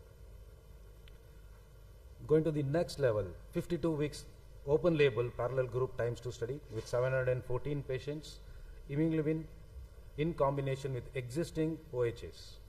The range was different, 0.5 to 0.9%, and this graph says there was HbA1c reduction from baseline across all the groups. The highest was with the DPP-4 inhibitors. Robust efficacy benefits in combination with DPP-4 inhibitors, up to 0.9% reduction. Times 3 trial, a 16-week double-blinded placebo control, targeting adding imiglumin to insulin. At 16 weeks, there was a good rapid reduction, and then the study was extended for about another 36 weeks to study the sustainability. So this graph says it. By adding imiglumin, we had a good reduction in HbA1c in 16 weeks. However, continuing it for the next 36 weeks, we can say a good sustainability that happened in HbA1c reduction. 0.5% in patients receiving imiglumin and insulin for the last 36 weeks was the actual sustained reduction. Another trial. Here, imiglumin was added to those patients who are inadequately controlled only with diet and exercise. So the primary endpoints and secondary endpoints were similar. The result says that HbA1c reduction 0.8 up to 0.8% at 16 weeks. Reduction in fasting blood glucose more than 13 milligrams, and reduction in 2-hour postprandial more than 21 milligrams. So wonderful reduction was demonstrated with adding imiglumin in drug-naive patients as well. Of course, there were some side effects. The gastrointestinal disorder side effects was the most common among all the side effects, and these musculoskeletal and metabolic side effects were also seen in we see in other drugs as well. In conclusion, immunoglobulin hydrochloride tablets 1000 mg was superior to placebo. No deaths or hospitalization in both the treatment groups, and immunoglobulin 1000 mg was found to be safe and well tolerated in patients with type 2 diabetes patients. Well, the main adverse drug events, the side effects was hypoglycemia. Hypoglycemia even with monotherapy and across all the dosages. The serious side effects of hypoglycemia, about 6.7%, was so we need to have caution, especially when we are using with insulin, or sulfonylurea, or even a fast-acting OHS. Other side effects, majorly the gastrointestinal disorders was the major side effects that was seen. Slight 1% of cystitis was also a concern. So take-home message, type 2 diabetes is a widespread disease affecting more than 380 million people. Currently, two challenges, that is beta cell dysfunction and insulin resistance. Beta cell dysfunction results from inadequate glucose sensing to stimulate insulin secretion. Therefore, elevated glucose concentrations prevail. Insulin resistance now is characterized by diminished response to insulin stimulation, resulting in failure of target tissues to adequately dispose the blood glucose. Mitochondrial dysfunction is one entity in the basic pathophysiology, which also leads to type 2 diabetes and also inadequate control. Currently available OADs address only one facet of the diabetes. Immunoglobulin is only oral compound with a dual mechanism of action, and which simultaneously targets three organs of the diabetes pathophysiology, that is the pancreas, the liver, and the muscles. Immunoglobulin has been shown to have a positive impact on skeletal muscle uptake, hepatic glucose production, and beta cell apoptosis. It also demonstrates good efficacy with monotherapy and also with combination therapy. The maximum benefit seen when used with concomitantly used with DP4 inhibitors. Thank you. I think Dr. Vijay Kumar handled the new kid on the block very nicely. The session is open to questions. I think this molecule should invite many questions. So we can allow two, because this is the new kid on the block. There might be doubts in anybody's mind, when to give, where not to give. I can add on to something which I really didn't mention in renal impairment. So we also need a dose reduction. 500 mg is approved, has been studied.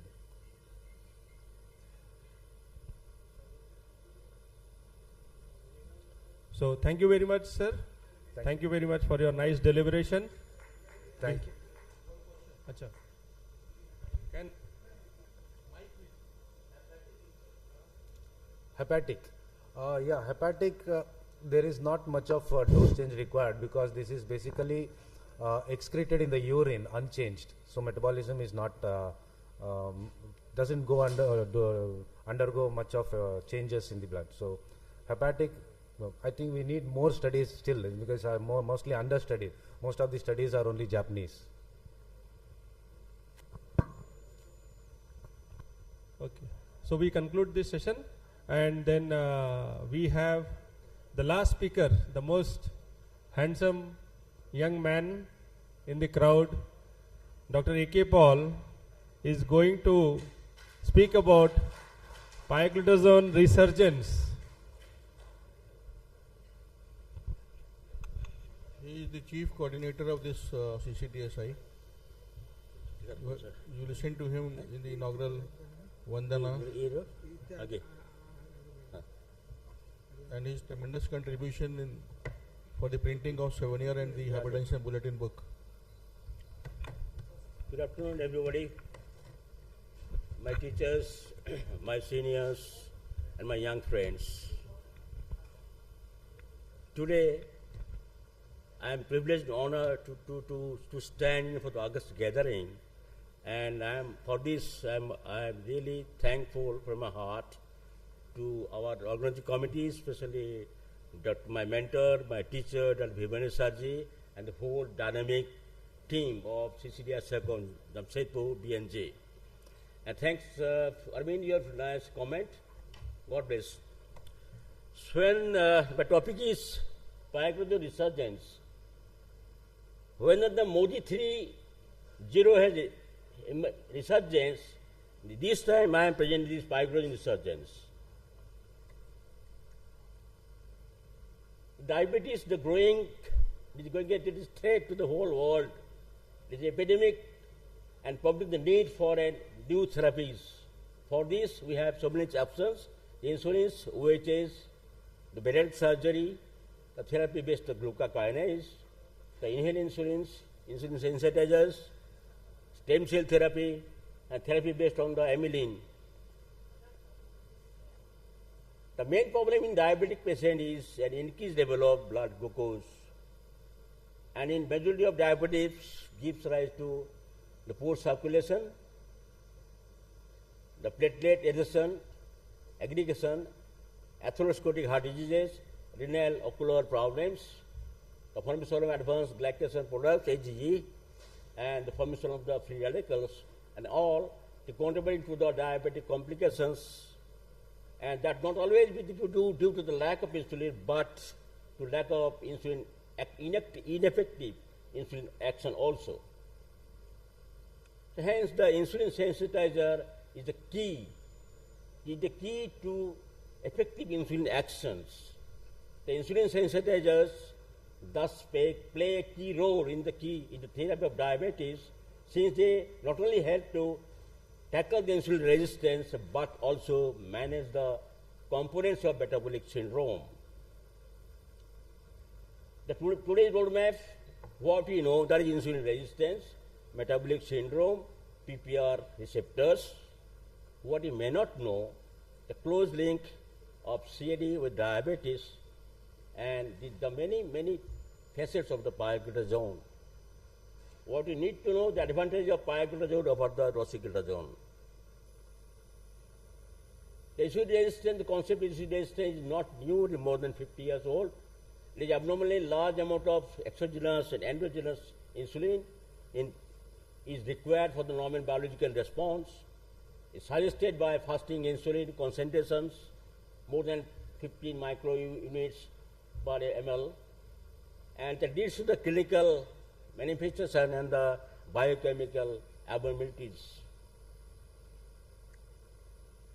Regarding the clinical manifestations, the disturbed glucose tolerance, the acanthasis, the central obesity, of course, hypertension, atherosclerosis, POS, and insulin resistance, biochemical abnormalities, the glucose intolerance, insulin resistance, hyperinsulinemia, dyslipidemia, high triglycerides, low LDL-C, small and essential LDL, and the vascular abnormalities like abnormal thrombolysis, endothelial dysfunction, and vascular dysfunction also. Everybody knows about the metabolic syndrome, but let us talk about a few words.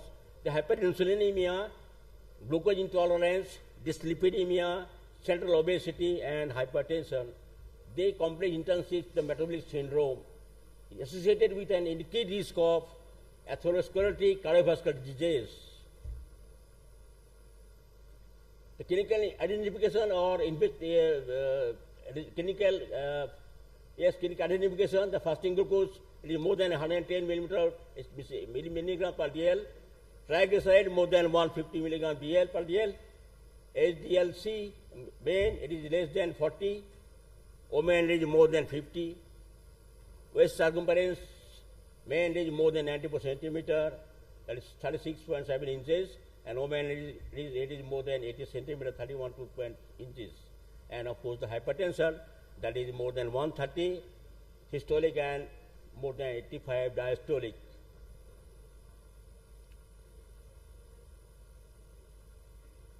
The distribution of body fat has get a great prognostic significance.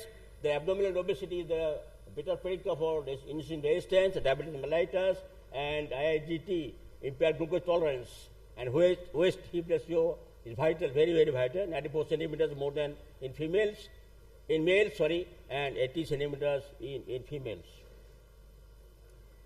The insulin resistance with hypertension, the insulin is direct vasodilator, increases the sympathetic outflow, increases the renal sodium reabsorption, and this counters the vasodilatory effects and results in the elevation of blood pressure in the IR inhibitory insulin resistant individuals. The insulin resistance, the vascular hypertrophy, endothelial dysfunction, reduction of the production of nitric oxide, thus the insulin resistance increases chances of atherogenesis and of course cardiovascular disease, CADs. How they manage insulin resistance?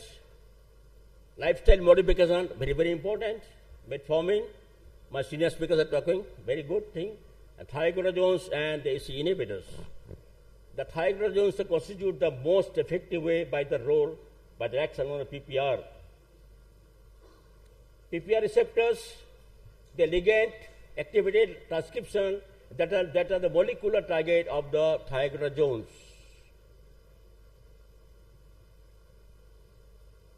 The beta known as their PPR alpha, PPR gamma, both have been shown to be present in the variable amounts in the cardiovascular tissues involving the endothelium, the vascular smooth muscle cells, VSMC and or macrophages, and of course the heart. The PPR and thiagonogens are insulin, they are very insulin sensitizing compounds that decreases the insulin resistance and enhance the biological response to the endogenously produced insulin. The action on the PPR gamma, they impacts glucose metabolism mainly, and action on PPR alpha, they affects lipid metabolism mainly.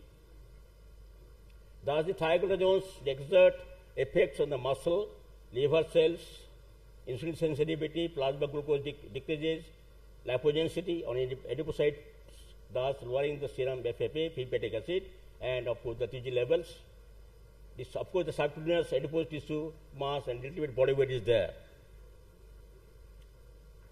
The role here you see in the adipose tissue, the glucose uptake, lipids uptake, storage and energy expenditure.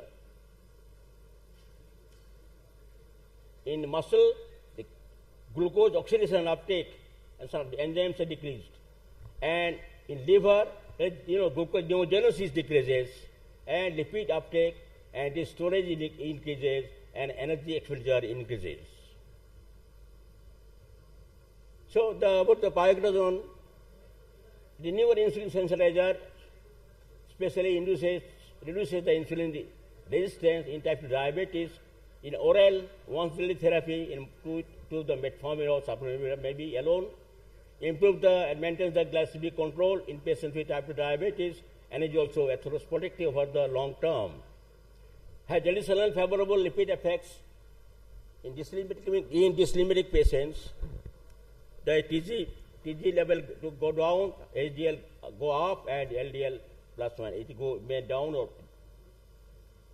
so the causal of pioglitazone, no known drug interactions, no adequate study in emergency or lactation, no effective adequate in patients with OCPs, contraindications used in the hepatic impairment, in patients with the cardiac failure, in patients with known hypersensitivity or with the pioglitazone. The little known facts, the pioglitazone exhibits a characteristic delay of 4 to 12 weeks in the onset of response. A major side effect is weight gain due to the lipogenesis in adipose tissue, when the free fatty acid decreases levels and the subcutaneous adipose tissue mass and body weight. Another side effect is the fluid retention and plasma volume expansion, affecting the hematocrit. With pioglitazone, there is altered transcription of lipogenic and the lipid storage genes such as the PIPCC and CAF.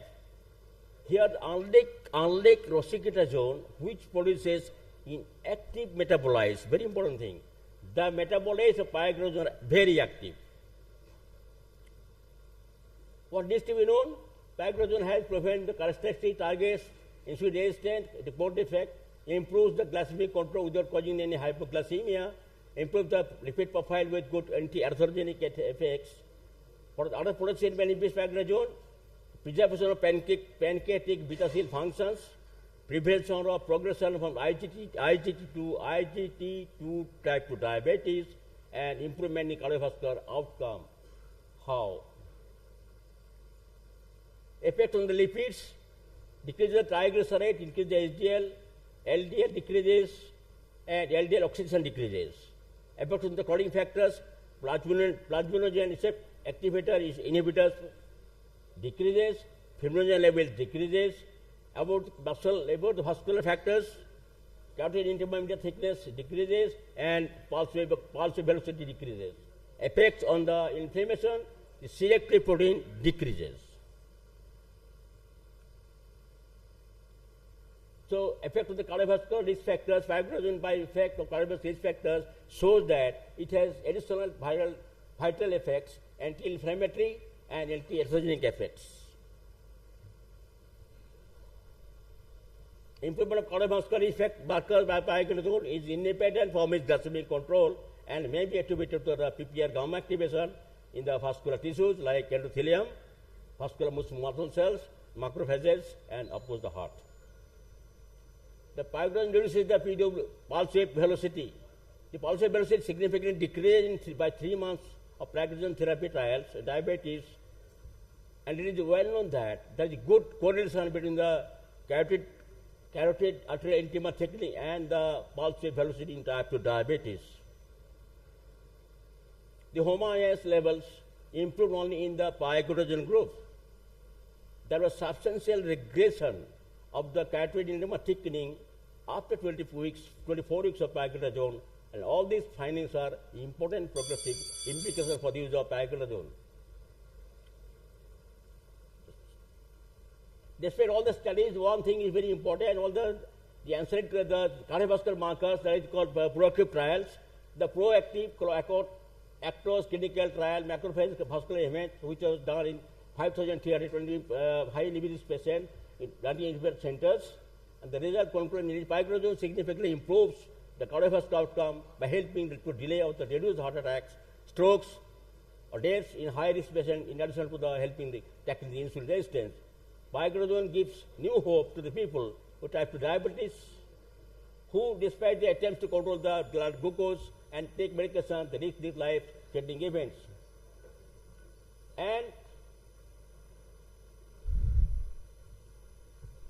this pioglitazone markedly reduced the hepatic triglycerides content. The pioglitazone improved the hepatic muscle adipose tissue insulin actions. The recommendation by the ADA guideline 2023 use of pioglitazone NAFLD. The pioglitazone or the glucagon-like peptide receptors agonists are preferred agents for the treatment of hyperglycemia in adults with type 2 diabetes with the biopsy-proven non-alcoholic steatohepatitis or those at high risk for non-alcoholic fatty liver diseases with clinically significant liver fibrosis with non-invasive tests. The conclusion is NAFLD is emerging as an important cause of liver diseases. The pioglitazone increases plasma adiponectin levels, decreases the pro-inflammatory cytokines, and all of which are primary processes involved in the NASH. Pioglitazone reduces the liver fibrosis, increase adipose tissue, insulin sensitivity at significantly greater levels in patients with type 2 diabetes, and at present only pioglitazone along with insulin, insulin sensing agent, only insulin sensing agent, vitamin E, antioxidant for the recommendation of the treatment of NASH by international guidelines. So, the pioglitazone resurgence, I think it will be blessed for the society, to the doctors also. Thank you very much for the listening hearing. Yeah, thank you, boss. Thank you so much. Just one comment from my side. One new molecule, a Korean molecule, lobecladazone, is there in the market, approved by DGCI, but not by FDA or the European Society. So, do you have any experience with this molecule, lobecladazone? It is available, and I think most of us are using it. 0.3. Dose 0.5 yeah. mg. Any question from postgraduates? So, we conclude. Thank you. Thank you, sir. Thank you, sir. Palda. Yeah. Sir, in a lean thin patient, in a lean thin diabetic patient, which will you prefer, SGL2 or PIOH? Pardon? In a lean thin diabetic patient, which will you prefer, SGL2 or PIOH? Of course, PIOH. Answer is solved. PIOH, lean thin person, not SGLT2. Try to not put SGLT2. If the BMI is less than 30, try to not to give SGLT2. If he is having any comorbidity, pardon? If that patient is having any comorbidity, then if it is hepatic impairment, don't give. If the heart failure, don't give. Yeah. If it is edema, don't give. If there is any contraindication, don't give Yes. it. But otherwise, for increasing the weight, you may use it. Not weight, but the volume will, water volume will increase. Okay, thank you. Thank you, sir. I think this was the lengthiest of all the sessions with 7 speakers. A big round of applause for everybody, because we are at the fag end of the conference and the spirit was maintained very high. Most of them maintained the time, and that is what we require. So we proceed to the last session today. And a big round of applause for the chairpersons for conducting So, talks. a big applause for the chairpersons, because this was the longest session and they have been sitting here. So they really deserves. Now there will be changing of batons. There's a slight change. What we will do now is we will have the last session, and then we will have a mega exchange or mega memento presentation after this session ends. So now for the last and final session, I call upon for the chairpersons Dr. Gagan Gunjan and Dr. Ram Kumar to kindly come up on the dais and take your positions as chairpersons of this session, which is Insulin Symposium. Dr. Gagan Gunjan and Dr. Ram Kumar. And for the speakers, the people who were on the other side of the fence, Dr. Umesh Khan and Dr. Satish Prasad.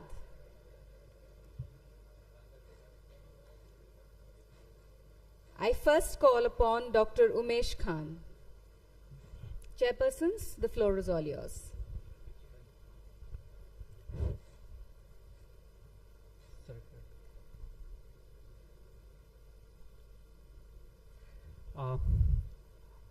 As we approach to the end of the sessions, we have our current CCDSI, very big personality. Yes, last for today's and not least, definitely, sir. I welcome Dr. Umesh Khan, sir. He will be giving an insight into basal insulin versus premix, which and when to use. Sir, the dais is yours, please. Thank you, chairpersons. Dear friends, we all know that diabetes is a chronic progressive disease and ultimately require insulin. And along with that, there are certain conditions which give rise to insulin. Next.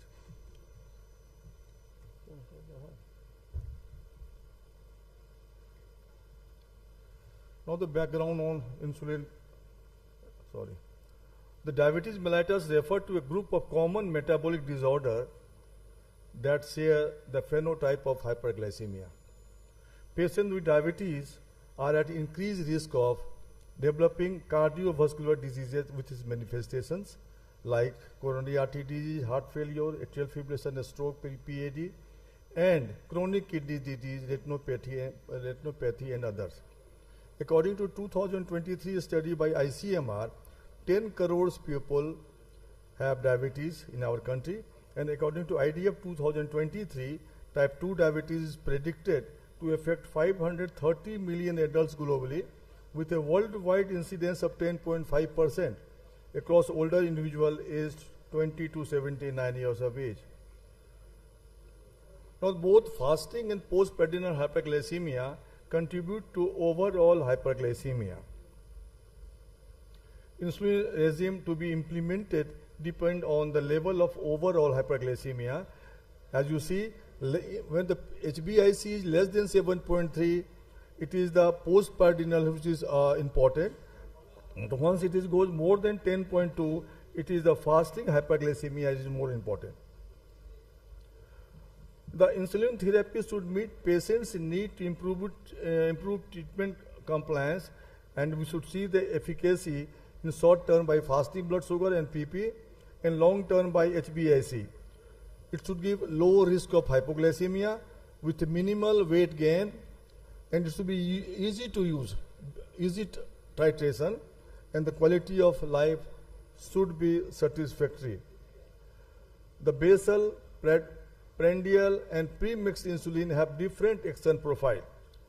Thereby, the basal insulin reduces fasting hyperglycemia with a long duration of action and inject usually in the morning and or evening.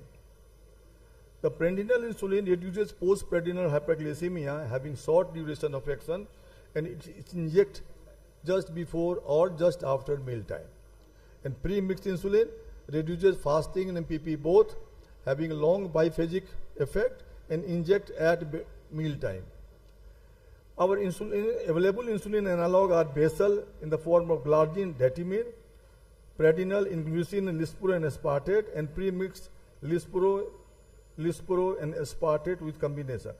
Marketed name is different. Available human insulin, it is well known from very long time.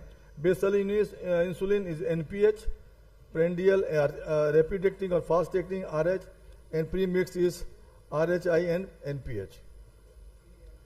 Basal and prandial insulin analog.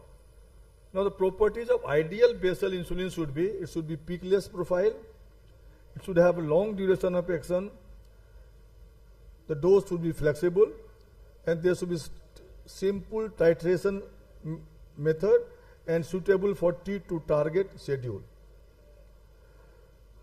The basal insulin analog offer advantage compared with human insulin. It has a more physiological action profile, exhibit less variability, reduces the risk of hypoglycemia, and are associated with less weight gain. Now the pre-mixed insulin analog. Pre-mixed insulin analog combines a fixed ratio of basal and prandial insulin. Basal insulin is a modified form of the prandial insulin. As for example, pre-mixed insulin aspartate, 30-70, that is 30% soluble insulin aspart plus 70% protamine crystallized insulin aspart, that is basal. It has got biphasic insulin profile, action profile, and simple regime with few injections. Pre-mixed insulin analog profile exposes to an increased risk of postprandial hyper and hypoglycemia. This is more common. This is 1-2-3 study shows that if you want to correct the HbA1c less than 6.5, you have to give sometimes 1, sometimes 2, and sometimes 3.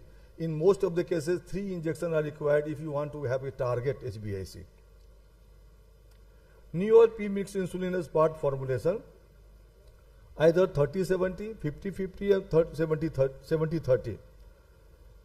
In conclusion, 50-50 is more effective than 30-70 and same risk of hypoglycemia, whereas 70-30 has as effective as 30-70 but higher risk of hypoglycemia. Almost 50% of patients receiving 50-50 or 70-30 required a switch to evening 30-70 to manage their fasting blood level, glucose level. Now, what are the disadvantages? It causes fixed ratio of basal and prandial insulin, treatment not individualized, difficult to monitor and titrate, and not suitable for to target schedule. It more than one daily injection is usually required, and a structural meal content and timing are required. Do not mimic physiological insulin action, and there is a risk of hypoglycemia and weight gain. And therefore, insulin analog offer advantage over human insulin. Pre-mixed insulin analog combine basal and prandial insulin in a fixed ratio, and dosing up to 3 times may be required. Structural regime should be there, and there is a non-physiological action profile. Basal and prandial insulin analog can be combined to suit patient's need. Dosing 2 to 4 times, flexible regime, and physiological action profile and good safety profile. Now the insulin therapy for type 2 diabetes. We all know it is a progressive deterioration of beta cell, and thereby start with basal only. Add basal plus if the HbA1c is not at target, and add basal bolus if fasting is target and HbA1c even above target. So you can give basal bolus also. Now what is the guidelines? The ADA and ESD 2008 basal insulin therapy can be initiated when lifestyle modification plus metformin does not maintain a HbA1c value of less than 7. There are controversy, but insulin therapy may be particularly beneficial in patients with HbA1c value above 8.5. IDF insulin therapy should be initiated before HbA1c value are more than 7% on maximum oral hypoglycemic agents. ADA, ESD and IDF provide T2 target. Basal insulin once daily, titrate 2 units every 3 days until fasting blood sugar 70 to 130. And titrate 4 units every 3 days if fasting is more than 180. In IDF, self-titrate 2 units every 3 days or use a selected algorithm with frequent clinic visit. But guidelines do not include initiating insulin therapy with premixed. Now there are different studies where it was shown that insulin glargine has a efficacy in combination of OHA with maintaining HbA1c. You can see in all this study, HbA1c is maintained. The laptop study shows that the comparison of insulin glargine added to an OHA, oral hypoglycemic agent regime versus switching to premixed insulin. 364 patients were selected with HbA1c 7.5 to 10.5 and fasting blood sugar more than 120 and on OHA, and divided into 2 groups. First group, insulin glargine plus oral hypoglycemic agent, initiate dose 10 units once daily of basal unit. In second group, human pre-mixed insulin, where initial dose was 10 minutes before breakfast and 10 minutes before dinner. And there was 3 group. One was screening, run-in phase and treatment for 24 weeks. Subject taking sulfonylurea and metformin for at least a month were enrolled, and oral hypoglycemic agent dose remained the same throughout the study in insulin glargine arm, while OHA were discontinued in the pre-mixed arm, insulin arm.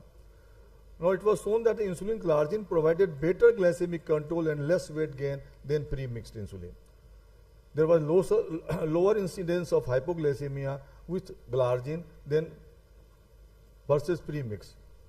Again, the insulin glargine provided better glycemic control with pure hypoglycemia than premix in elderly patients. Hypoglycemia, weight gain and daily dose all lower with glargine versus premix. Treatment satisfaction was also better with glargine. Now in summary, the key learning points are: set target for glycemic control. It should be individualized, patient-centric approach. Consider age, education status, associated complications of diabetes, comorbid state, lifestyle, occupation and family support. Start with medical nutrition therapy with regular exercise and treatment of associated conditions like hypertension, obesity, lipid abnormality, addiction to alcohol or smoking. And pharmacological, oral hypoglycemic and insulin. Insulin is usually indicated in severe hyperglycemia. If it is 250 to 300 milligram blood sugar, HbA1c more than 10 nowadays. Severe weight loss, that is catabolic state, renal, liver and other disease, acute illness, pregnancy and in hospitalized patient.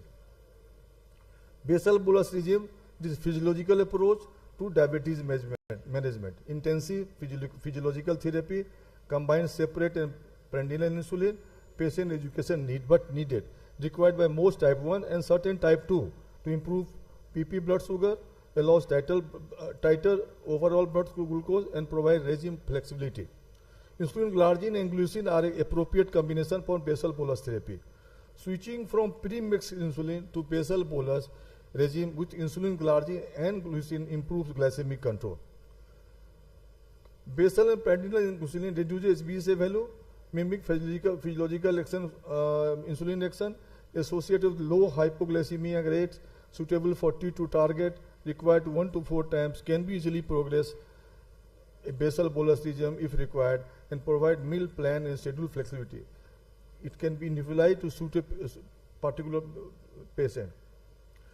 Again, reduces HbA1c value, do not mimic, this is pre-mixed, do not mimic physiological action profile associated with hypoglycemia, fixed ratio of basal and pradinal insulin component, and thereby difficult to monitor and titrate. Not suitable for T2 target titration, usually requires 3 to 4 times, 2 to 3 times, and must be switched to basal bolus regime if further intensification is required. It required a structural meal plans and schedule, cannot be easily individualized. Now the take-home message is, as per different guidelines, basal bolus insulin is preferred. Start with single or 2 doses of basal insulin with or without oral hypoglycemic agent. Over-bastillation to be avoided. If fasting blood sugar target is achieved but HbA1c rate, add pradinal insulin or GLP-1 receptor agonist. Alternatively, in any individual on basal insulin where additional pradinal insulin is desired but is not feasible, plan converted into 2 to 3 doses of premixed insulin. Each approach has advantages and disadvantages. So clinician should plan to initiate insulin according to patient status, need, economical condition, and associated comorbid condition. Thank you. Excellent talk, sir. I think we have time if any question is there, otherwise I will. Yes, so our last talk will be our dynamic secretary, organizing secretary, Dr. Satish Prasad. It's a very important topic. We almost forget it about insulin techniques, injection techniques, tips and tricks. Thank you, everybody. I think I'm seeing a lot of faces sitting. I know you must be very angry because I am the only person in between the lunch and you. I mean, you must be angry with me. But let me tell you that we cannot make the 2 Nobel laureates, Banting and Best, angry, because no conference with a cardiodiabetic type conference will be complete unless and until we talk about insulin. So thank you, Dr. Virmani sir, for giving me a very simple topic but very important topic. So no data, no theories, no graphs, very simple things. I think most of you must be knowing about it, but for the younger generation sitting over here, they may get some tips and tricks, and let me start with this.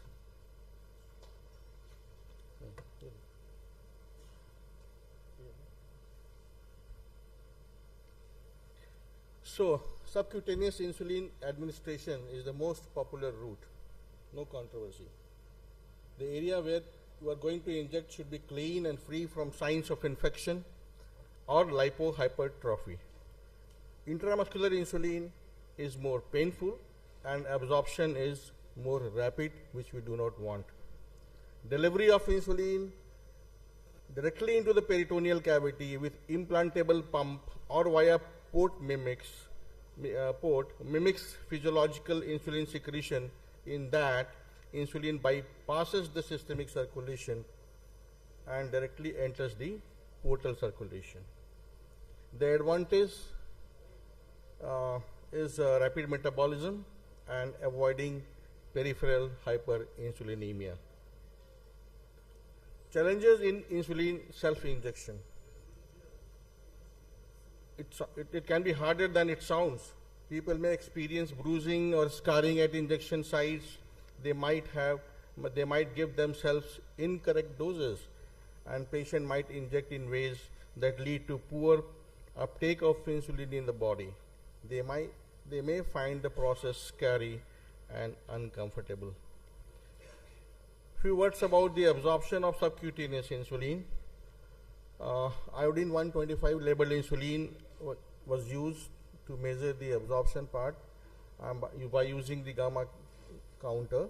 Rate of absorption can vary significantly between individuals and also from one injection site to another injection site within the same individual.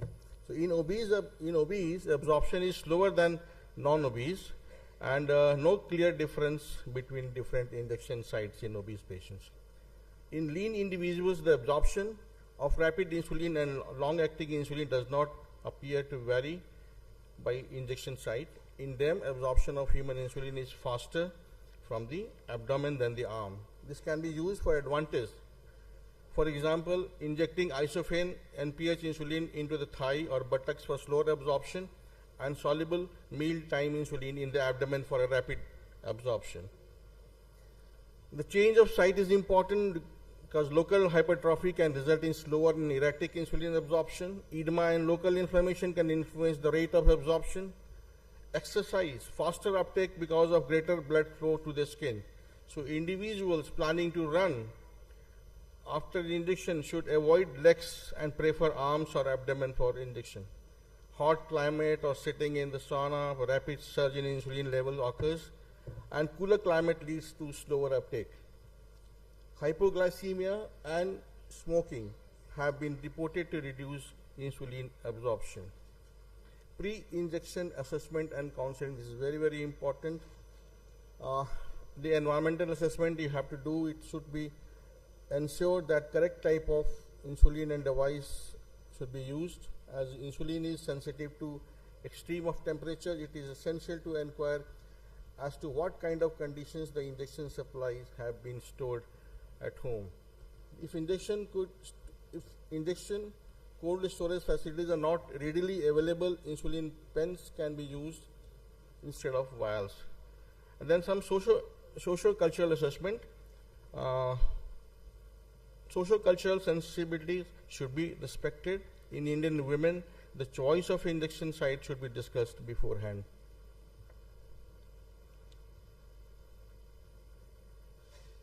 More than 1/4 of patients may refuse insulin therapy once it is prescribed. We all agree to it.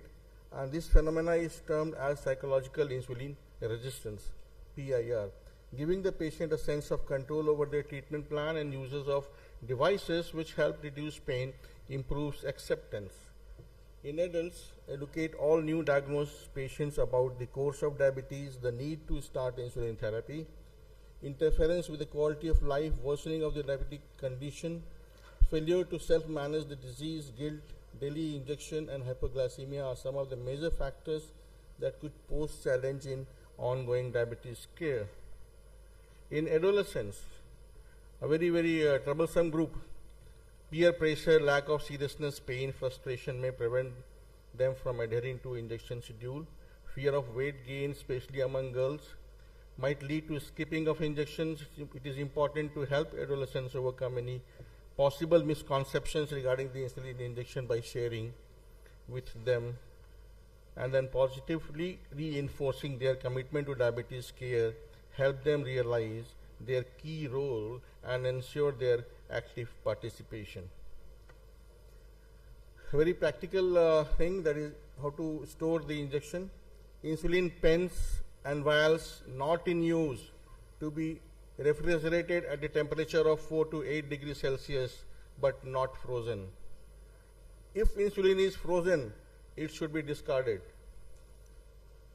Insulin should be stored in a cool and dark place at room temperature at a temperature of 15 to 25 degrees Celsius and discarded 30 days after initial use or as per manufacturer's instruction. It must be remembered that the room temperature may cross 40 degrees Celsius, and I think it has crossed in many places in India 47 or even plus 48 in many parts of India. So during summer days you have to be very, very careful because the insulin gets denatured and not effective at all. So we have to maintain the temperature. Extreme of temperatures, direct sunlight, kitchen, top of television or other electronic devices should be strictly avoided. If the vial is kept in a refrigerator, it should be taken out and kept at room temperature for at least 30 minutes before injecting.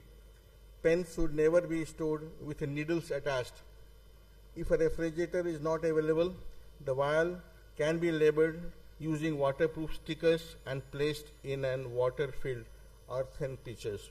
It's very, very useful for our villages. Some travel instructions. Travel on surface. While traveling, insulin should be kept in a flask with ice or in a handbag or in a proper container if outside temperature is more than 30 degrees Celsius. Insulin should never be kept in the glove compartment of a car. While traveling by air, ensure that sufficient injection supplies are carried. Carry doctor's prescription. Time zone changes of 2 or more hours may necessitate a change of injection schedule.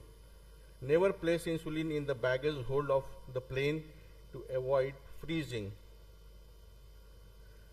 Device selection and use. The choice of injection device, needle length and gauze and type of insulin syringes into the prescription should be emphasized. Type of insulin, expiry date and dose, expiry dates of insulin vials or pens. Examine the insulin bottle and ensure there are no changes in insulin clumping, frosting, altered color or clarity. Resuspension of cloudy insulin is important to ensure proper absorption of injected insulin and for the maintenance of appropriate concentrations of the remaining insulin. They must be gently rolled or tipped, not shaken, for 20 cycles until the solution becomes milky white. Syringe and vial compatibility. It is important to inject the right insulin strength with the right insulin syringe. In India, both 40 units per ml and 100 units per ml insulin types are available. Insulin syringes of U100 have an orange cover and black scale markings denoting 2 units each, while U40 syringes have a red cover and a red scale marking denoting 1 unit each. Here you can see.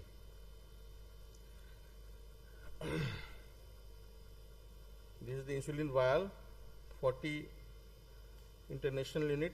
Each ml contains 40. Now coming to pens and pen needles, types and brands of insulin suitable for the pen should be considered. The number of insulin units the pen holds when it is full should be noted. The largest dose that can be injected with that particular pen should be noticed, and then the dose adjustment possible, 2 or 1 or half units increments, and the indicator is there or not insulin left in the pen for the entire doses when it is almost finishing, and numbering on the pen dose dials and its magnification also. Correction measures. If a wrong dose has been dialed, can it be corrected back? So these are the devices, the pen you all are acquainted with. There are some reusable cartridges and then some disposable cartridges. Coming to the needles, are available in 4, 5, 6 and 8 millimeter sizes and are of 32, 31 and 30 gauge. The shorter needles are long enough to pass through the skin into the fatty layer, but are not short enough to reach the muscle tissue, and are short enough not to reach the muscle tissue. So what is recommended is to use 4 mm needles. In obese patients, studies have reported equal efficacy, safety, tolerability of short needles in comparison to longer ones. Till date, no device evidence reports an increase in the leakage of insulin, pain, or lipohypertrophy, or worsened diabetes management, or other complications with shorter needles. Adults do not require to lift the skin fold, particularly for 4 millimeter needle. Shorter needles should be given in adults at 90-degree angle to the skin surface, 90-degree. And injection into the limbs or slim abdomen warrants the need of a skin fold. Patients already on needle 8 millimeter or more should move to shorter needle or lift a skin fold or inject at 45-degree in order to avoid injection into the muscle. So you all know what happens when we inject the human insulin in the subcutaneous space. This is all theoretical. The sites insulin is routinely injected as I said, subcutaneously in ambulatory patients, but sometimes we have to use intravenous infusion or intramuscular infusion during the periods of ketoacidosis or stressful condition. The various injection sites include, you can judge from this of the front part and the back part, these are all the permissible sites. Rotating injection site is very, very important to prevent lipohypertrophy. This has been seen linked to proper glycemic control and may reduce absorption by as much as 25%. So you should not inject in those sites. Rotating within one site, one injection site, preferably the abdomen, is recommended rather than rotating to a different site with each injection. The rate of absorption at various subcutaneous sites is as follows: fastest from the abdomen, a little slower from the arms, even slower from the thighs, and slowest from the buttocks. This is how you should try to rotate. Steps before injection: cleansing, very, very important.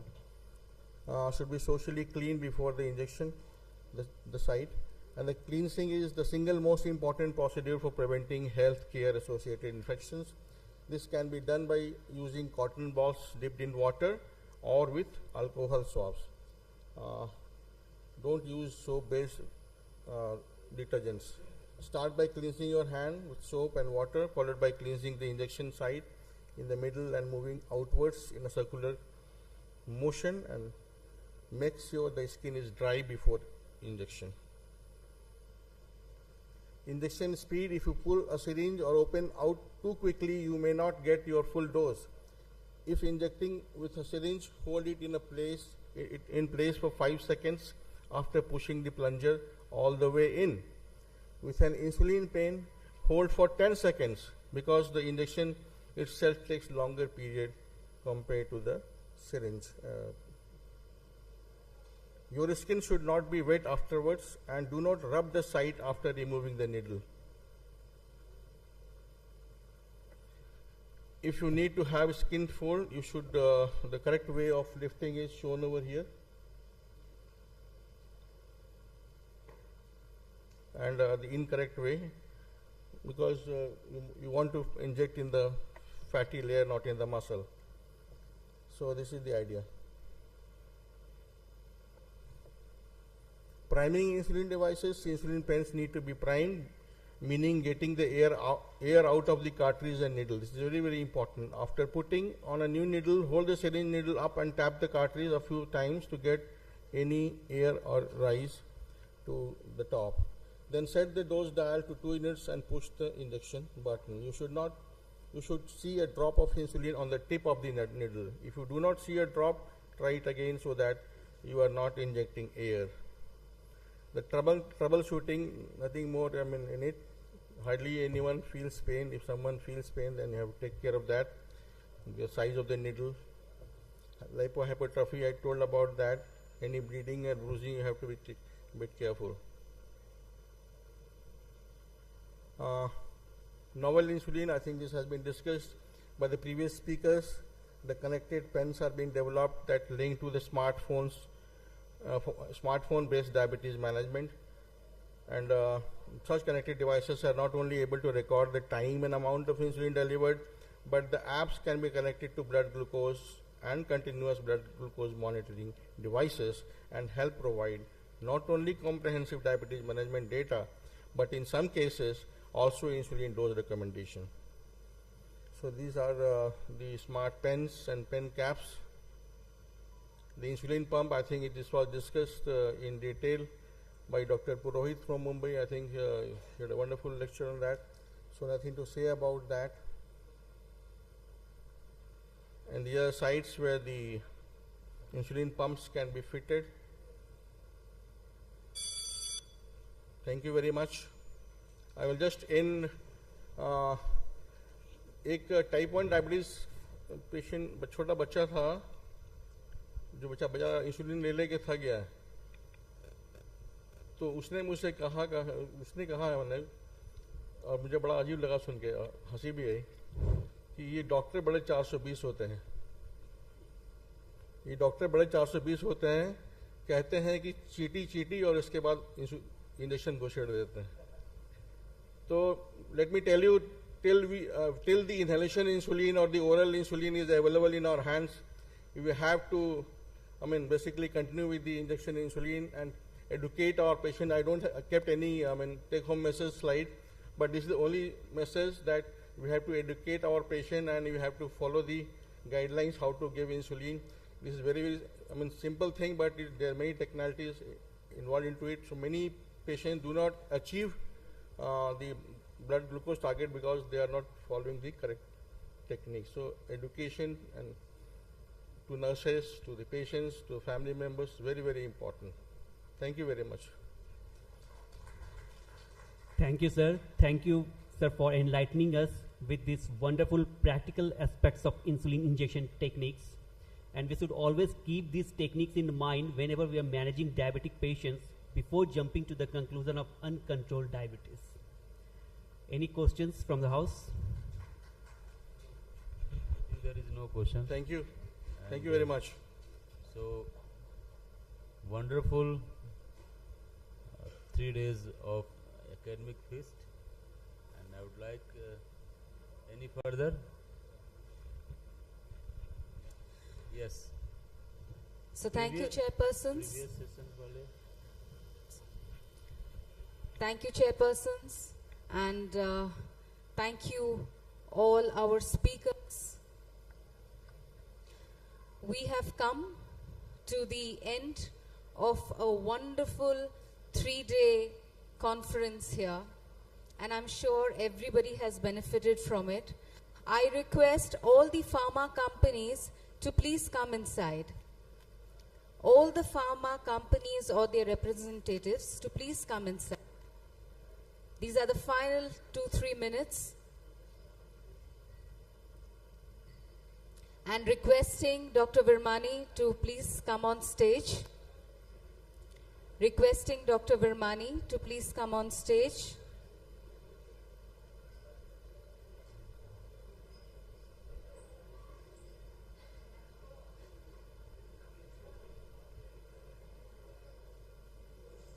All the pharma companies? It's time to declare the second best and the best stall. आप सब ने बहुत मेहनत किया, बहुत उम्दा stalls लगाए, लेकिन हमारे पास पोजीशन सिर्फ 2 हैं. हालांकि बधाई के पात्र आप सभी हैं, लेकिन कहते हैं ना कि जीतता कोई एक ही है. लेकिन हम तहे दिल से आपके शुक्रगुजार हैं, आपको धन्यवाद देना चाहते हैं कि आपने बहुत बेहतरीन स्टॉल्स लगाए और ये 3 दिनों में आपने इस कॉन्फ्रेंस का खूब साथ दिया. तो ज़्यादा वक्त, a big round of applause for all our pharma companies, please, and our representatives. So, अभी हम पहले रनर्स अप अनाउंस करेंगे और फिर विनर अनाउंस करेंगे. तो हमारा runners up for this conference है, any guesses? Alchem Laboratories.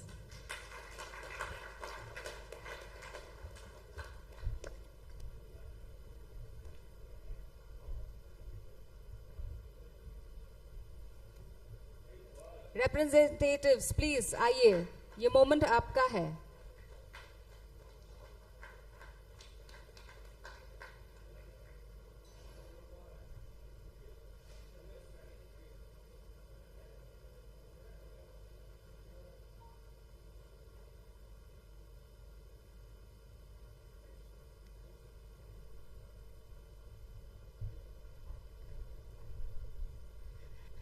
अब वक्त है हमारे सिकंदर को का अनाउंसमेंट करने का. And the winner is Aristo pharmaceuticals. Please come up on stage. Representatives of Aristo Pharmaceuticals.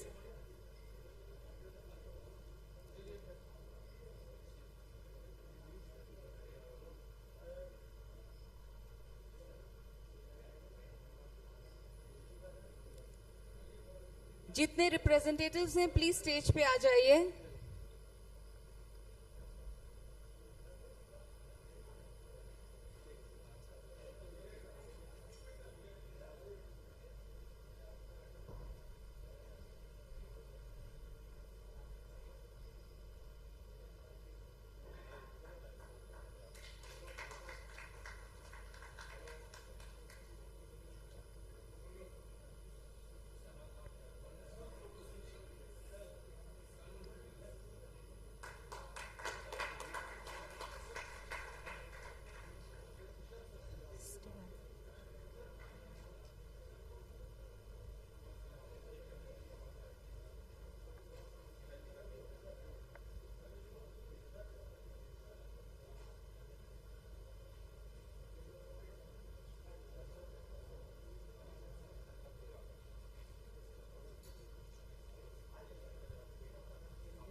Now, for the concluding remarks, it's a very, very special moment because we are going to conclude the 3-day with this session. So for that, I please invite on stage other than Dr.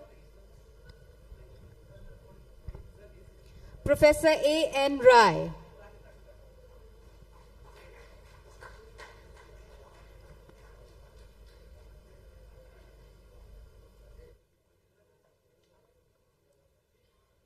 So, sir. Thank you.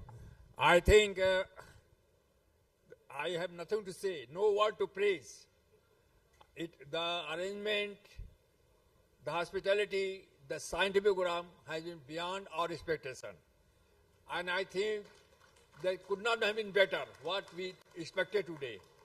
The venue is really par excellence. We didn't expect hospitality unparalleled, memorable. And scientific program, I think credit goes to Dr. Bani because we have, even at this age, we are learning. Always medicine is changing and we always learn. So I congratulate the organizing team headed by Dr. Umesh Khan, Secretary Dr. Satish Prasad, Scientific Chairman Dr. Bani, and all others who have taken part. And the pharmaceutical company. Without their support, we could not, this conference could not have been successful. Thank you. Thank you. I would now call upon Dr. Dipanjan, please. Dr. Dipanjan, need your remarks, please. Okay, down there. Good afternoon, everybody. It's always a pleasure to get a phone call or a message from Dr. Bani. And it was again a pleasure to come down to this place. Jharkhand holds a special place in my heart. When I joined my post-graduation in Ranchi, it was Bihar, and I passed out from Jharkhand. So those were the days when the state was born. And this conference, nothing to say, but to the conference par excellence. But what really struck me was the innovativeness of the scientific program. Each caption was well thought out, each agenda, each scientific item was mind-boggling, and thanks to Dr. Virmani for designing the scientific program, but at the same time, it was a wonderful choice of speakers. We had a feast of scientific feast over the last 3 days, and we will be going back with really very, very fond memories of the conference. Thank you, Virmani sir. Thank you to your team, and thank you all of you who made the conference successful. Thank you. Thank you, sir. I would now request Dr. Vijay for his remarks, please. First of all, thank you, Dr. Virmani sir, for inviting me. First time I have been this side of the India. Well, the scientific agenda is the most blockbuster, I can say. Beautifully designed, excellent topics, and the flow was excellent. Moreover, the captions, I don't know where he got all these captions for, and it makes real, it's like a movie you made it. It's like a series. And wonderfully organized. Congratulate the whole CCDI team to excellently done this, handling this conference the last 3 days. Having it for 3 days is not an easy job, I know that. Having done some organizing some conferences at Bangalore, and I'm happy to see him again this weekend at Bangalore. Thank you, sir. Thank you very much. Thank you, sir. Now I call upon Dr. N.K. Das for his remarks. You'll be able to climb? Everybody says everything good about the conference, but I'll tell you at the beginning what all hiccups we had. Almost every day I was ringing up Dr. Satish and Dr. Virmani. This thing has gone wrong, this thing has gone wrong, this fellow is not doing that. And I got so much angry, I don't know how we can do this conference at the beginning. It was so painful and uncomfortable. But anyway, as the law could have it, every day somehow we had hurdles, we had bad times, but all the bad times has given us the chance that how we can come out successfully. And we really, I don't know how you feel about, we really came out, I feel we came out very well. And whenever we had a hurdle, we crushed it beautifully.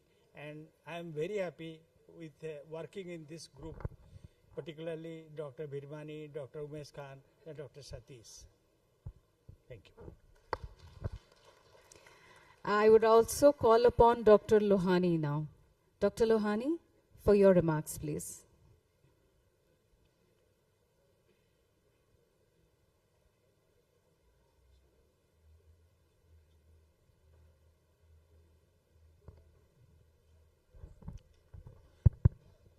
It's already very late, so I won't take much time.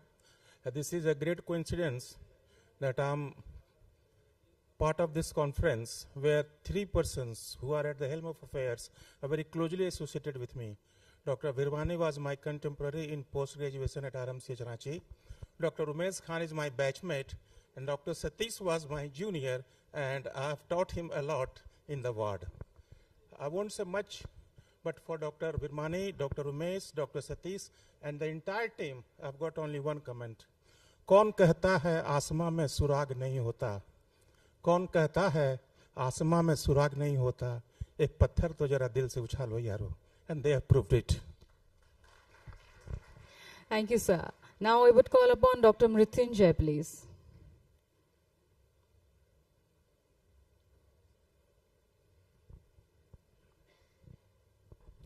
If I have to give mark, it is 110 out of 100.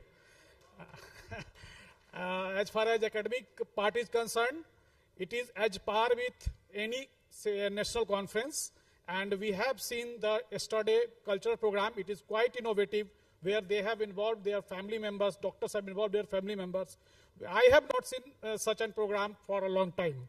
So it is quite impressive, and we will all go with a cherished memory of this conference. Thank you very much. Last but not the least, Dr. Dilip, please.